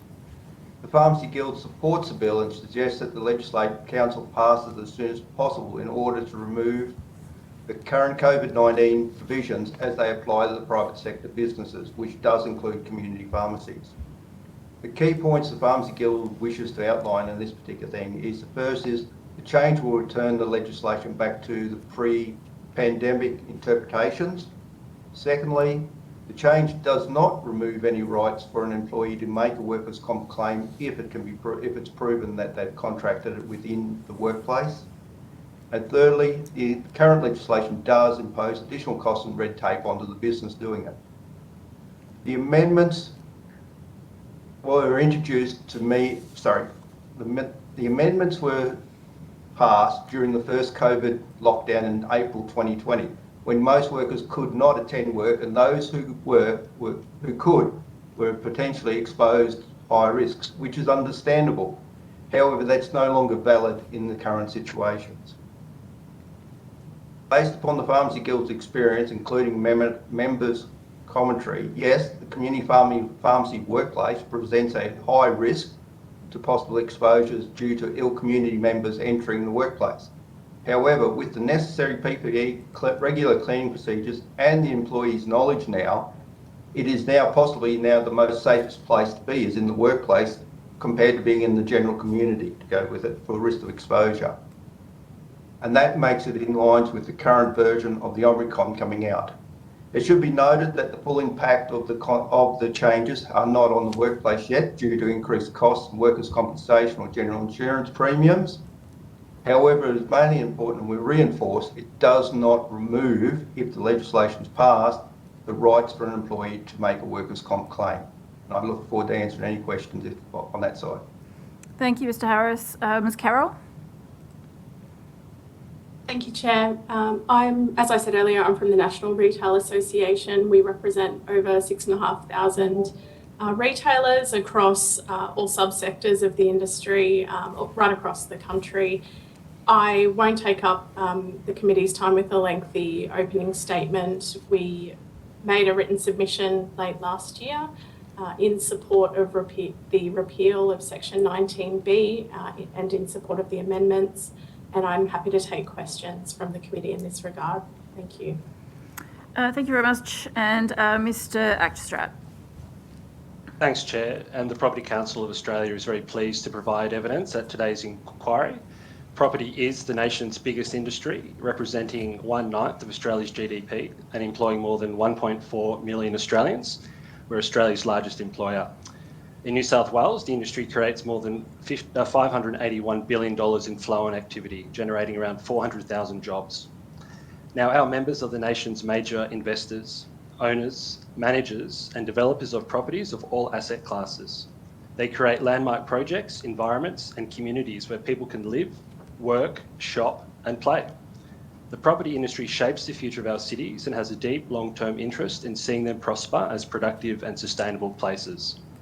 Now, Chair, we're here today because the New South Wales Government has set out to repeal this section of legislation, which contains a default presumption that workers who contract COVID-19 assumes they contracted it in the workplace.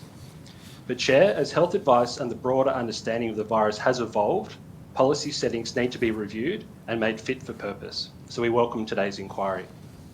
When Section 19B was introduced, governments had a very limited knowledge of the virus. It was novel and made blanket assumptions about the nature of its transmission. But just as our knowledge has evolved, so too should our policy response. To echo some of the other contributors today, let's be clear.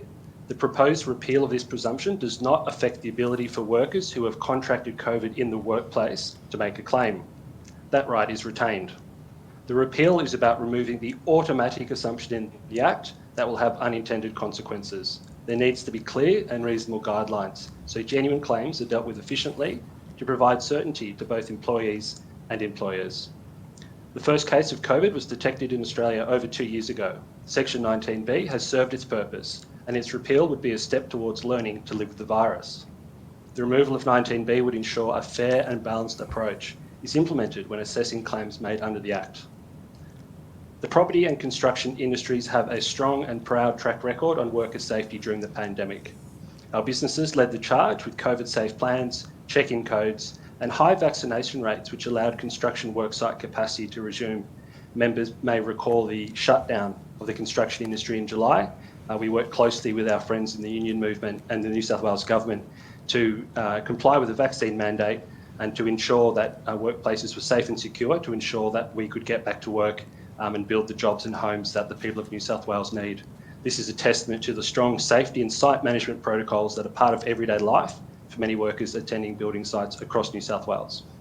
Thanks for your time, Chair. We recommend that the committee support the Workers' Compensation Amendment Bill 2021 in its current form. Thank you. Thank you very much. So we will now open the committee up for questions for each of you. We will start with the opposition. Mr. Mookie. Thank you, Chair. And again, can I thank all the representatives for the work that you do, as equally for the work that your members have done in the last 2 years as well. I might direct this question at first instance to the Housing Industry Association and the Property Council, of course the NRA and the Pharmacy Guild will, as well. But you're aware that premiums are increasing in New South Wales this year by 2.6%? Brad, would you like to go first, or would you like me to chip in there? You can go first, Luke. Yes, Mr. Mookie, I was made aware of that in your previous questioning to the previous speakers, and we would encourage consideration of increased premiums to be top of mind for members of this committee. The cost of doing business is a really important policy area that we welcome your focused attention on that particular issue today. And therefore, if you heard the earlier questioning, then you would have heard that premiums are set to rise by 26% over the next 6 years. Did you hear that, Mr. Axtra? Yes, Mr. Mookie, I did. And we'd just encourage you to... sorry, go on. And you're aware that arises more to do with iCare's faltering performance and has anything to do with COVID? Mr. Mookie, I think the best use of the time today is to focus on what we can do to deal with the workers' compensation scheme. I think the most... Mr. Axtra, I'm asking you a question because I am focusing on that. You've said here that you would like to see the cost of premiums, amongst other factors, it's a concern of your members.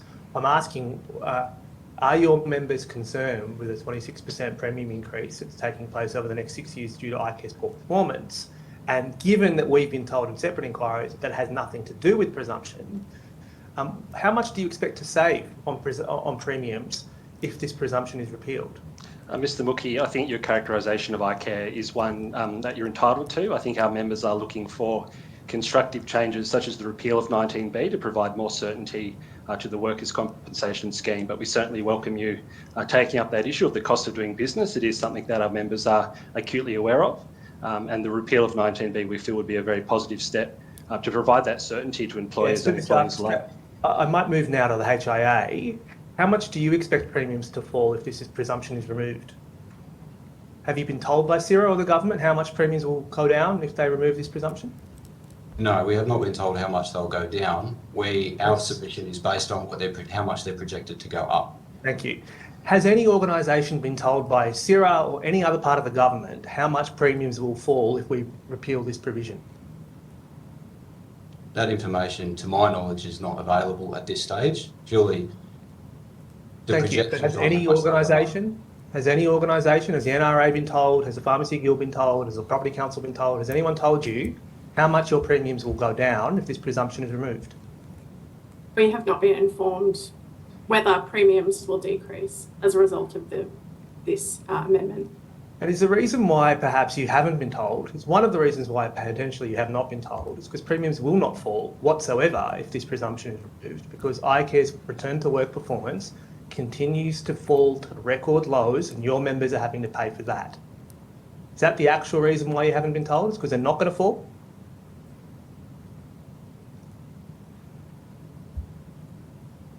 I can't answer that question. Thank you.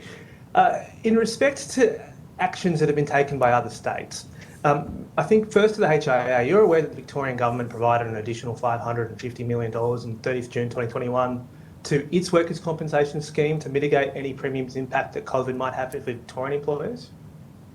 That is something that I'd heard you mention, Mr. Mookie, in the previous committee. Yeah, but I presume that the Property Council of Australia, as well as the National Retailers Association, are aware that the Victorian government provided a grant to their scheme to stop any premium impact from COVID?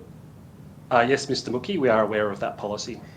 So is there any particular reason why you, well, firstly, did you oppose that policy, or would you oppose that policy? As Mr. Mookie is the New South Wales Executive Director, I don't have a view on that Victorian policy. I think the best thing the New South Wales government can do, and the crossbench for that matter, would be to ensure the repeal of 19B. Then I might ask the national organisations. Did the National Retailers Association and or the Pharmacy Guild oppose the additional $500 million that the Victorian government provided to their scheme?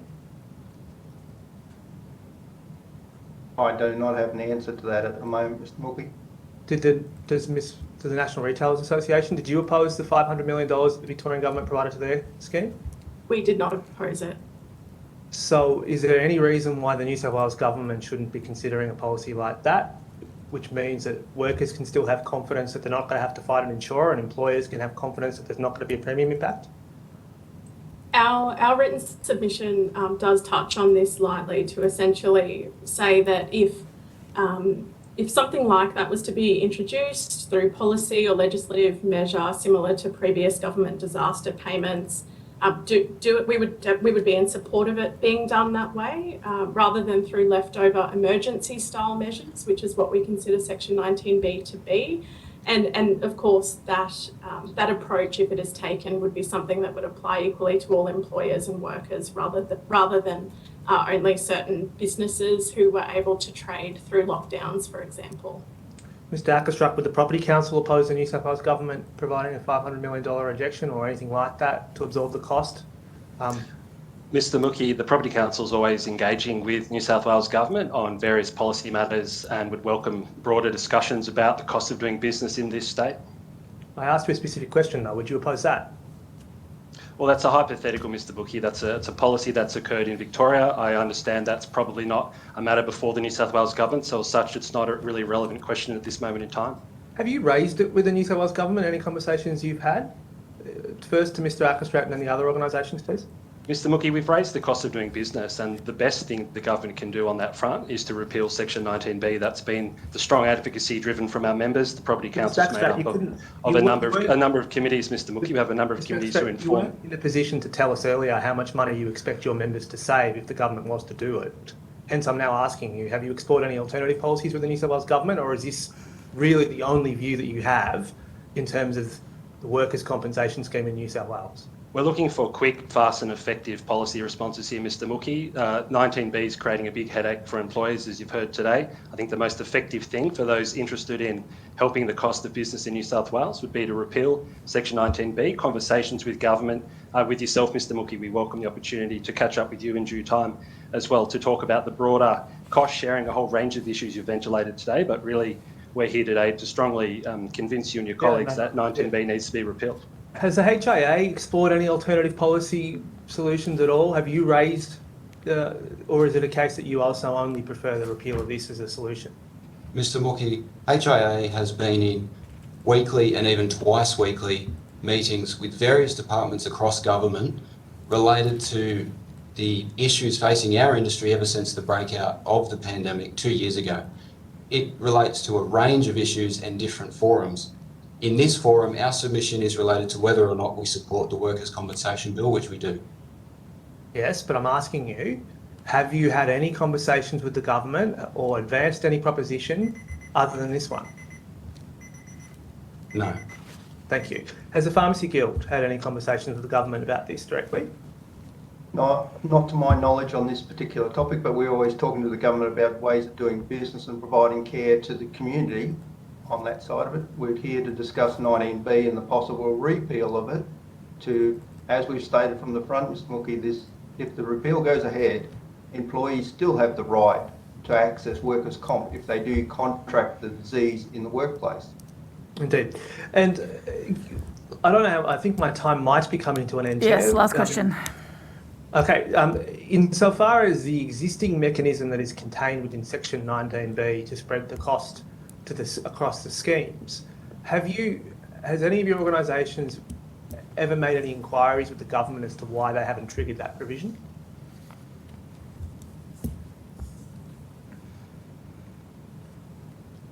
Anyone? Has anyone made any inquiries with the government as to why they hadn't triggered that position? Mr. Mookie, I just refer to my previous answer that we're maintaining open dialogue with government at all times around the cost of doing business, but can't specifically. Other organisations, anyone? To my knowledge, no, Mr. Mookie. Thank you. Does the Pharmacy Guild or the HIA? Not to my knowledge at the same time, Mr. Mookie. Does HIA, or to your knowledge? No, not specifically. Thank you. Thank you. Crossbench, Mr. Shoebridge. Oh, thanks, Chair, and thanks everybody for their assistance today with your evidence. Did any of your organisations make a submission to CIRA on their paper about cost sharing? They delivered a discussion paper on cost sharing, sought submissions on it. Did any of you make submissions? No, Mr. Shoebridge, not from the National Retail Association. Harris? Not from the Pharmacy Guild, but we were part of the Australian Chamber and ABL's submissions that were filed. And what did their submissions seek in terms of cost? We're part of membership of that one, Mr. Shoebridge, and I'm unsure of exactly what was written within those submissions. Did they support it or oppose it? I've only just come on to that part of the conversation, so I can't answer that side of it. Mr. Extra, did your organisation make a submission? Mr. Shoebridge, to the best of my knowledge, we did not make a submission. Is there a reason why you haven't engaged in the in that discussion about sharing the cost equitably, sharing the cost amongst all employers? Mr. Shoebridge, sorry, Mr. Shoebridge. No, you go ahead. We'll do it in reverse order. Yep. Yeah. Thanks very much. No, look, I don't think there would be one specific or concrete reason why a submission was not put forward on that particular matter. The Property Council, we have a wide range of policy interests that we prosecute. We have a committee structure, Mr. Shoebridge, which I mentioned earlier, and 19B came to our attention quite a few months ago from a lot of members with concern. So that is what's brought us here today through a robust policy development process. But no, in regards to your question, that specific submission you referred to, I can't think of a specific reason why we would not. I didn't mean to leave you outside, Mr. Armitage. Did your organisation make a submission? Yes, HI made a submission in December 2020. And what did your submission say? HI did not support the cost sharing mechanism and the anticipated increases. Did you inform your members that by not sharing the cost amongst all employers, that the construction sector would have to pay a higher share of premiums? Did you tell your members what the effect of that submission was? Our members are aware of all of the submissions that we make in detail. I think Did you tell them that by opposing cost sharing, that your members would pay a relatively higher impost? Did you inform them that that was the effect of your submission? Our members will pay a significantly higher proportion to what other industries do already, and so any increase would be disproportionate for us. Now, Mr. Armitage, did you tell them that the effect of you opposing the cost sharing was that your members would pay more? Did you tell them that? We informed them that they would be paying more under this proposal. No, under your submission to the cost sharing, Mr. Armitage.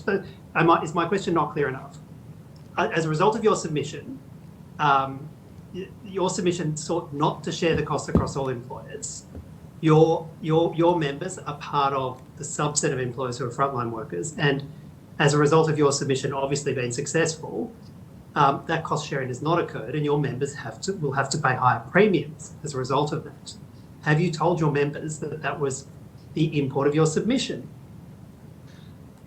That's a very specific question. I think it would be unreasonable for us to support half of the bill and not in total. We don't support 19B as it is. Mr. Armitage, do you normally make submissions that actually prejudice your sector of the economy? Do you normally make submissions that mean your members have to pay relatively higher workers' compensation premiums? Is this part of your usual practice? I don't agree with that presumption. Our members are very connected to the submissions that we make on their behalf. So how do you defend putting a submission in, the effect of which, if adopted, it appears the government has agreed with you so far, has been to make your members pay a relatively higher workers' comp premium? I just can't work out why an industry association would do that. How do you defend it? That's not something I can answer. So why was the submission put in?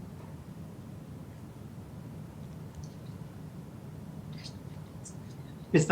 Armitage, why did you put a submission in that financially harms your members? We don't believe that it does. Ms. Carroll, you're aware of there being a cost-sharing mechanism which would benefit the retail industry. Can you explain why you haven't sought for the benefit of your members to have that mechanism in place?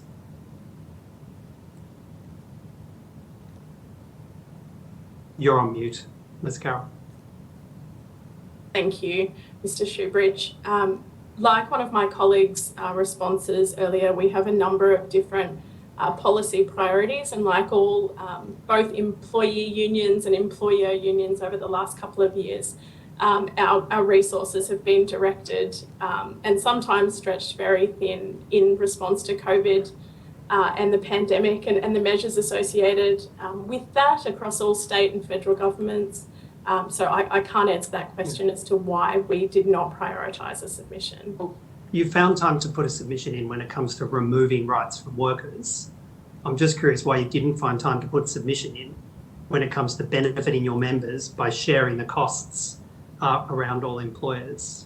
I can't understand why you're able to find the resources to put a submission in that impacts negatively on workers, but why you couldn't find the resources to put a submission in to impact positively on your members. Like Is it I said, ideological? I can't answer that question. Mr. Harris, is it an ideological thing that it's easier to put a submission in talking about the removal of benefits rather than the sharing amongst other employers? Is it an ideological position from your association?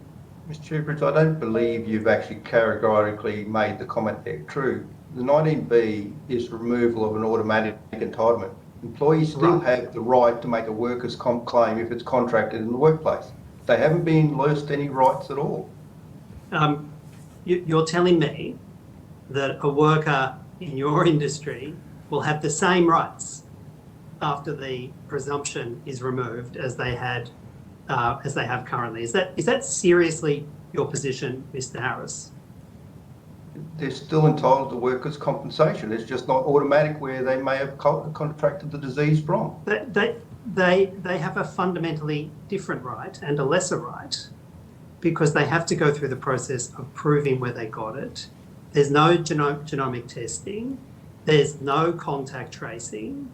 They have a fundamentally lesser right if 19B is removed. And I can't work out how you can say otherwise, Mr. Harris. Can you, I mean, it just seems grossly disingenuous to say otherwise, and I'm giving you the chance to explain. Mr. Shoebridge, we'll disagree on our interpretation.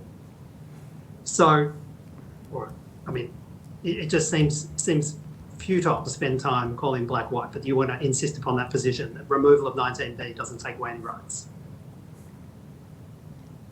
We believe so, Mr. Shoebridge. Is that actually your position? That's what we've written in the post. That's the position we hold. All right. It seems incomprehensible, but that's okay. And we're at time, actually. So on that note, are there any questions from the government? Yes, there are. Just wanting to pick up on this issue raised by Mr. Shoebridge with respect to, I think what he's referring to is 8D, in terms of the sharing of the financial risk. Has there been any evidence that's put forward to any of your organisations that has in fact said that your members would be paying less if that provision was actually enacted? I can answer that, Mr. Farlow. The answer is no. Yes, thank you. Any other organisations? Mr. Farlow, we agree with that. There has been a lack of data about how this would operate in any way, which is where a lot of our concern comes from. Thank you, Mr. Actestrat or Mr. Harris. Oh, nothing further to add to those comments, Mr. Farlow. Okay. Similar to myself, Mr. Farlow. Thank you very much for all of you for being here today. Just wanting to pick up as well on some of the issues you raised. And Mr. Harris, I might turn to you in that last exchange with Mr. Shoebridge in terms of the rights and entitlements that would still exist under the Workers' Compensation Act if somebody contracted COVID in the workplace. You from the Pharmacy Guild, I take it, operate in all of Australia at the moment, is that correct? Yes, we do, Mr. Farlow. So I think we've had it settled today that effectively 19B presumptive provisions don't exist in any other jurisdiction in Australia.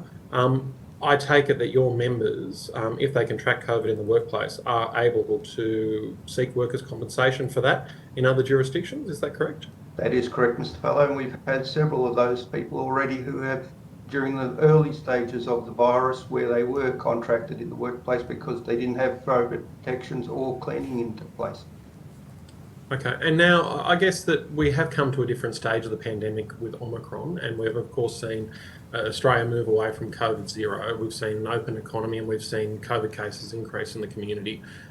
What are you seeing in terms of claims at this stage with respect to contracting COVID under the Workers' Compensation Act as it stands at the moment? Are you seeing an increase in claims?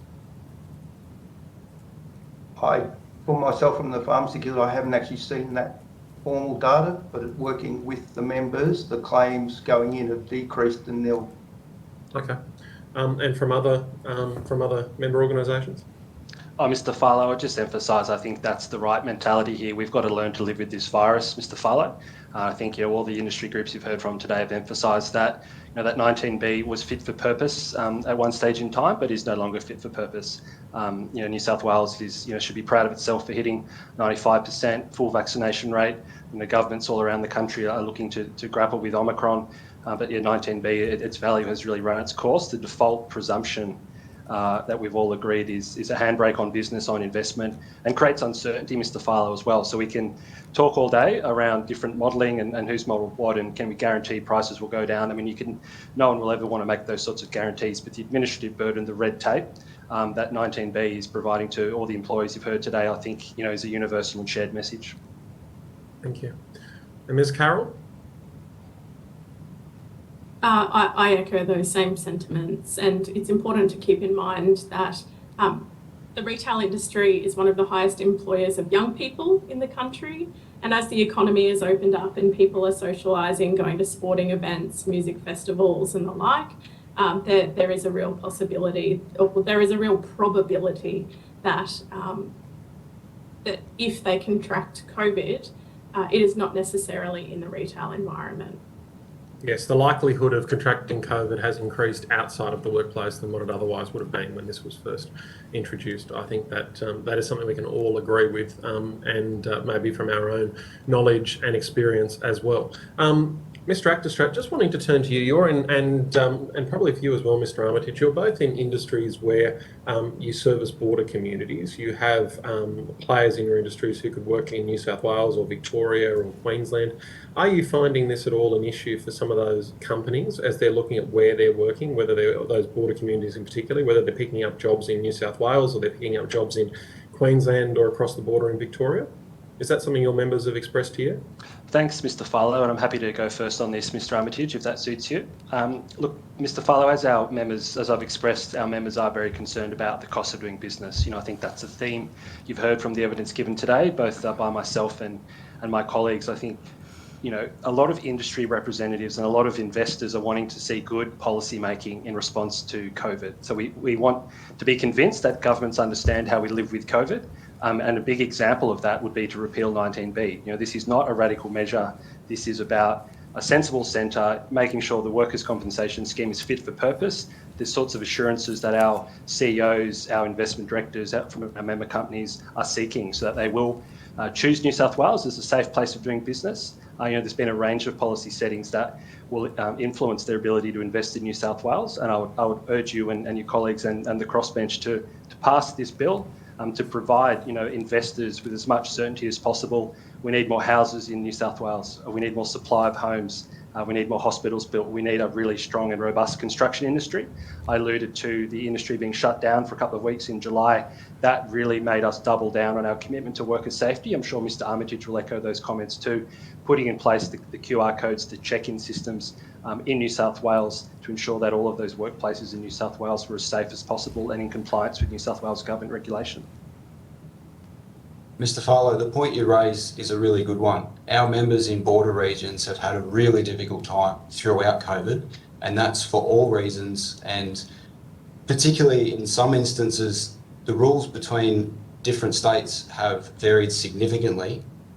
In one state, they're permitted to go to work. In another state, they're not allowed to leave. And in often cases, they're living in one state and working in another and have jobs across different borders. They may have contractors and employees living in different states as well.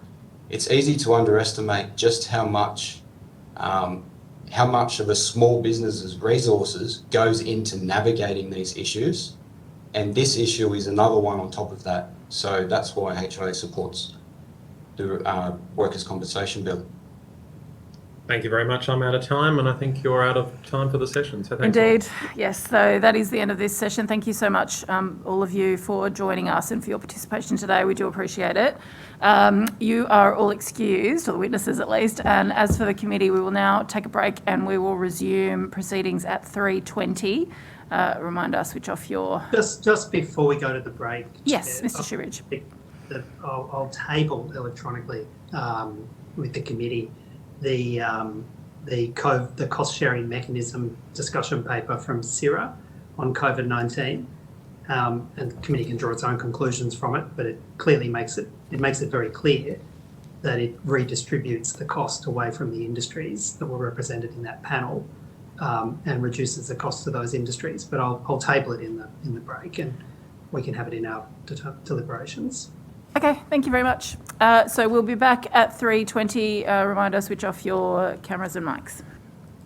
Okay, welcome back, everybody, to the final couple of sessions for this inquiry this afternoon. We've got our next panel ready to go. I will ask each of you to please state your full name, your position title, and then state either an oath or affirmation. The details will have been sent to you by the Secretariat. We'll start with you, Mr. Buckland. My name is Michael Buckland. I'm the CEO of the McKell Institute, and I swear that the evidence now about to be given by me shall be the truth, the whole truth, and nothing but the truth, so help me God. Thank you. Professor Holden. Thank you. My name is Richard Holden. I'm Professor of Economics at UNSW Business School, and I swear that the evidence now about to be given by me shall be the truth, the whole truth, and nothing but the truth, so help me God. Thank you very much. You are now each invited to make an opening statement if you wish. We'll start with you, Mr. Buckland. Thank you, and I just had a brief opening statement on behalf of Richard and I. Our submission considers two claims made to justify the amendment, namely that failure to pass it will lead to 25,000 additional workers' compensation claims at a cost of $638 million. We note that a considerable amount of time given to the debate has centred on who should bear the costs of workers' compensation, COVID-related workers' compensation claims in general, and not limited just to the Amendment 19B. Since our submission to the inquiry, Omicron has led to the largest outbreak in infections since the pandemic began. The outbreak highlights the need to properly scrutinise data before making any decisions in this case. As Professor McCaw of the Doherty Institute told us as we prepared the submission, any such considerations need to accept the vast uncertainty in future epidemic behaviour and hopefully embrace that uncertainty. Given Omicron and the differing public policy response, we think it's useful to provide the committee with three quick updates. Firstly, workers' compensation claims are becoming less likely. Our submission found that for every 10,000 COVID cases, there were 261 workers' compensation claims. That has now been reduced to 131. This means that fewer workers' compensation claims are being made compared to the size of the outbreak. This is likely because the working age population is now highly vaccinated, as well as the growth in the proportion of infections among people under 19 years of age. While we expect there to be some lag in claims, we doubt it is unlikely that they will return to previous levels. Secondly, Omicron has requires us to examine a worst case scenario. If the current rate of infections in the first few months of 2022 were to continue, we would expect 10.5 million COVID infections in 2022. Yet I submit to your judgment and the judgment of the committee that out of a population of 8 million that is 95% vaccinated, this is highly unlikely. What is more likely is that we will have relatively low levels of cases between intermittent outbreaks. Finally, intermittent large-scale outbreaks would lead to worse outcomes than some of the scenarios we examined, but still not bad enough to satisfy the claims that the amendment is based on. As included in our submission, for the 25,000 additional workers' compensation claims to materialise, people in New South Wales would need to be exposed to approximately 8.7 million COVID infections. In the worst month of the Omicron outbreak, there were 895,000 infections. Therefore, to reach these claims, New South Wales would need to experience 9 more Omicron outbreaks in the next 11 months. When we spoke to Professor James McCaw of the Doherty Institute, he told us that the Doherty Institute modelling provides scenarios for planning, but none of them can be considered quantitative predictions. Yet figures described as based on Doherty Institute modelling are being used to justify the changes. The Premier is rightly alarmed when he's presented with the huge costs some people are providing to him. These numbers have been misrepresented and misapplied, and we hope the committee can help clear this up. Thank you. Thank you to both of you for joining today, and thank you, Mr. Buckland and Mikkel, for the opening statement. We will now open it up for questions. I'll start with the opposition. Mr. Mookie. Thank you, Chair, and thank you, Mr. Buckland, for your appearance, and thank you, Professor Holden, for your appearance as well. The Mikkel Institute recently published its views as to what the likely cost is of COVID. Did you not? We produced a couple of different scenarios, including what the likely cost of COVID would be. And that was work you undertook, was it not, Professor Holden? That's correct. Can you take us through your results? What is the most likely scenario as you see it? Well, thanks for that, Mr. Mookie. As the submission makes clear, what our starting point was the numbers provided by CIRA that were used to conclude that as a result of repealing Section 18B, there would be an additional 25,000 workers' compensation claims in 2022 at a cost of $638 million. And as the submission makes clear, and as the quote, one of the quotes we provided from Professor McCaw makes clear, trying to predict the future with epidemiological models is tricky. What we think is important is consistently using the best available evidence within the context of any such exercise and basing public policy on the best available numbers. So we looked at one of the important assumptions behind the numbers that were provided, and that was the vaccination rate of the public. And because it was based on Doherty modelling, which is perfectly appropriate, but it was based on an assumption about an 80% vaccination rate. And already in December, we knew that vaccination rates, thankfully, were substantially higher than that. So just an obvious adjustment to make, and that's one we made in our submission, was to say, well, let's take everything else as given by the CIRA numbers and adjust an 80% vaccination rate to the 95% vaccination rate we saw. And that immediately reduces that 25,000 additional claims and 638 million cost down to about 12,000 claims and a $315 million cost. Now, I'm not suggesting that that's a prediction. $315 million is by any means a prediction about the cost. What I am saying and what the submission says is that we should use the best available assumptions, particularly ones that are important drivers. So that's, if you like, an illustration of what happens when you update the CIRA numbers with the best available evidence. The point that we've really tried to emphasise here, and I'm sorry, I'll finish very shortly. The point we've really tried to emphasise is to think about what's the correct alternative, or what's the correct counterfactual here. This is about what happens to claims if Section 19B is repealed. Not what total claims are going to be overall, not the state of the workers' compensation system in general, but what the incremental difference in the cost of work and compensation claims due to COVID-19 by repealing Section 19B. And as Michael said in his opening statement, as we say in the report, we think that's a fraction of the kind of numbers that have been used as a basis to inform potential amendment to 19B. So, Professor, I think I follow that. If we drop the claims from 25 to 12,000, that's not all those claims are covered by the presumption. That's fair. That's correct. So actually, do you have an estimate or a basis to estimate how many of the 12,000 claims are actually covered by the presumed workers or the presumed industries? If I can chip in there, Mr. Mookie, that one of the things that we found in our research was that in other jurisdictions where the presumption did not apply, up to 11% of all claims were rejected, and that includes claims rejected for lots of reasons, not just because they were not at work. And so therefore the maximum number from that 12,000 that could be considered to be rejected because of if you didn't have a presumption, would be about 11% of that. So in this case, we're talking about just over 1,000. So really, in terms of once you follow, I think your relatively straightforward mathematics, repealing is really, even if the Parliament did decide to repeal 19B, we're talking about a minimal impact in terms of the scheme, are we not? That's fair? Yes, that's correct. So can we infer, therefore, that is it likely that by excluding these 1,100 odd claims, by repealing the presumption, that we're going to see workers' compensation premiums tumble in New South Wales? We haven't modelled the effect on premiums, but if the current modelling is based on 25,000 additional claims because of Section 19B, and the actual number is a fraction of that, then we would expect the increase to be far lower or negligible.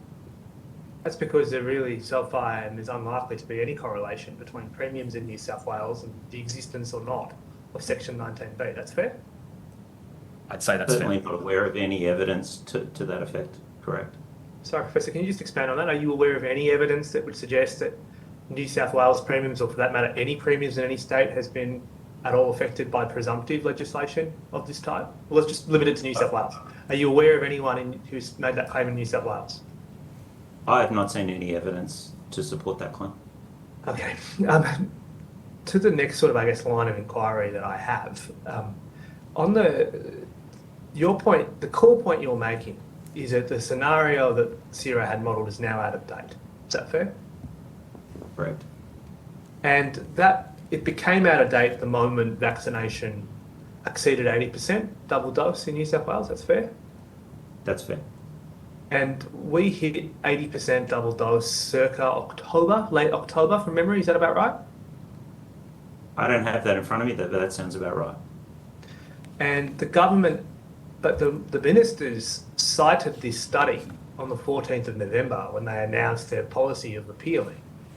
At that point, isn't it correct that at the time where three ministers issued a press release calling for the repeal of Section 19, the 19B, they cited evidence that was already out of date at that point in time? That's a fair inference for us to draw? I think that's the only conclusion that one can draw from that timeline. And so, to the extent to which the government and others persist in making that claim, they are claiming, they are repeating a claim which is now known to be false. Is that fair? I can't speak to who knows what, but I think it's clear that it's based on out-of-date numbers that are material. And look, to be fair to CIRA, they came before the Parliament in a separate inquiry at the end of last year and said that their modelling was out of date and they hadn't undertaken any further modelling. Are you aware of anyone who's done any, other than yourselves, who have done any further modelling on this since December last year? I'm not aware of anyone. That's certainly not to say that it doesn't exist. What I would say is one thing that I made investigations about was to see if other people had done that when considering making a submission. And I don't know or speak to perhaps every epidemiologist in Australia, but I spoke to several of the leading ones, and the feedback I got, I think, is captured by those quotes from Professor McCaw saying that these numbers shouldn't be taken as quantitative predictions, that their work shouldn't be taken as quantitative predictions. Can we talk about what impact Omicron and the Omicron wave has had on your model or your work? Really basic question. Has the numbers that we've experienced since the Omicron wave fundamentally changed your conclusions? They haven't, and I might jump in there if I can, Mr. Mookie, and that is that two things have changed. The number of cases, which has increased dramatically, and so that requires us to look at higher scenarios, which is what we've done when we mentioned in the opening statement that it would take 9 more Omicrons in the next 11 months for us to reach the 25,000 additional workers' compensation claims predicted. But the other side is that the number of workers' compensation claims per case is declining. So where once it was 2.6%, now only 1.3% of cases result in a workers' compensation claim. Now, to some degree, that will increase over time because there is a lag in these claims, but that is still half of what it was and is unlikely to increase. And I might just make one more point, which is that I did hear in evidence earlier today that the average workers' compensation claim was about $2,500. That was said by the Business Council, I believe. Our figures assume the current $638 million divided by 25,000 claims, which is $25,000 per claim. So we are assuming a far higher cost to claims than it looks like is likely to materialise, which means that we would be making a very conservative assumption. Right. So you've basically taken the highest cost possible and assumed it on the model. That's fair, Mr. Buckland? Did I just interpret that right? Yes. And even under that scenario, you don't get anywhere near the $638 million figure. Yes. And it's the case, as we've already established, that therefore that has no bearing on premiums to the best of your knowledge, or you can't say. Yes. Yeah, fair enough. Can I just ask, did you engage with CIRA, or you've provided your report to CIRA? We have not. We wrote the submission for this inquiry. Well, we're very special. We're hoping that we only note that CIRA did when CIRA has previously discussed claims on their website, they did walk back saying that claims that workers' compensation liabilities are rising have been overstated, and that was do not reflect my views as CIRA Chief Executive. That's what's contained on page 5 of our report. Got it. And it is the case, is it not, that not all insurers are the same as other insurers, and in fact, for public service workers, the insurer is a Treasury managed fund, that's your knowledge, yes? Yes. And that means the government is paying for the insurance, is it not? In many cases, yes. We're actually at time, sorry. Mr. Mookie, crossbench, Mr. Shiveridge. Thanks very much for your submissions. If your modelling is based upon a $25,000 average cost claim, but the evidence is that in fact the average cost claim is 1/10 of that, is it as simple as just saying, well, actually the real cost is 10% of the maximum you've put in? We haven't. Yes, we haven't redone the model, but that would be logical. Yeah, I mean, I'm always anxious about making those assumptions on models. It looks simple at the outset, but Mr. Holden? Yeah, no, that's correct in this case. That's just it's directly proportional, or it's linear, if you like. So there's no need to rerun the model to do that one. So, and I'm sorry, Professor Holden, losing your title. So, Professor Holden, then, assuming that, do you have any idea about what the total cost is likely to be for a calendar year? I'm reticent with changing circumstances to sort of try and pin down an exact cost. And in fact, I think this entire exercise is, again, Professor McCaw said quite eloquently, and we quoted that trying to use these kinds of epidemiological models as prediction exercises is a little fraught. What I think is clear, though, that the numbers provided by CIRA are many multiples overestimate of what the cost would be, even maintaining a number of their assumptions. So we've pointed to a few that are really very significant. One is the dramatically increased vaccination rate from 80% to over 90%. Second is the one that you just pointed out, Mr. Shoebridge, about the cost being, again, according to earlier testimony, in the neighbourhood of a tenth of what is currently assumed in the model. And the second is the claims that would be rejected that Mr. Buckland talked to earlier, which is, again, sort of 11% or so. So there are many factors that reduce very meaningfully the numbers that CIRA are using. And indeed, some of these factors are interrelated. So the significant increase in vaccination rates not only reduces claims numbers, but it also almost certainly reduces severity and sees a greatly reduced quantum for the bulk of cases. Would that be fair to say? I think that's fair, yes. And do you think we're seeing that? Are we able to sort of go forward with at least some comfort that the rate of vaccinations and the effectiveness of vaccinations means that those highly inflated figures we saw last year from CIRA are likely never to rise again?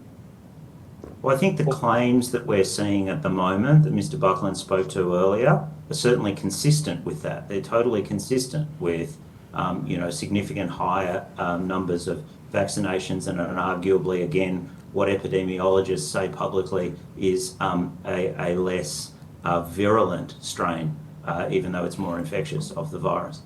Could I ask you from a system design point of view, if you have thousands of claims that have an average quantum in the order of about $2,500, relatively small claims, does it make good system design to have those claims determined in as perfunctory a manner as you possibly can and efficiently, rather than spending potentially a multiple of that on determining issues like causation? Are there system design benefits in 19B? I think as an economist, I would say that there are two system design features that would be advisable and desirable in this sort of circumstance. One, which I don't want to put words in your mouth, Mr. Shoebridge, but I think I interpret you as alluding to, which is one doesn't want to take a $2,500 claim and then have very significant, what economists would say are transaction costs associated with adjudicating each claim, that, adding hundreds or even thousands of dollars to making a determination with each claim is undesirable. The other thing about it is just the timeliness and robustness of this, that having a clear, well-specified default allows the system to work much more efficiently and in a more timely manner. So from just a first principles economics perspective, I agree very much with what you said. And did the McKell Institute, is there any clarity at all from CIRA or ICA or anybody about what the average cost of actually determining a fully contested claim is, as opposed to a claim under 19B? Or are you aware of any evidence to that effect? No, we were unable to secure that information.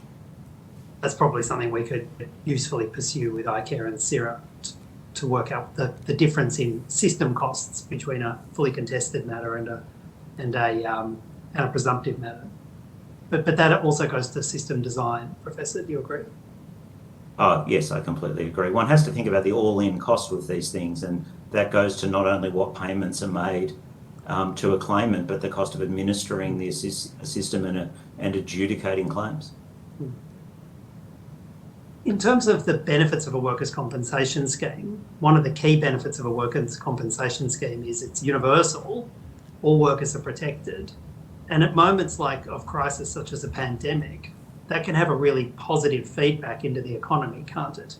Getting workers protected, ensuring they don't go to work if they're a potential carrier of disease, and are properly resourced and able to get back to work quickly.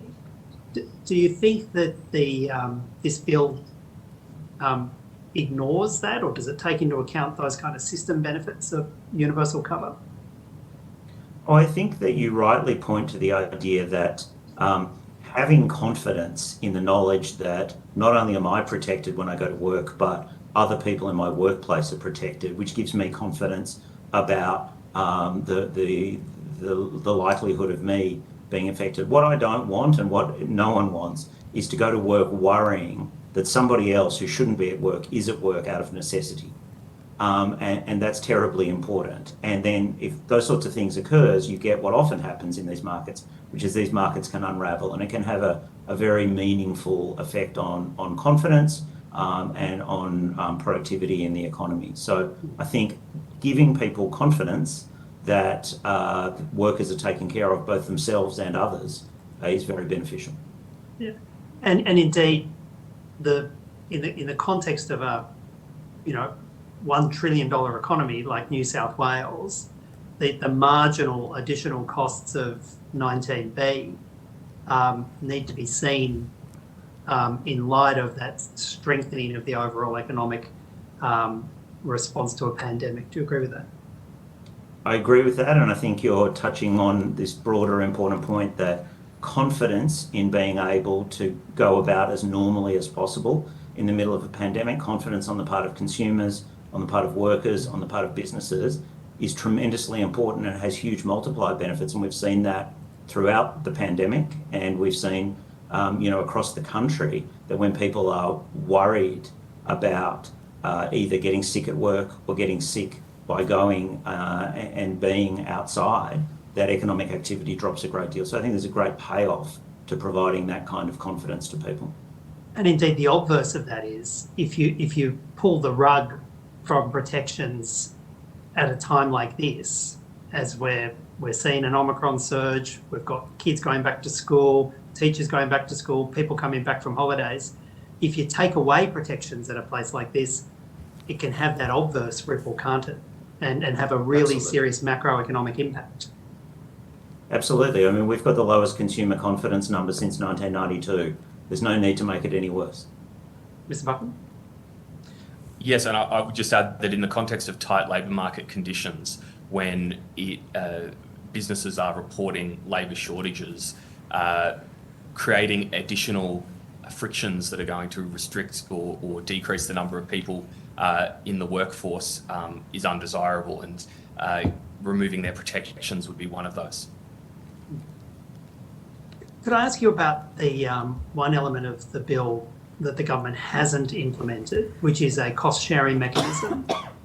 These claims, being for frontline workers, are going to tend to be focused in a number of sectors of the economy: health, retail, transport, construction. But there's a mechanism in place which the government hasn't activated to share the costs of any premium increase equitably across all employers. Do you have a view about the benefits of activating, or if there are problems, the problems in activating one of those cost-sharing mechanisms? Well, I might start there and mention that the first principle of insurance is around spreading risk and reducing risk concentration. And so anything to encourage risk is going to make for a more equitable and efficient insurance scheme. Our submission didn't look specifically as to who should bear the costs, but rather that the costs of 19B are a lot less than would otherwise be predicted. But do you have a view from I mean, I know you've mentioned the principle of insurance is spreading risk, but do you have a view about whether or not that's a design benefit, a potential design benefit of 19B from sharing the cost across all employers? Yes, it would be a design benefit to be able to share that cost across employers and ensure that industries that are not that have outsized rates of claims or rates of exposure are better able to share it. So yes, that would be an absolute benefit. And then there's a theoretical rationale for this, which is that all employers benefit from these critical parts of our economy being up and running during a pandemic. And in fact, it's only equitable that all employers make a fair contribution towards it. Do you agree with that? Yes. Yeah, sorry to jump. Sorry, Michael, go ahead, please. I was just going to say yes, and nowhere has that been more seen than in the supply chain issues that many industries are facing. That has been where one industry may be exposed, but the knock-on effects, I think, have been huge. If anything, we are becoming to realise just how interdependent we are. I'll throw to Richard Holden. I think Mr. Buckland said it very well. We live in an incredibly interconnected economy, more so than we ever have been. And blockages in one part of the economy really affect businesses and consumers in other parts, seemingly quite far away. And so I think there is both a benefit to spreading that risk across all and an equity dimension to it as well. And many of those employees in those critical sectors, transport, distribution, retail, and particularly food retail, they can have quite precarious employment arrangements, and therefore 19B protections have an even greater impact on securing those parts of our economy. Do you agree? I do. I think that goes to the point that I raised in an adjacent context earlier, which is one doesn't want people who shouldn't be going to work and know they shouldn't be going to work feeling that they have to because they have no alternative. That's time. So we're now up to the government. Any questions from the government? Thank you, Madam Chair. Just wanting to go through some of your logic, and of course you criticised the model produced by CIRA, and I can understand that things have certainly changed in that context, but your modelling works on the basis of, at best, 300 daily cases. Of course, Omicron has changed that game. On my reckoning of today, we've had 40 times that number just on today's basis of, I think it's about 12,000 cases today. What have you done to update your modelling since, and how has that impacted your final result of, what was it, $315 million cost to the system? So what we did is look at a couple different scenarios, approaching it from different ways. So one was to look at what are the 25,000 cases a year and then extrapolate from there. And the other was to look at the case numbers as they were at the time, which were far lower. So to make sure that we're providing you better, more relevant information, we looked at this again in light of COVID, in light of Omicron. During the Omicron outbreak, there were just under 900,000 COVID cases. That's in the worst month of the outbreak. So if you take about 15 days on either side of the peak, that's unlikely to be sustained. And if it would lead to 10.5 million cases in New South Wales. So looking at that, it's a judgment call for this committee as to whether out of a population of 8 million, there is likely to be more cases than there are people when we have a 95% vaccination rate. So we do not think... I take it that's on an annual basis, that 10.5 million. That's right. And so we think that it's unlikely that the current rate of infection will last. Where it will go goes to our point earlier, which is that the Doherty Institute modelling was not designed to be a forecast model. In fact, they warn against it, which is one of the concerns about using this model to justify decisions in this case. But on that basis, the Doherty Institute modelling is actually less than what the actual scenario has been under Omicron. Like the Doherty Institute modelling, from what I see here in terms of what has been provided as the executive summary, I think for symptomatic infections on 1 year from the EY extrapolation was 701,000 cases.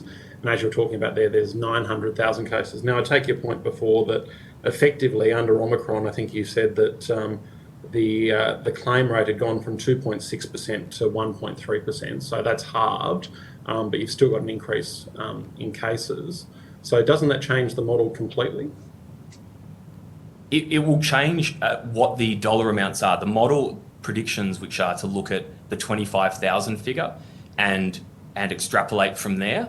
So there's two ways to build this model. The first is to look at the number of cases and what we assume will be the number of cases, which we haven't made an assumption about that. We've given various scenarios. And you can extrapolate then what you think the likely number of workers' compensation claims will be, which is 1.31% of cases, and then how many of them would be affected by 19B, which, as we mentioned earlier, is about 11%, so 0.11. and that gives you an outcome through a few more steps of where you would be. That is something we've tried to steer away from because we don't know how many cases are going to be this year. What we do know is that the numbers being used in this case are 25,000 workers' compensation claims would be used to, would be avoided if we get rid of Section 19B. That 25,000 workers' compensation claims, therefore, is about 11% of the total workers' compensation claims, which means we have to expect 250,000 or so, I'm doing these in the top of my head, I'm afraid, total workers' compensation claims. For 19B to have that benefit, we would have to have 250,000 workers' compensation claims. To date, in 2 years, including during the Omicron outbreak, there's been 12,000. So that's over a 2-year period. It is substantially less. So what we think, we are not trying to give you a prediction of what it will be, but we're trying to say that the numbers currently provided are wrong. Okay, fair enough. In terms of the numbers currently provided are wrong, and I will, grant that I think the modelling has changed. Certainly with Omicron, things are different. But in terms of what you've put forward, so you have done your adjusted DI model on a 95% vaccination rate, and you've come to a claim cost there of 315 million. Now, taking the assumptions you've just raised with Omicron, I think 900,000 cases you were talking about at the peak for each wave. What's your new cost figure for that workers' compensation claim cost? I imagine that has changed in terms of your modelling as well. So $315 million represents the percent. So if you assume that $638 million is the cost, then and that's at 80% vaccination rate, then at 95% vaccination rate, $315 million would be the cost. But I'm afraid, just going to the question you put, that wouldn't give you, that wouldn't be up. That's using numbers that already existed based on the vaccination rate. That doesn't get updated with Omicron or the number of cases. It's building it backwards. It's building the model backwards from the numbers that are there rather than building it forwards from the numbers from COVID cases. So in terms of your update to your model to take into account Omicron, you haven't come to sort of a final figure on that, is that correct? Or equated that to the model as it stands at present? We have not provided an updated dollar figure. We've only provided the context, like I said, about 9 additional Omicrons to get there. But no, we haven't redone the model in dollar figures. So considering that 315 million, for instance, do you think that's an acceptable cost for business to bear in terms of COVID claims? Is that something you would think would be acceptable under the current scenario with 19B?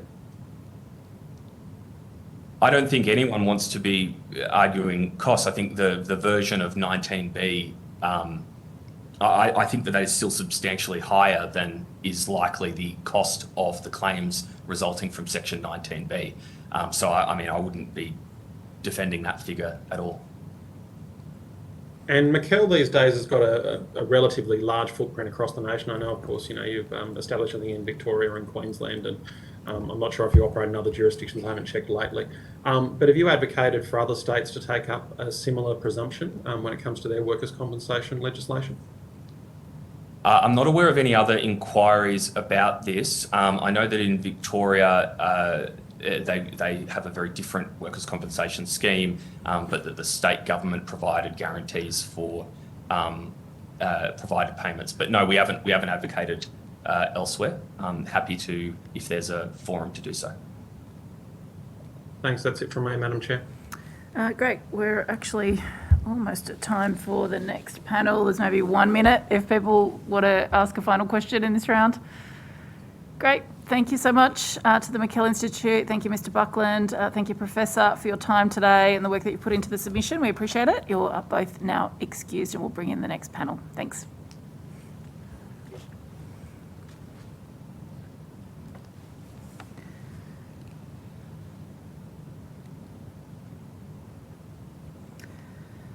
Okay, 1, 2, 3, 1.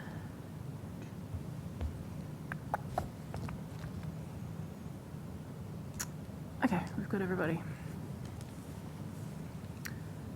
Okay, welcome to our next panel. Thank you so much for joining us this afternoon for, in fact, the final panel of the day. We do appreciate it. I will ask each of you to please state your full name and position title and then swear either an oath or affirmation. The details will have been provided to you by the Parliament. I might start with you, Mr. Dent. Adam Dent, I'm the Chief Executive of the State Insurance Regulatory Authority. I solemnly, sincerely and truly declare and affirm that the evidence now about to be given by me shall be the truth, the whole truth and nothing but the truth. Thank you. Mr. Harding. Good afternoon. Richard Harding, CEO of iCare. I solemnly, sincerely and truly declare and affirm that the evidence now about to be given by me shall be the truth, the whole truth and nothing but the truth. Thank you very much. And Ms. Maney? Thank you. I am Mary Maney, Group Executive of iCare. Solemnly and sincerely and truly declare and affirm that the evidence now about to be given by me shall be the truth, the whole truth and nothing but the truth. Thank you very much. So iCare and Sarah are both invited to make an opening statement if you wish. Mr. Dent, we might start with you. Thank you, Chair, and thank you for the opportunity to address the committee. CIRA is an independent agency within the Customer Service Cluster of New South Wales Government. We regulate 3 statutory insurance schemes in New South Wales, including workers' compensation. As the evidence presented today highlights, there are strongly divergent views on the issue of the COVID-19 presumption and its impacts, with or without a presumption, are quite different on different individuals and businesses, and I acknowledge the work of frontline workers in New South Wales over the last 2 years. Ernst & Young modelling on behalf of CIRA was conducted based on initially a report of the potential cost of COVID-19 in April 2020 that was informed by international experience at the time. The scenarios estimated the potential cost of claims to be up to $8.6 billion over the duration of the claims if 20% of the population contracted COVID-19 and the Australian experience replicated what was happening overseas. It's important to note that that was not really modelling, but a range of scenarios based on the data available at the time. Detailed modelling was completed by EY in October 21, based on the Doherty Institute's modelling of the pandemic at that point in time. We've provided that executive summary to the report to this committee. Now that assumed an 80% double vaccination rate, then up to 25,000 claims, including over 320 deaths at a cost of up to 638 million. Now, since that modelling is undertaken, and we've certainly discussed at great length over time, Omicron has also emerged, double vaccination rates past 93% in New South Wales, various suppression strategies have been introduced, including lockdowns, capacity limits and masks. Fortunately, hospitalisation and fatality rates have not reached anything like the modelled scenarios. And if this remains the case, actual costs will likely not be anywhere near as high as those modelled scenarios. The latest data, as at the 28th of January 2022, is that there have been just over 14,000 claims and notifications. Around 13,000 of those were for confirmed diagnosis of COVID. The rest relate to psychological claims and other causes such as vaccination reactions. We don't know yet what the costs are going to be from this recent increase in claims due to the lag between claims costs being finalised and reported through to CIRA. But at the 30th of November 2021, COVID-related claims totalled around 28 million, based on about 2,500 claims received to that point.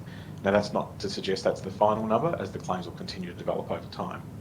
Looking forward, forecasts of case numbers and the impacts of COVID-19 are frequently changing and very hard to source given the high level of uncertainty and the novel nature of this pandemic. The changing nature of the virus and the uncertainty around long COVID and its impacts further complicate any ability to project the cost of claims over time. There are many voices providing opinions on the pandemic that we could be aware of, and unfortunately there's no consensus on what the long-term future holds. So despite this uncertainty, insurers are currently looking at the potential cost impact from COVID-19 as part of their premium filing that's due to CIRA for the 2022-23 financial year in March. How rapidly and unpredictably things change is demonstrated by the estimation and infection and claim numbers that we just heard from the McCall Institute. Their submission in December clearly changed between then and now, and I think that speaks to the point that it's very difficult to find the right type of data to make these predictions from. I just wanted to make one quick point of clarification before I finish, that Mr. Buckland mentioned a statement in relation to a report being withdrawn by CIRA as being related to COVID. That report was actually unrelated to COVID numbers and modelling. It was in relation to an overall scheme performance matter that was discussed last year. So I just felt I needed to clarify that. That was certainly not the case as it might have been represented. I look forward to being able to assist the committee with the inquiry today. Thank you. Thank you very much, Mr Dent. Mr Harding or Miss Maney, would you like to make an opening statement on behalf of iCare? No, thank you, Chair. We have no statement to make. Okay, we will open it up to the committee for questions. We'll start with the opposition. Mr Mookie. Thank you, Chair, and thank you, Mr Dent, for your appearance today, and thank you, Mr Harding, and thank you, Ms Maney, for your appearances today, and please convey, certainly, I'm sure, on my behalf, and I'm sure the committee's our thanks to your staff for the work that they have performed, especially in the last 2 months since we last had the opportunity as Parliament to see you. Mr Dent, I just heard one figure, which I might, before I get into the broader line of question, just ask you to repeat, because I'm not sure I heard it correctly. You said that the total cost as of which date was $28 million? Well, that would have been at the 30th of November. And how many claims was that? That was based on approximately 2,500. 2,500. So that works out to be an effective cost per claim of $11,200 at the time. At that point in time, yes. Yep. Equally, you've told us that that there are, I think your website confirms that there are 14,000 cases that have been notified to you or thereabouts. Is that correct? 14,066 in total. Probably what's important, Mr Mookie, is that 12,972 of those are related to a confirmed diagnosis of COVID. The balance are related to psychological claims or other, which might be vaccination injuries. So for the purpose of this conversation, 12,972 confirmed diagnosis of COVID have been made as notifications from insurers. How many of them are presumed workers, presumed industries? Of that, at the moment, it would appear a significant number of those. I can't answer that quite specifically. I'm looking for that. But a large number of those has been presumed industries. And that, if you look back just before Christmas, for example, we were at probably closer to 2,800. The economy then opened up, which of course it exposed a number of those presumed injuries to having workers at work. And the large jump that occurred over the Christmas period was predominantly from those industries. Sure. Can I just ask you then now, I know I'm drilling down, but it is somewhat important. Of those presumed workers in that 12,000 figure, how many of them are in the nominal insurer? The nominal insurer at this point in time, and I'll ask Mr Harding to correct me at any point he feels the need, the nominal insurer has around 2,500. The self and specialised insurers represent 8,498 of those. Self-insurers 8,498 and specialised a further 930. So I'm looking at your dashboard and it says what you said, but broadly speaking, the nominal insurer is about 2,500. I think the Treasury Managed Fund is at about 1,600 or 1,700 thereabouts. Is that right? In terms of total claims, yes. Yep. And the balance is falling really on the self-insurers, is it not? Not the specialist insurers, it's the self-insurers. That is correct, yes. So I just want to concentrate on the nominal insurer here because that is the one that obviously businesses and workers are most anxious about because it is by far the largest. And so the nominal insurer, again, Mr Harding or Mr Dent, the nominal insurer receives on average, 65,000 claims per year? I'll ask Mr Harding to answer that. On average, Mr Mookie, it's about 63. Sure. Rounded up. So in the 2 years since the nominal insurers presumably had 126,000 claims, thereabouts? Yes, roughly. Yeah. Look, again, this is not complicated mathematics, but if you had 2,500 claims, as a proportion of 126,000 claims, that is 1.98% of all claims to the nominal insurer are COVID related. That's fair? At this point in time. Mr Dent or Mr Harding? At this point in time, that's clearly the case. And of that, do you have any specific, Mr Harding or Ms Maney, have any specific information as to how many of those 2,500 claims over 2 years that the NI has received is from the presumed categories? I don't have any specific data. I can tell you that the majority of them arise from industries including manufacturing, transporting, grocery, retailing, aged care and cinemas. But I can't give you a specific number on that, unfortunately. That's the general themes that we're seeing. It's a smaller amount of the 1.98%. Presumably, even if it's 1.7 or 1.5, that's fair for us to assume? Sure. Look, I think I'm conscious that really this is an industry-wide issue, right? This is not a nominal insurer related issue because clearly the majority of claims are not falling to the nominal insurer at this point in time. So I take your point. That's the nature of how currently claims are falling under the presumption to self-insurers and specialised insurers. They're not all coming to ICARE, which is just the nature of where things are rising. Strongly agree with you, Mr. Harding. But I think part of the anxiety about what this presumption means, certainly amongst business groups, is what it means for the nominal insurer premiums and what it means for the NI finances, given that, as Business New South Wales told us, it's their statutory trust, or it's the view that, as they put it. But it's fair to say, is it not, that so far, actually I'll ask you this, how much does a nominal insurer expect premiums to fall if 19B is repealed? The premiums won't fall at all in relation to 19B because we haven't priced for 19B in the last 2 years. It hasn't been included in premium rates last year, and it hasn't been, to date, it hasn't been included in premium rates. So it won't fall at all in that context. The question is more, what will be the premium impact going forward? And as Mr. Dent's pointed out, the data is at very early stages of development. We need to see some more experience before we can get to that point. And there is a high degree of uncertainty that we've seen with Omicron and other changes, even the past changes to the government's approach. Those things all impact how we might see those costs arise in the scheme. But we're at a very early point in that conversation. Oh, look, again, Mr. Harding, I strongly agree. But you're saying to me, if I understood you correct, you haven't got enough information to properly model what the impact will be going forward. Not at this point in time. As Mr. Dent has clearly said from an industry perspective, there is no one single source that can provide us with a clear projection going forward. And there is, I think, every person who, including Mikel, who had attempted some form of modelling and projection scenario analysis on COVID, whether it be Doherty and the federal government right through to our own experience with CIRA, we've found it very difficult to get an accurate projection on that. So our point in time, at this point in time, is we'd like to see some more experience. We'd like to see it unfold. But clearly, the risk here is that there's a significant financial impact on the scheme at a point in time when the scheme, as you have pointed out to me before, Mr. Mickey, is not in its most sound financial position. It's clearly at a point where we are doing repair work to improve the scheme. Sure. Look, I accept you. And look, to be fair to you, Mr. Harding, I agree with you that no insurer has been able to model this. But the issue is, and I'll go back to Mr. Dent, is that we've been told by the government that by getting rid of this, we're going to save $638 million. And we've just heard from Mr. Harding that it has no relationship with premiums whatsoever. It's the case, is it not? That perhaps if I could clarify what I said, it's not been priced into premiums to date. Yeah, it will certainly have an impact on premiums going forward. The question is how much. Indeed. But right now, as we stand, if Parliament was to review, I'll put this to you, Mr. Harding, if Parliament was to repeal this section tomorrow, will you be filing to lower premiums come March?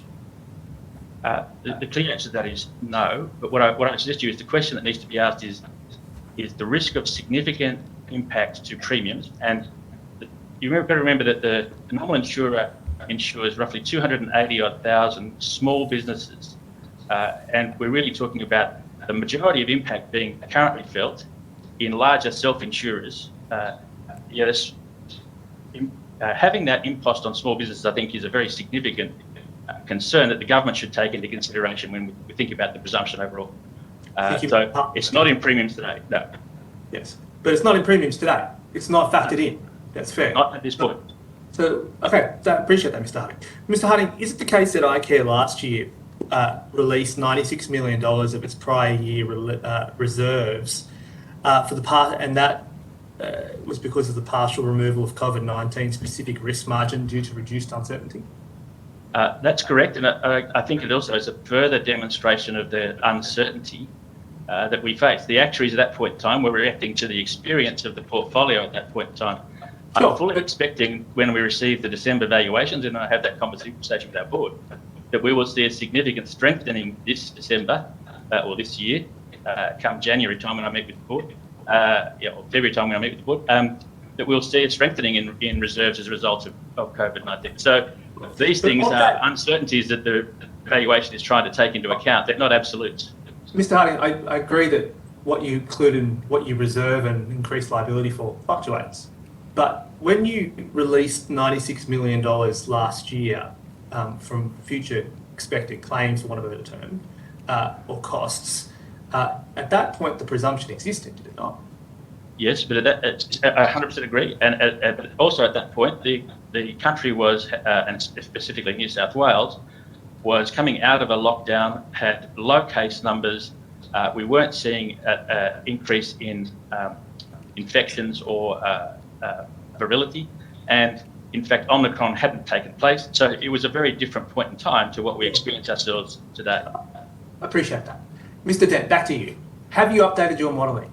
Have you produced any modelling that would give us, given all the uncertainty, Mr. Harding, you're responsible for the scheme, you're responsible for deciding everybody's filings. What information are you going to use to decide whether or not to approve or reject a premium claim insofar as it relates to the presumption?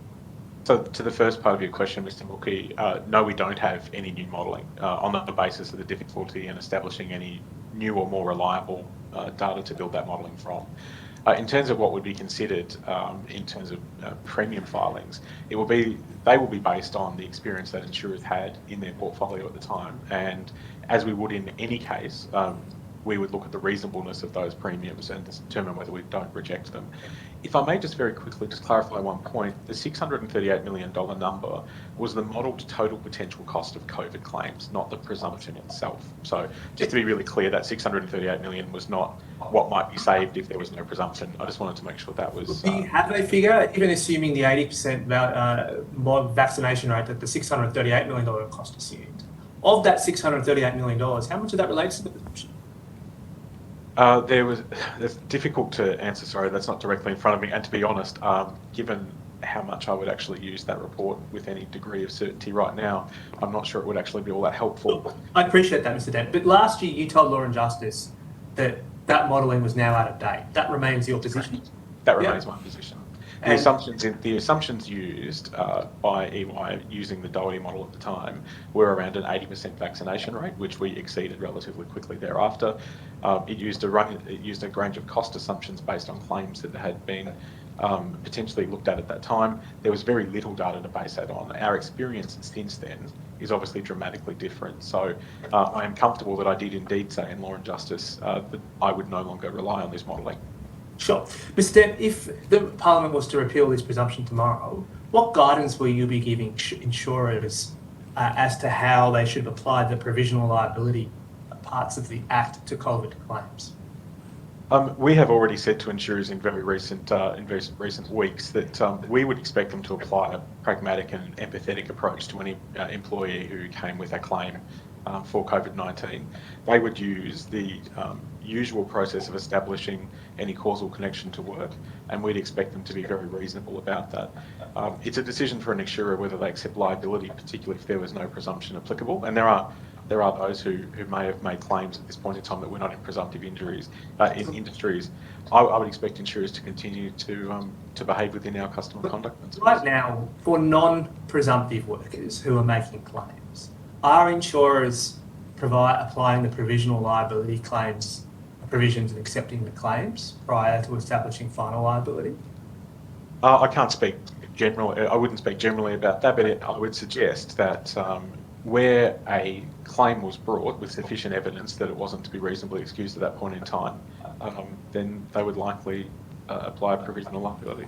Mr. Harding, what is the NI's policy for non-presumed workers when it comes to provisional liability?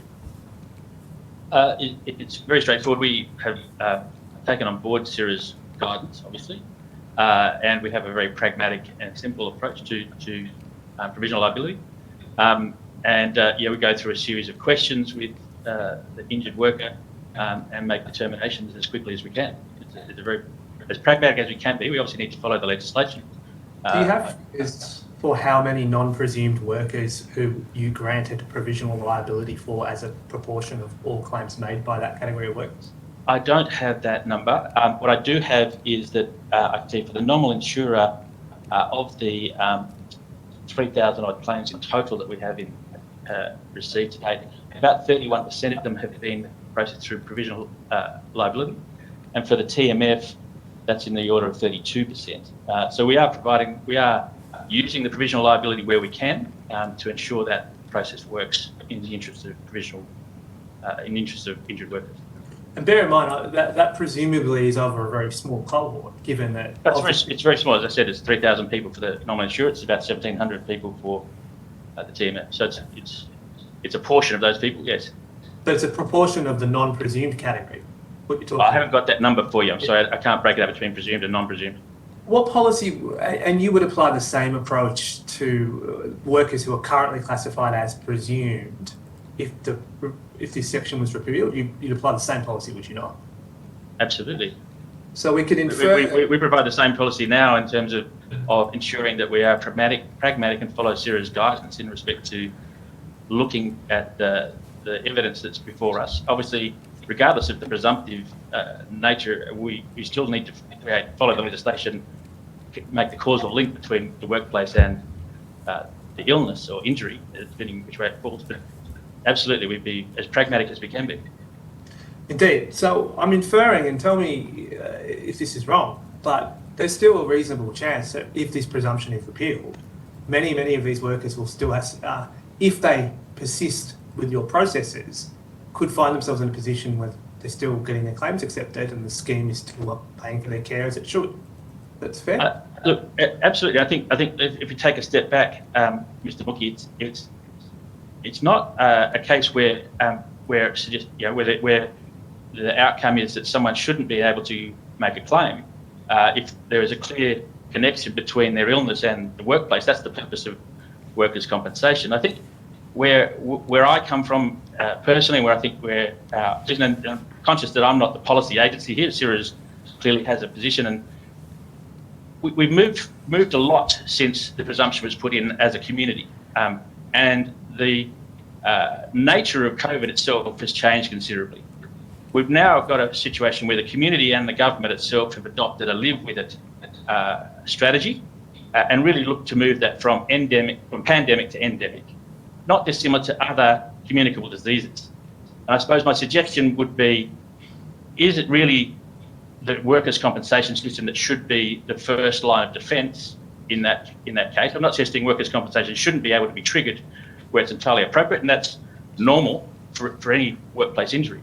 But should it be the first line of defence for something like a communicable disease that we fully intend as a community to end up being like influenza or a similar communicable disease, right?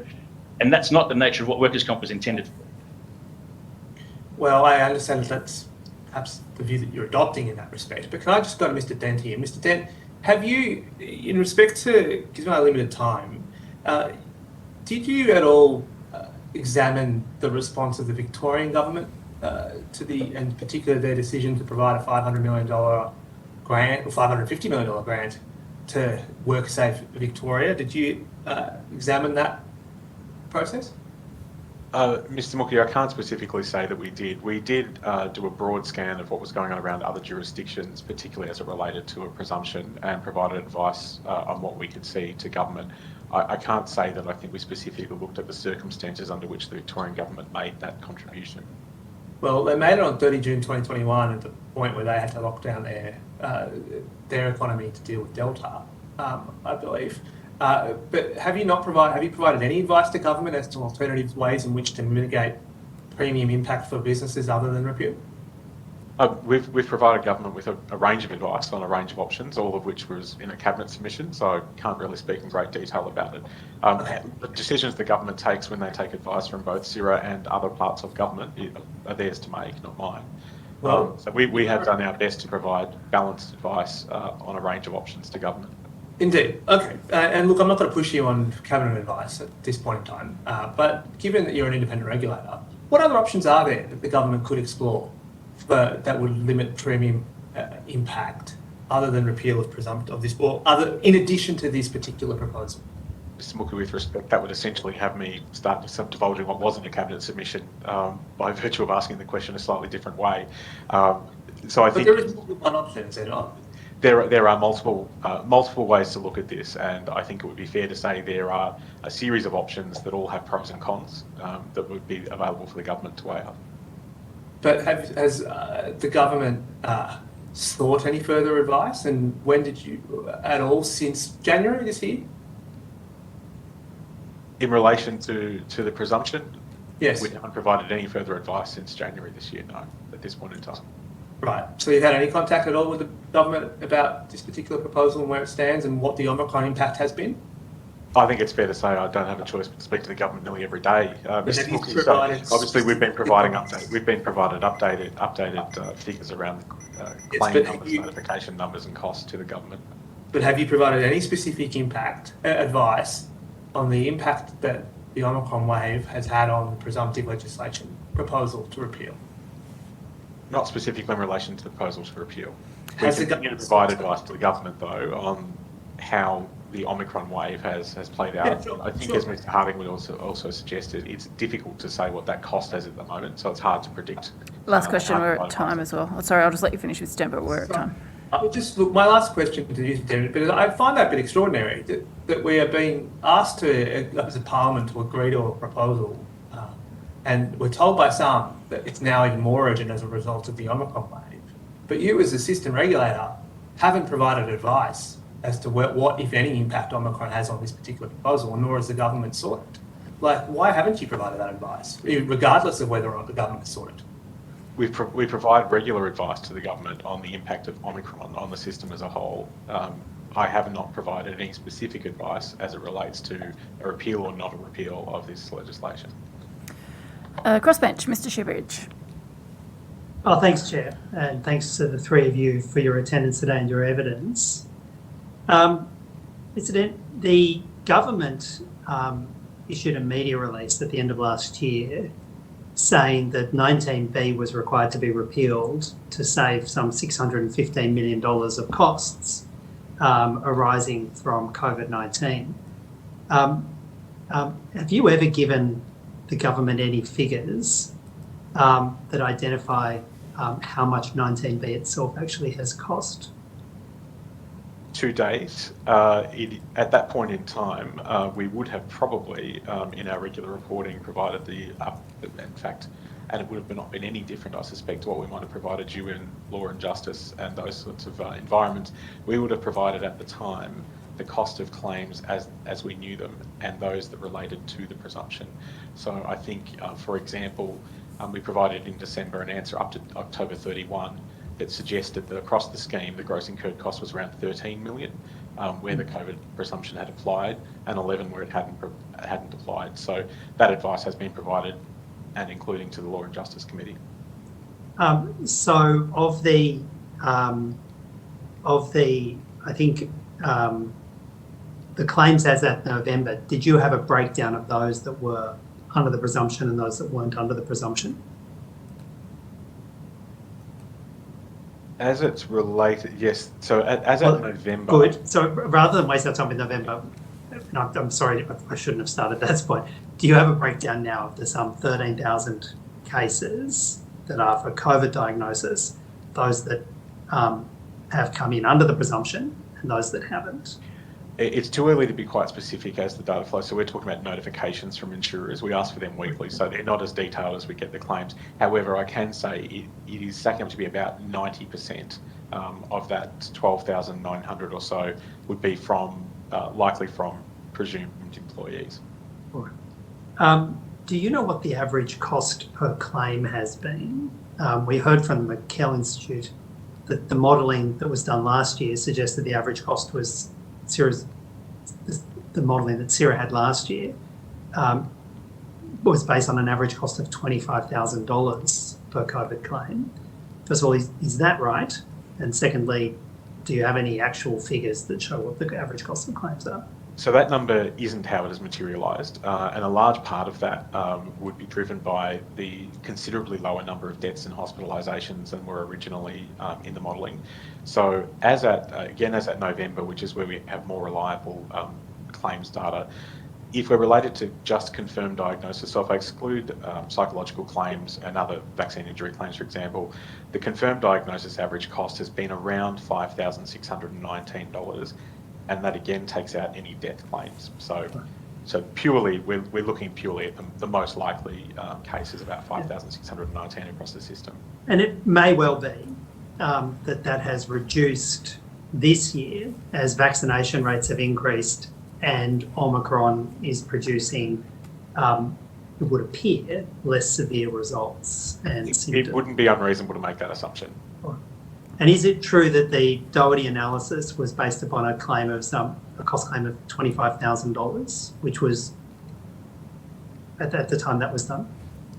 That would be correct. Yes. Yeah. There was a considerably higher number of death claims, for example, or hospitalisation claims that made up that number. Right. If I may, just in total, as at November, the gross incurred cost when you take into account all of the types of claims, so confirmed diagnosis and psychological claims, etc., that was closer to 10,000. So even with lower hospitalisation, it was still considerably higher if you take those other types. But those psychological claims and others tend to be more expensive in disputation. They tend to be longer running, and it's not covered by 19B, are they? Not that's correct. So that's why we're saying 5,619, where we're using a confirmed diagnosis. That's most relevant to the point of today's inquiry. So even if we were just to plonk that into the Doherty modelling, that would reduce the figures produced by the Doherty modelling by at least 75%. Yes, correct. On quite rough maths, yes. Yeah, and in fact, it's likely that the average cost per claim is significantly lower than that. The Business Council of Australia, I think, said they thought the average cost per claim was about $2,500. Can you shed any light on whether or not that might be accurate or not? Look, I think in certain industries where we're seeing literally just weekly benefits for a short period of time, that would probably drive those numbers lower. I don't have any specific data to reflect on that, but I would say again that's not unreasonable in terms of what we're likely to see. What's important, just in relation to the numbers that were used by EY against the Doherty model, we had very little claims experience at that point to base an average cost on, and in the same way that 2,700, those claims won't have developed at this point in time. Mr. Dent, I think if there's one thing we've learnt in this, it is that actuarial assumptions in a developing crisis and a pandemic are highly unreliable, I think would be the $8.6 billion answer I would give to that. Do you agree? I find myself in the unusual position of wanting to agree with you, Mr. Shoebridge, on that front. But what I will say, if you don't mind, is that I just need to clarify that $8.6 billion was not modelling. It was a set of scenarios that if 20% of the population was... So I don't think that's an entirely fair characterisation, but I would suggest to you that at the moment, trying to do actuarial modelling with the moving piece we have is an unreliable... But what we do know is the cost per claim are substantially lower than earlier feared. Instead of being, I don't know what astronomical figure went into the $8.6 billion modelling, but instead of being the $25,000 in Doherty, the evidence shows at the end of last year was down to about 5,600 as an average cost, and this year it's likely to be lower again.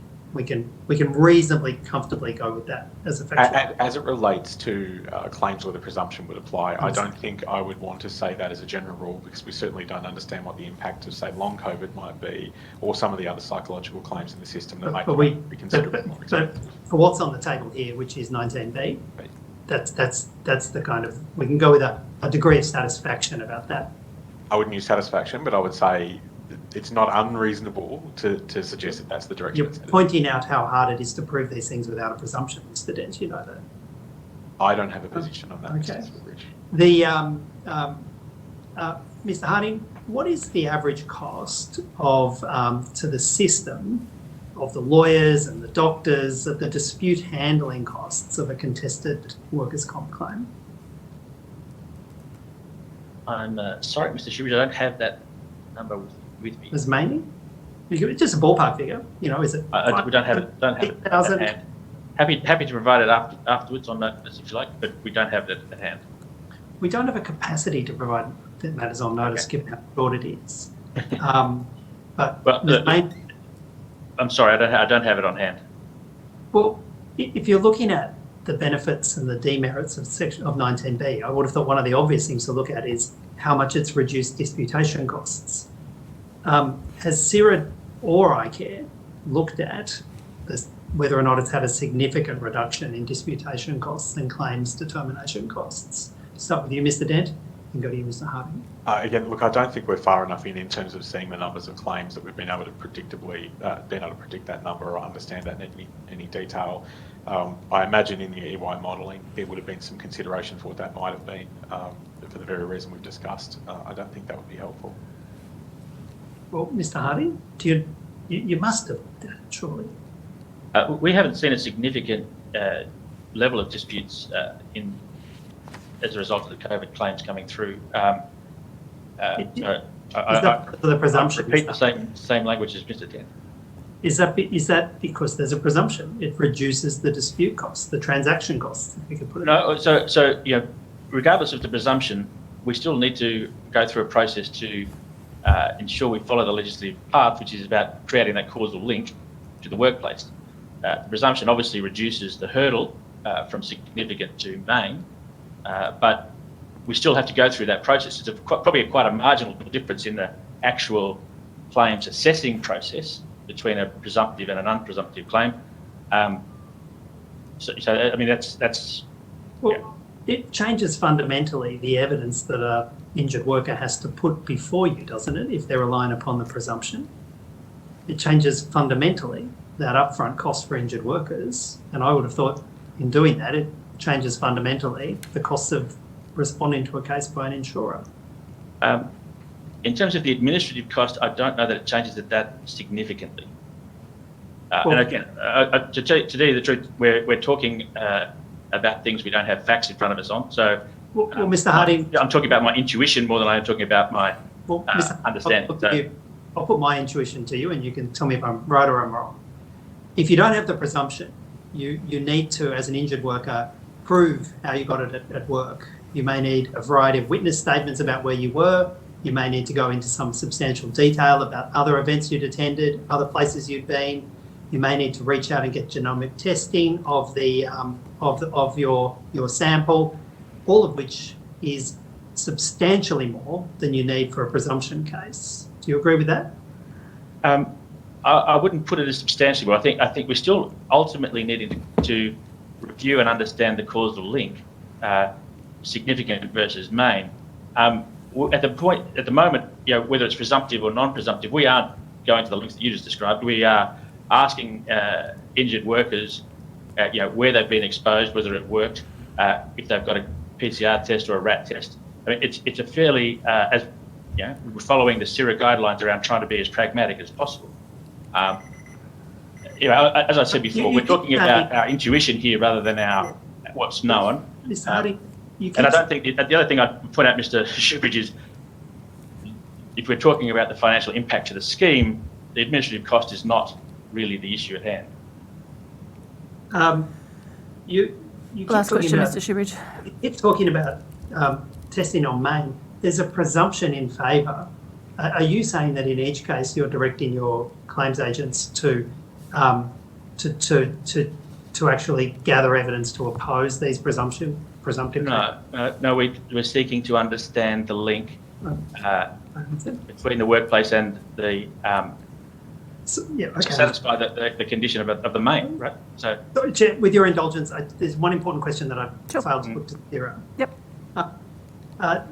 CIRA put out a consultation paper about cost-sharing mechanism for COVID-19 workers' compensation claims, and in the course of that set out a whole series of very real benefits for cost-sharing. I won't read them onto the record because we haven't got the time. What happened to that proposal, and why isn't there a cost-sharing mechanism in place? So that discussion led to, in large part, not being able to achieve support across the insurer base. So predominantly, it was only supported by a handful of specialised insurers at the time, and not all of them. It was broadly unsupported by the self-insurers. So there was certainly not consensus on the process by which a risk equalisation mechanism could be applied, or a cost-sharing mechanism, which is probably a more accurate way to describe it. So at that point in time, given we couldn't get any form of real agreement on the model, we took the decision to continue to monitor the situation and engage with insurers regularly on the impacts on them to see at which point maybe an alternative model could either be brought together or it would be necessary to trigger it. Up until the end of last year, in real terms, the costs hadn't eventuated in a way that necessarily justified it. Now that situation is starting to shift, and the conversation would then become about what's an appropriate thing to do. Mr. Harding might have a stronger view on this or more accurate view, but I would suggest that to a large extent within the nominal insurer there's already a degree of cost sharing that would occur in terms of how premiums are priced. So what that means is essentially there's a small number of insurers who would effectively benefit against a large number of businesses at the moment, as it would be proposed, for which it would be shared across. So there hasn't been a burning platform, if you will, to implement that mechanism just yet. And as we've made a commitment that we would continue to provide advice if the situation changed. Mr. Harding. I think Mr. Dent's answered the question very, very clearly. I think the impact that I was trying to allude to earlier is that what you're effectively doing is asking 280,000 small businesses to cross-subsidise the likes of Coles, Woolworths, Qantas, and the other self-insurers. And I think that's a question for government as to whether that's the intent of their policy. But that's the impact of it, is a degree of cross-subsidisation where the majority of the nominal insurers' current small business employers would pick up that cost and subsidise large self-insurer employers. Okay, the government. Anyone from the government with questions? Yes, thank you, Madam Chair. Just following up from some of the earlier questions with respect to the burden of proof required if 19B were to go. I guess there is an assessment that you can make now that there are those that are covered by the presumption and then there are those that are not. So what would be the burden of proof required for those not covered by the presumption at the moment? And I think this probably is best directed at iCare rather than CIRA. I might ask Ms. Maney to answer this question if you're comfortable with that. She's got a lot more detail than I have processed. Happy to. Thank you, Mr. Harding. I'm happy to also provide the committee, if they like, just the training material and everything that we've put together in terms of managing the claims and also the notifications that we've received today. And what we do is with every claim, every notification we receive, we actually call them a workers' hug call. We try and make sure that we run a script that we ask the following questions, and those questions are directed at: have you tested positive to COVID? Was it contracted at work? If the answer is no, then we have another conversation. If the answer is yes, then we say, what was the date that you last worked? Was your employer alerted that there was a positive COVID test? That there was a positive COVID case in your workplace? Did you work with a colleague who was positive? We ask these sort of series of questions to make sure that we manage the claim as efficiently as possible without putting undue or any additional investigation processes in place. So we keep going. If no, were any of your family or friends tested positive? What date did they test positive? When did you start experiencing symptoms? We try and ask questions around, have you sought any medical treatment? If so, what treatment and the duration and frequency? What was the method of testing, RAT or PCR? And it's important if I could just pause there in terms of RAT or PCR, we're trying to make sure that we do everything we can to expedite these claims and take that pragmatic approach, especially whilst we were going through that phase where people were unable to obtain a PCR. So we continue. If PCR, we request a screenshot. If it's a RAT, then we ask for confirmation that the test has been registered with Service New South Wales. If not, we ask for it to be registered so we could have that material, and then ask for that to be processed. Then we ask for, we talk about the current New South Wales isolation requirements, take them through that, ask whether there were any expenses incurred, ask for receipts to come through, and try and make sure we get as much information so we can make that determination, especially on provisional liability, early. Then we'll also ask this, make sure that we contact the employer and ask the employer a series of questions, and they are, were you notified by your employer of the positive test? When was the last date they worked? Were you alerted? Have you alerted New South Wales Health? And are you aware of the staff members, any others testing positive? So they're sort of questions that we run through. I'm more than happy to, as I said, provide more detail in our training material that supports all of those questions for the committee. And what we're trying to do is make sure that we get enough information so we can address the causal link, ensure that we comply with the legislative requirements, and also process these claims as quickly as we can. Thank you, Ms. Maney. And for those workers who aren't covered by the presumption, are they required to provide any genomic testing or the like to evidence their claim? They're the questions that we ask, whether they're, for those that aren't covered by the presumption, that's the questions that I ran through.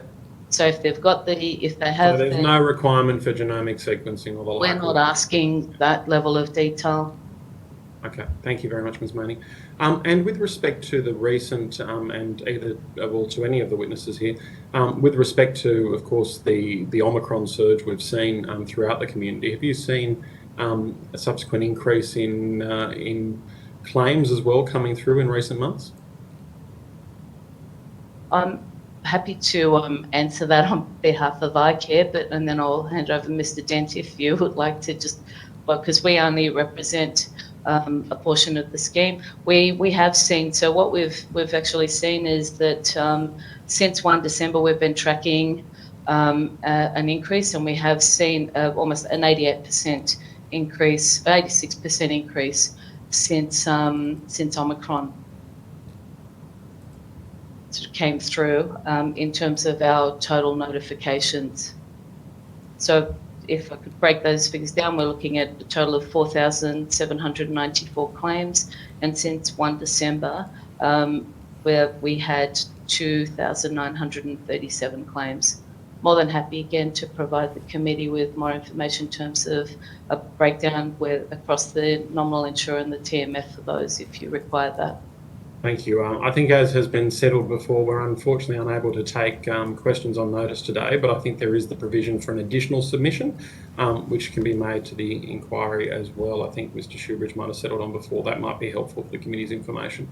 And Mr. Dent, did you want to provide anything further on that? Yes, thank you, Mr. Farlow. I think what we have also seen across the self and specialised insurer segment is obviously over December since Omicron a really considerable increase in numbers. So they've gone from a very small number initially, and then when the economy reopened, you've seen something closer to 9,000 notifications in that environment now. So that has meant for some a considerable increase in having to put on staff resources to manage those incoming notifications. And for self-insurers, it's been, we heard earlier today, that has been the case for employers to administer and manage that. So in addition to the number of cases, there's been an impact in the number of case management staff, for example, to be able to respond to that surge in numbers. So I imagine this is putting a significant burden on the system for these insurers, but also for the employers as well, who are no doubt administering these claims. And for some in particular, the most impacted specialised insurers, they've had to put on tens of additional staff as a consequence to make sure they can meet the requirement to respond quickly to these claims. So that's certainly the case. Some have had to make contractual arrangements around emergency surge increases for staff. So there is administrative pressure on insurers to deliver, given what we've seen with Omicron, that I think certainly wasn't happening at the pace prior with, say, the previous Delta wave. And with respect to both those figures, the 9,000 figure and the 4,000 figure, or thereabouts, I should say, have you got any breakdown in terms of how many of those attract the presumption, how many of those don't attract the presumption? I won't be specific, Mr. Farlow, but of the 12,972 confirmed diagnosis of COVID cases, we believe around 90% are likely to fall to presumptive employees, just on the basis of which insurers those have come from. There are some for whom all of the members of those schemes would be presumed. And Ms. Maney, any view from iCare?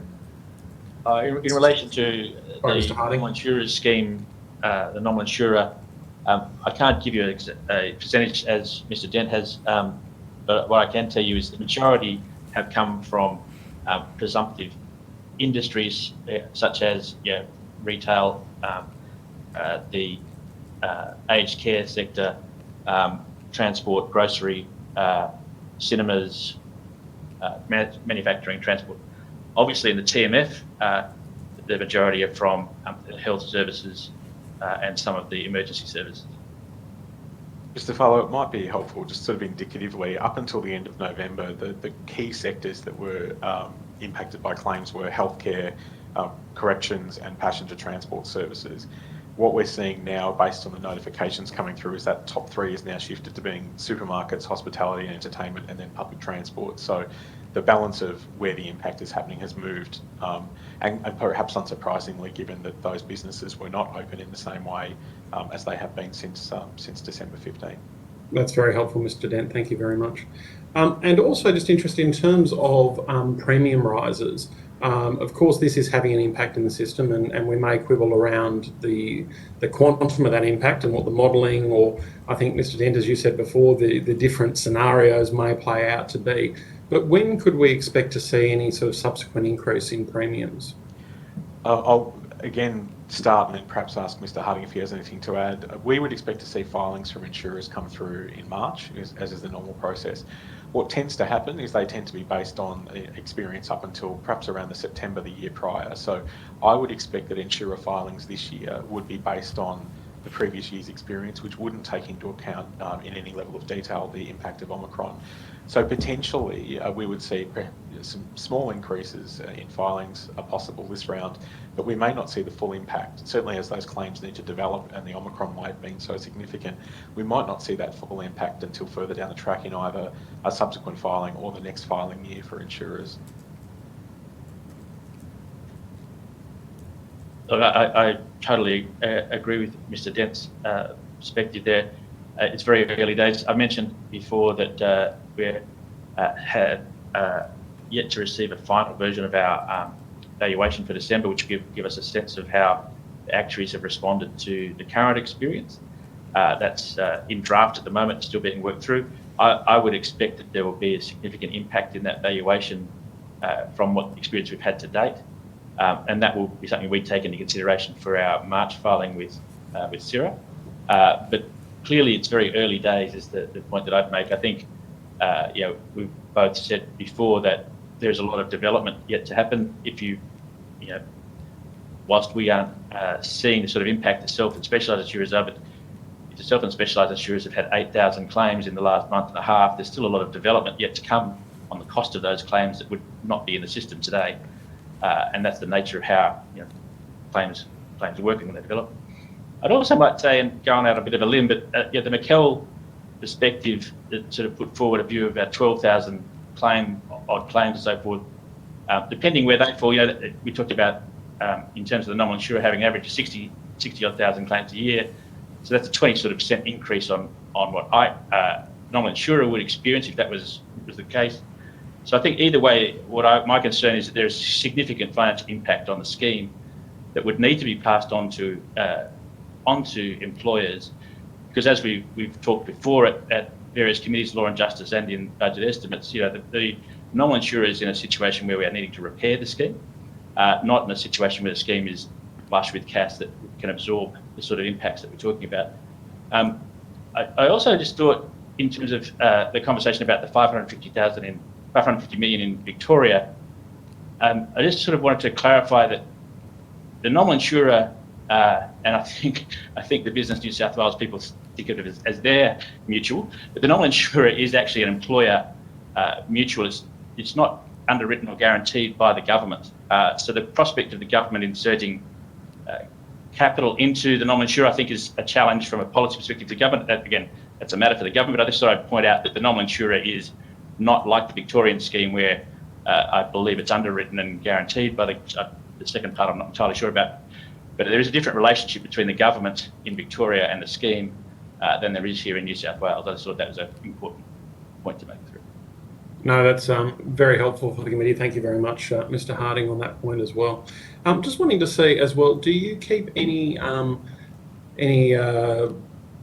level of rejection comparison between presumptive employees and those who don't attract the presumption? For either CIRA or iCare? I don't have that information at hand. Unfortunately, we don't know, unfortunately not. But again, as you suggested, we could perhaps provide some of that in a subsequent submission. Thank you very much for that. I think that's about it from me. Oh, look, the only other question with respect, I think we had some discussion in terms of that cost-sharing mechanism and that process. Suggested submission if they could get it to us on Monday. Okay. Is there any further work that's been done on that since I think that was mentioned before November 2020, where the consultation was put out to industry, and that has there been any further work done on investigating such a scheme? So we've continued to actively engage with the insurer base to, as I said, to understand the impacts on them and to whether or not any further work at that point in time had been justified. So at this point in time, we haven't tried to come up with an alternative mechanism that insurers might agree to. I think there was a more resounding lack of agreement than there was any probability of it being accepted anytime soon. So the short answer is not really. The long answer is, as the experience develops over the last month or so, if the situation shifts that it's necessary, we'll continue to look at that and provide options. But it was sort of quite divisive as a consultation piece, and there was certainly nothing close to an agreement on the right way forward with that at the time we did that. Thanks very much. That's it from me, Madam Chair. Okay, thank you very much. There are a couple of minutes. Yes, Mr. Wilkie? Do you mind, Chair? Or No, we've got a couple of minutes left, so if people do want to have a couple of final questions. I do. There's a couple of questions which just arise, I think, from some of the interesting points that were made by Mr. Harding. Firstly, do you have data on what the typical return to work rate is for a person who has a COVID claim in the United? I'll just check. I don't have it with me on hand, but it's possibly something we can include in the submission again. Yes. Could you, Ms. May, do you have that figure? Sorry, you're on mute. Sorry, I'm muted. I don't have that, but we could provide that to you. I think you were saying by Monday. That would be great. And Mr. Dent, do you maintain such figures as to what the average return to work rate is at 4 weeks for a COVID patient? Because of the lag on that final claims data coming through to us, we wouldn't have anything that reflected the last few months with any degree of accuracy. And I think particularly given the shift over the last couple of months, it would be more material. So given that our most recent all claims data from insurers is at November, we haven't really got anything that would be useful at this point. We expect to over time to develop that. But to be fair, you would have that figure for the Delta wave. That's very useful, given Delta seems to be more severe in terms of health impact than Omicron. Yes, and from what I understand, I don't have it to hand, Mr. Mookie, I'm sorry, the 4-week return to work rate for cut-over claims was certainly higher than the average, as you might expect. But I think there's still far too much development in any of those claims to get to any reasonable position. Sure, yeah. But we're 2 years in, and so far the data suggests that a person with COVID is getting back to work quicker than a person with a non-COVID claim, at least as of November last year. Looking at a note I saw with a very basic point on it, yes. What we would have data and we could produce that sort of information, but I don't. That would be good, because it's a key question as to how long is a person off and how long is the scheme supporting a person with COVID relative to the rest a non-COVID claim. So I really would appreciate that, Mr. Dan. Mr. Harding, you made a point that you're expecting. Sorry, it certainly wouldn't include any of the, at this point in time, it wouldn't include any of the recent wave. Yeah, sure. And look, with that caveat, it's still very useful information, so that would be great. Sorry, Mr. Mookie, just while we're doing this, we're asking for additional points to be put in, and I think I heard the Secretariat whispering Monday would be the latest we could get those submissions in by. The very latest. Yeah, thank you. Mr. Harding, would you be able to put in the costs of the average costs of dealing with a disputed claim and any data you have about dealing with COVID-19 claims? I see Ms. Maney nodding, so that's a good sign. I'm certainly happy to try, Mr. Shoebridge. I can't guarantee by Monday what we can deliver, but we're certainly happy to try and find what we can give you some Well, information. I'm assuming you know what it costs to assess claims on average, but if you've also got anything about COVID, that would be great too. Yeah, but it's splitting out COVID that's going to be the same. So leave it with us. We understand that you'd like that information, and we're happy to try and help in whatever way we can. So, Mr. Harding, you earlier made the point that you're expecting to have to reserve or you expect your actuarialist will tell you to reserve or put aside an increase to the reserves as a result of COVID. Did you mean for the NI, the TMF, or both? I expect both. At the time I made the comment, I was talking about the NI in particular, but clearly it's both. Yeah. Okay, yep. And how does it compare to the reservation you're going to have to make as a result of, as we've explored in estimates and law and justice, the slowdown in the return to work rates? Well, as I mentioned, we currently have some draft reports that are still being worked through. I don't have the final data in front of me, so I can't give you that information. There's a process that we need to go through there, but that'll be public when we finalise it. But you made the point, right? And it's a good point that the scheme's finances are in a precarious state, and you made the point that this could add pressure to it. But I'm wanting to understand what is the size and scope of that pressure relative to the faltering rates of return to work performance in the NI and TNF relative to each other. So if in your additional submission you could provide us any analysis on that point, it would be really useful. I think they're two very, and with the greatest of respect, I understand the point you're trying to make, but I think they're two very different issues here. Really, as it relates to the ongoing nature of the repair program that we have to, bring the nominal insurer back to where we all like it to be, that's a long-term program of work. That was we're talking about 6-month valuation. What we're really talking about now is a different issue, which is highly uncertain. I accept that. With all due respect, the issue is one. Last couple of questions too, because we're With all due respect, if it goes to relativity, the enormous costs that have occurred, and many of them before your time, Mr. Harding, the enormous additional costs the scheme are having to meet with because of those systemic failings, as against the relatively modest cost of 19B. It's a question of relativity. Do you have any evidence about that? I have no information to give you on that at the moment, and I think I would repeat what I said. They're two very different issues. One is not related to the other, and they obviously. But one's a freight train, and the other one is a scooter. That's what we're putting to you. Can you? Well, I have no basis to accept your assertion because I don't know that that's the case.